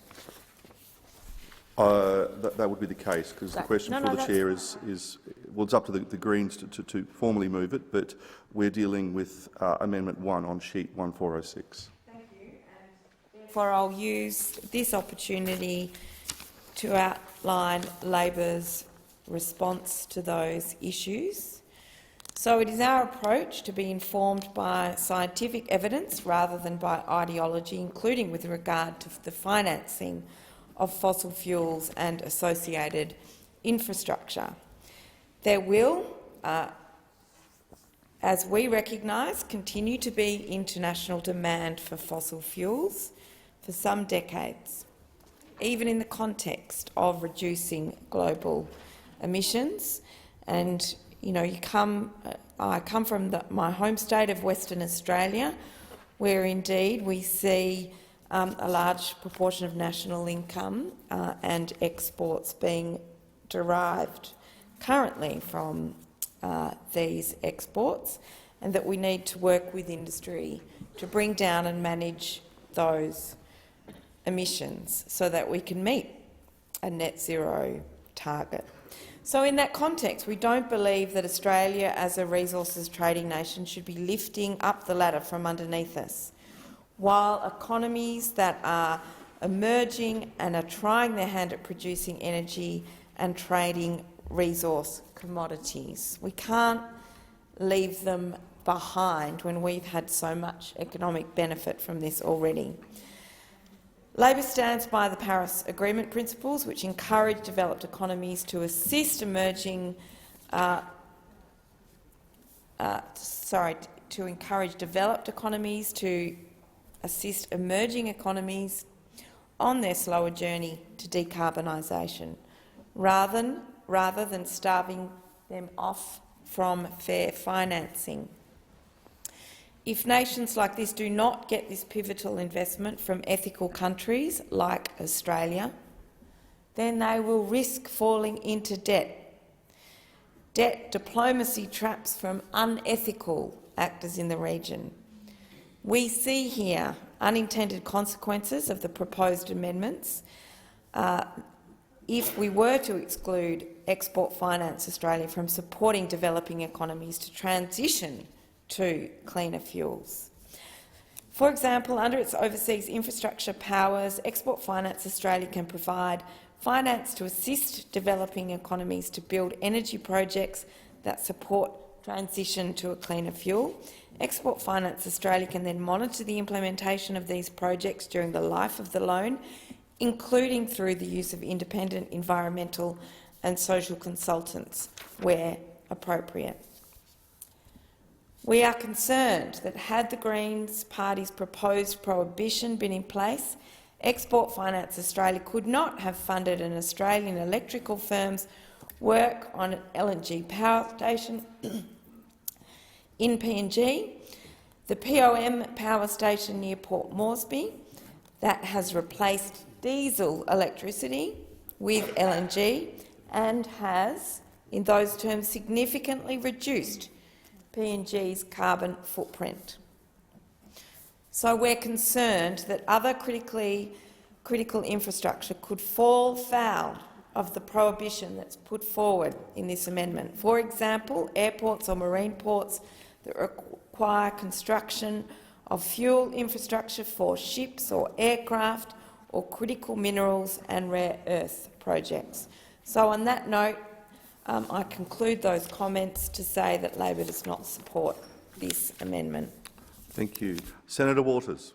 Thanks very much, Acting Deputy President. If I could beg the indulgence of the chamber and just ask that the position of the Australian Greens on the second reading amendment, for which a division was not had, be recorded, that we supported our own amendment. I'm not sure if our colleagues were popping that on the record at the time, because we've left them in a pickle on their first day, and our apologies to them for that. No, I'm sure that can be certainly accommodated. Thank you. And I'd now like to speak on Amendment 1. If I can just confirm it's Amendment 1 on sheet 1406. That is correct, Senator Waters. Before the chamber, thank you. I'll just speak briefly to it in addition to any comments that my colleague Senator Cox would like to make. So this is an amendment that's been circulated in my name, which says that EFIC, or the EFA, the subject of this bill, should not be giving money to fossil fuel infrastructure. And it's somewhat reminiscent of the discussion that we had when we were debating the Northern Australia Infrastructure Facility Bill, or the NAIF Bill, which likewise this government sought to allow equity investment to be made by that investment vehicle. This is a similar bill. It wants EFIC to be able to take an equity stake in projects, but also there's no prohibition on such investment being made in fossil fuel infrastructure. So we are concerned that this bill will facilitate yet another body simply investing public dollars and taking an equity stake in fossil fuel projects. Now, this is 5 seconds before Glasgow. This is when we are in a climate emergency, and it is somewhat distressing, but perhaps not surprising, to hear the opposition say that they're worried that this will stop the Commonwealth funding airports. That is not, in fact, the case. The drafting of the amendment is very clear. This would apply to the Export Finance Insurance Corporation. And as we previously said when the NAIF bill was up for debate, we do not think that governments should be taking an equity stake in fossil fuel infrastructure, and we do not think that taxpayer dollars should be used to fund fossil fuel infrastructure. So the intent of this first amendment, Amendment 1 on 1406, is to do just that. It would cover coal, it would cover oil and petroleum, it would cover natural gas and byproducts related to that. It's a very simple choice for the chamber to make. Do you want public money to prop up fossil fuels, and do you want the government to be taking an equity stake in fossil fuel projects, or don't you? I'm looking very much forward to the vote on this one, because this is a crucial point of distinction, and I think the Australian public expect that, perhaps not this government, but they certainly expect that the opposition would not be supporting public money and an equity stake being taken by government in fossil fuel projects. So I commend this amendment to the House. Thank you, Senator Waters. The question before the chair is that Amendment 1 on sheet 1406, as moved by Senator Cox, be agreed to. Those of that opinion say aye. Those against say no. I think the noes have it. Division required. Division required. Ring the bells.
Lock the doors.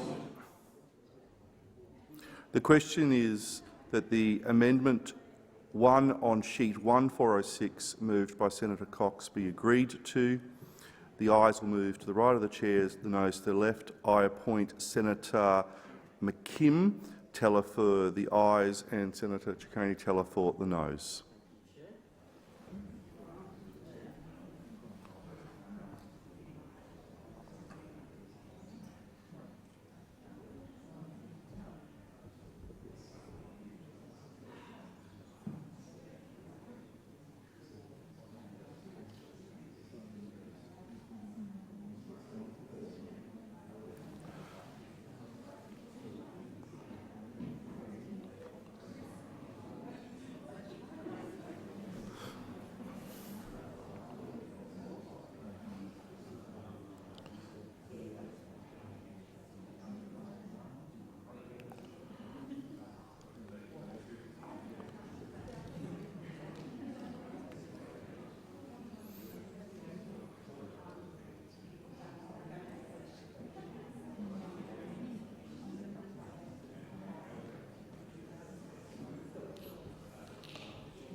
Yes, yeah, that's good.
The result of the division is ayes 8, noes 30. The question is resolved in the negative. And I'll just let Senator Cox return to her seat.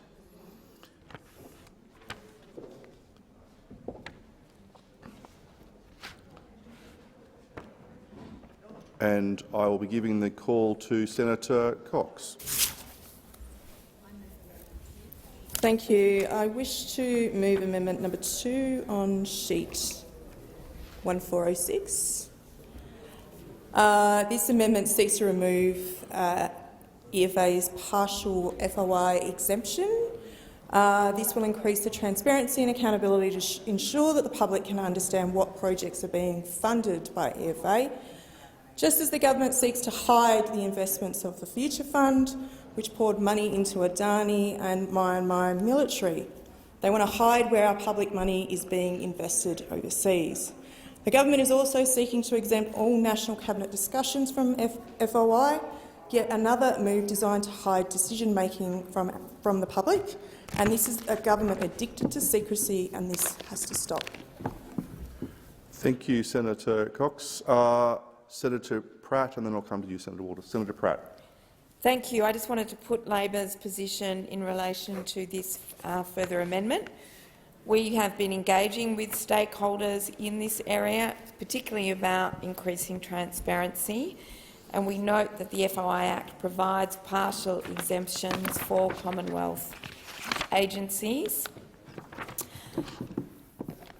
The government's argued that the existing exemption is important, providing certainty to Export Finance Australia customers and financial institutions so that they're assured their sensitive financial information, even including the fact that they might be seeking finance, is confidential. So we have the view that we need to look more closely at this area, and we will continue to work with stakeholders regarding the impact of the current FOI laws and exemptions on Export Finance Australia's financing practices, and we are open to developing genuine standalone policy in this regard. However, we also note that Australian exporters are facing significant difficulties at the moment because of the Prime Minister, Mr Morrison's inability to manage the relationship of Australia with China. Therefore, we don't believe the Senate should be in a position where we hastily tack on an amendment in this area that risks significant unintended consequences for this critical export agency and the businesses it works with. We therefore oppose the amendment. Senator Waters. Sorry. Thanks very much, Acting Deputy President. Well, far from it being hastily tacked on, this is an amendment that would make sure that the investment decisions that are made by EFIC are not exempt from freedom of information. I mean, this is just classic form from this government that want to hide everything, mostly because they're up to their necks in it and it's dodgy stuff that they want to hide. But it's not just us that have recommended this. The Productivity Commission has previously recommended that FOI exemptions for EFIC be removed. And they noted, and rightly so, that the FOI Act already has protections for national security and commercially sensitive data. So there's no good reason for this additional shroud of secrecy to be applied to EFIC, and that's exactly what this well-considered and succinctly drafted amendment would achieve. We need some more transparency about government spending of public money in this place, not less, and it's shocking that the opposition are once again siding with the government to let the government give money and take an equity stake in fossil fuel projects and then happy to let that continue to be concealed from freedom of information. I'm incredulous sometimes at the lack of opposition from this opposition. I want to point out that the submission in the Senate inquiry into this bill from Jubilee Research Australia, ACF and ActionAid, that is a joint submission, also objected to the lack of transparency around the investment activities of EFIC, and they called for the removal of EFIC's exemption. And they made the valid point that limiting access to this information undermines efforts to audit the effectiveness of the fund or the projects that it funds, or to even assess the return on investment for public money. It's like putting this money into a black box and then no one can ask any questions about it. And this government now wants an even bigger blank cheque to say, well, we want to be able to take equity stakes now, but no, you can't ask anything under freedom of information about whether it's good value for money, whether there was any sort of environmental assessment or social assessment undertaken in the decision to fund this project. Is a complete black box process. It's an absolute farce, and that's exactly why we're moving to say, do as the Productivity Commission recommended and remove this exemption from FOI. This is public money being spent. It should be made public. It's not a difficult concept. So, again, I object to the notion that this was hastily tacked on. This is a fundamental principle that the expenditure of public money should be made public, and that the deliberations of an agency which is being given a massively expanded jurisdiction should be subject to scrutiny by the public, considering it's their money. So with that, I commend the amendment. Thank you, Senator Waters. Minister, did you want to respond? I did. Thank you very much. Look, in my contribution on this amendment, I think it's important that I put on the record the answer to this question, which really goes to the heart of why the Greens have put this forward. Why does EFA need a freedom of information exemption? And I think if we can answer that, members of this chamber will feel comfortable to not support this amendment. So the exemption that exists for EFA from Freedom of Information laws provides certainty to EFA's customers and other financial institutions that the sensitive information they provide as part of those deals will remain confidential. Now, the exemption is partial and it only applies to transactions EFA is handling. It doesn't apply in a broader sense to, for instance, its accountability to government. Removing this targeted exemption in the way that is proposed by this amendment would have an impact on EFA's ability to safeguard the legitimate interests in the financial or business sense of its customers, which would in turn have a negative impact on those businesses' ability to work with EFA. It becomes a bit of a self-defeating proposition. I should also put on the record that it's not correct to assert that EFA doesn't provide transparency on transactions. EFA is required to disclose its participation in all transactions, no matter what industry that transaction touches upon, within 8 weeks of the finalisation of that transaction. Those details include the name of the client, the sector in which they operate, the goods or services involved, or the overseas infrastructure that's involved, the country, the type of facility and the value of the facility of the export or overseas infrastructure support. EFA discloses its proposed involvement in transactions with the potential for significant environmental and or social impacts, in addition to all of the things I've set out, on its website prior to making a decision on the provision of finance, giving that extra layer of transparency should it be anything that might be a matter of a sensitive nature.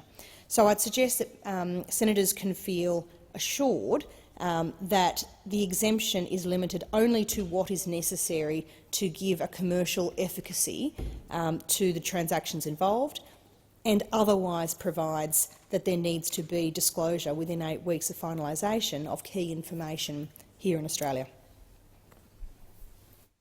Senator Patrick. To contribute to the discussion on the amendment, and I will point out that I do a lot of FOI, so I understand the space quite well. Everyone must understand that FOI has this unique characteristic about it in that it's the only tool that citizens have to directly engage in oversight, to directly access information, so to be able to participate in debate. So we in this chamber can ask questions on notice, we can seek order for productions, we can do Senate inquiries. We also have other institutes that look at oversight, like the Auditor General, who does a fantastic job. But the only method for citizens to be able to engage is through the use of FOI. So they directly control that. The FOI Act has a number of exemptions already in place. Section 45 is one of the business ones, Section 47 relating to commercial activities and so forth. And there's a certain reality about FOIs. If I were to FOI EFIC right now in the middle of a transaction, I can assure you I'd get a return that was redacted. I would probably go to the Information Commissioner, and likely that would take 2 years to come out the other side of that and then perhaps get appealed to the AAT. Very, very lengthy process. So it's not like FOIs would generally seek to interfere with commercial sensitive transactions that are on foot, because of the way in which our system is quite broken. Another point to make is, just so senators understand this, is that you can make an FOI request and have it knocked back because of some sensitivity. 5 years later, you can make the same FOI and you might find that it doesn't get knocked back because of the time that has passed since the original application was made.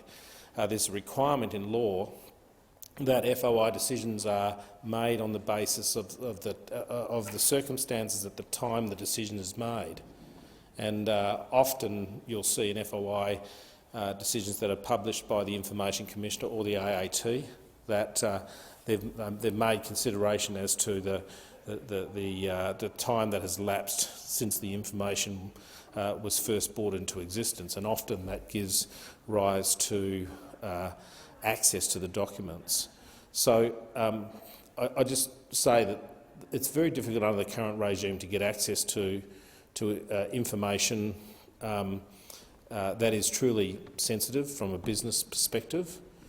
But even in circumstances where you might normally seek access to it, because the time it takes to get through the FOI challenge, it's unlikely to be sensitive by the time you do get to the point of getting it, and at that point you're dealing with a very experienced Information Commissioner or the AAT, where their examination of any claims of commercial sensitivity are very deep and precise. So for that reason, I don't think there is a requirement for additional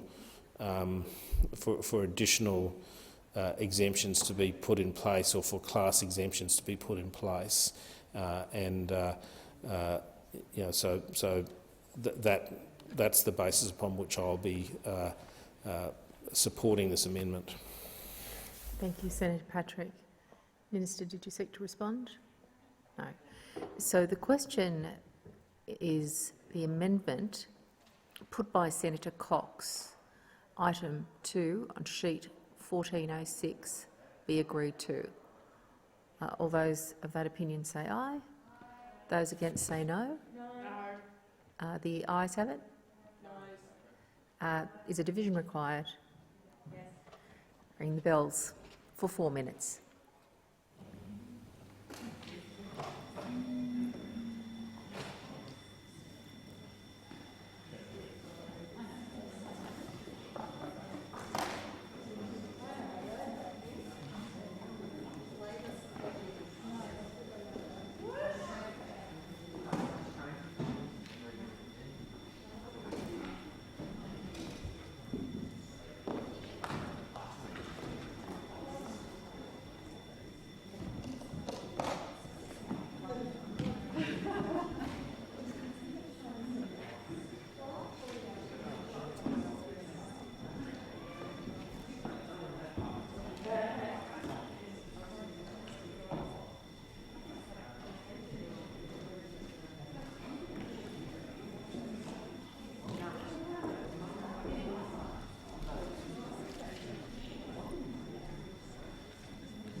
Stop the bells.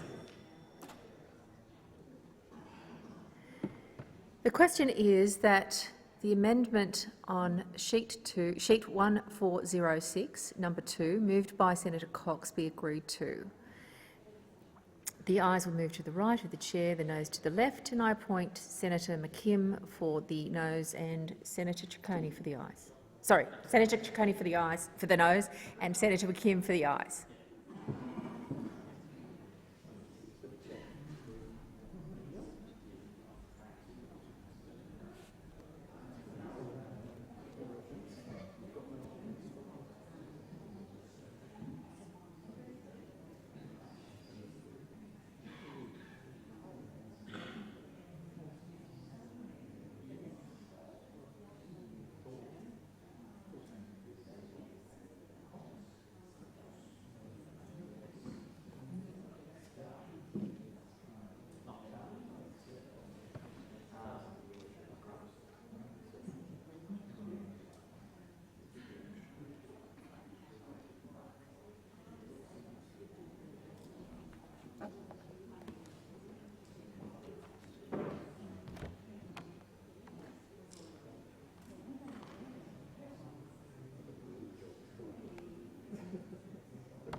There being eight.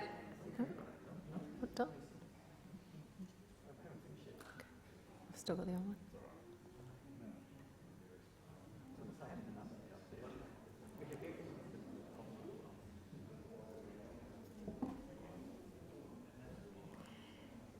The result of the division is ayes 8 and noes 26. Therefore, the question is resolved in the negative. The question now is that the bill stand as printed.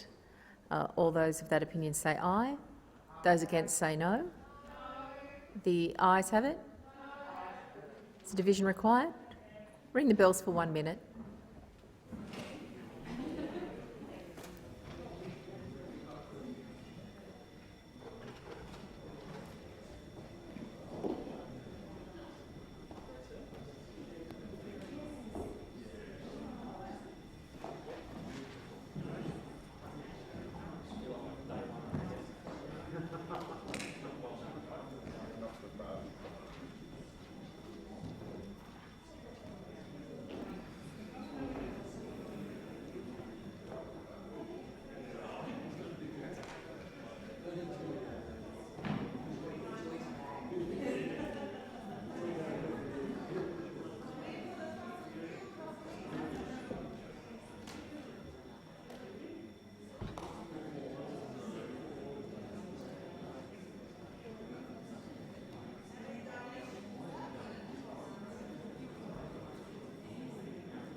Stop the bells.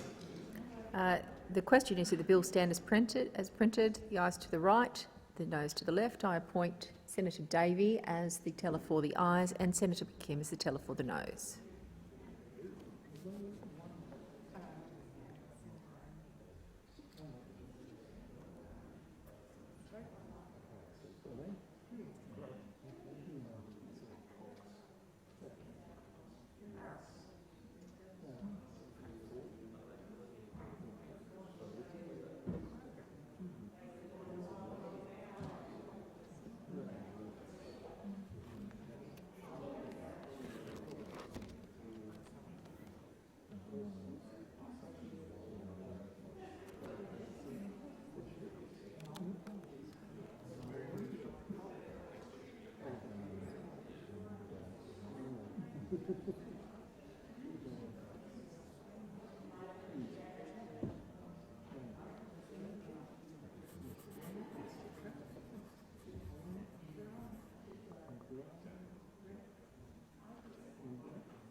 The result of the division is ayes 27, noes 7. The question is resolved in the affirmative. The question now is that the bill be reported. Those of that opinion say aye. Those against, no. The ayes have it. The ayes have it. The committee has considered the Export Finance and Insurance Corporation Amendment Equity Investment and Other Measures Bill 2021 and agreed to it without amendments. Minister?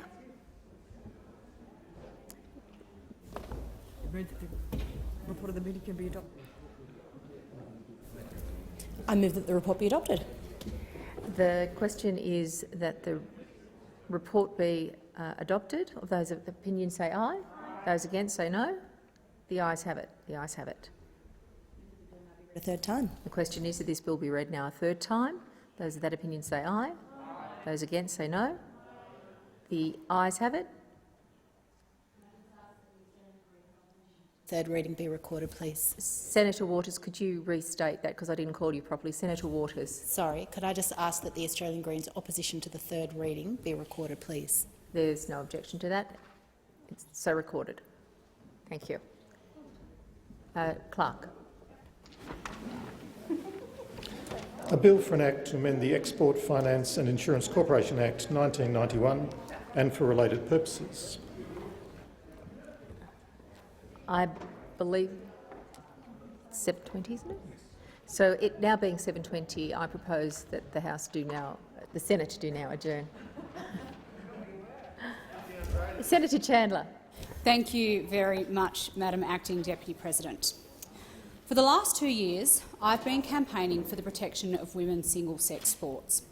With the support of female athletes, from Olympic medalists through to women playing local sport, academics, parents, volunteers and many others, I've been making the simple and obvious point that women's sport was created specifically to cater for the differences in physical capabilities between males and females, and that it's unfair and often unsafe to have biological males competing in women's sport because males have a whole host of advantages in strength, stamina and physique. The vast majority of Australians know these things to be true. Yet, for some reason, Australia's peak sporting body in 2019 began claiming the opposite, that sport should be based on self-affirmed gender identity rather than sex. Over the last 2 years, Sport Australia has ignored a spate of expert findings demonstrating the importance of single-sex sport for women.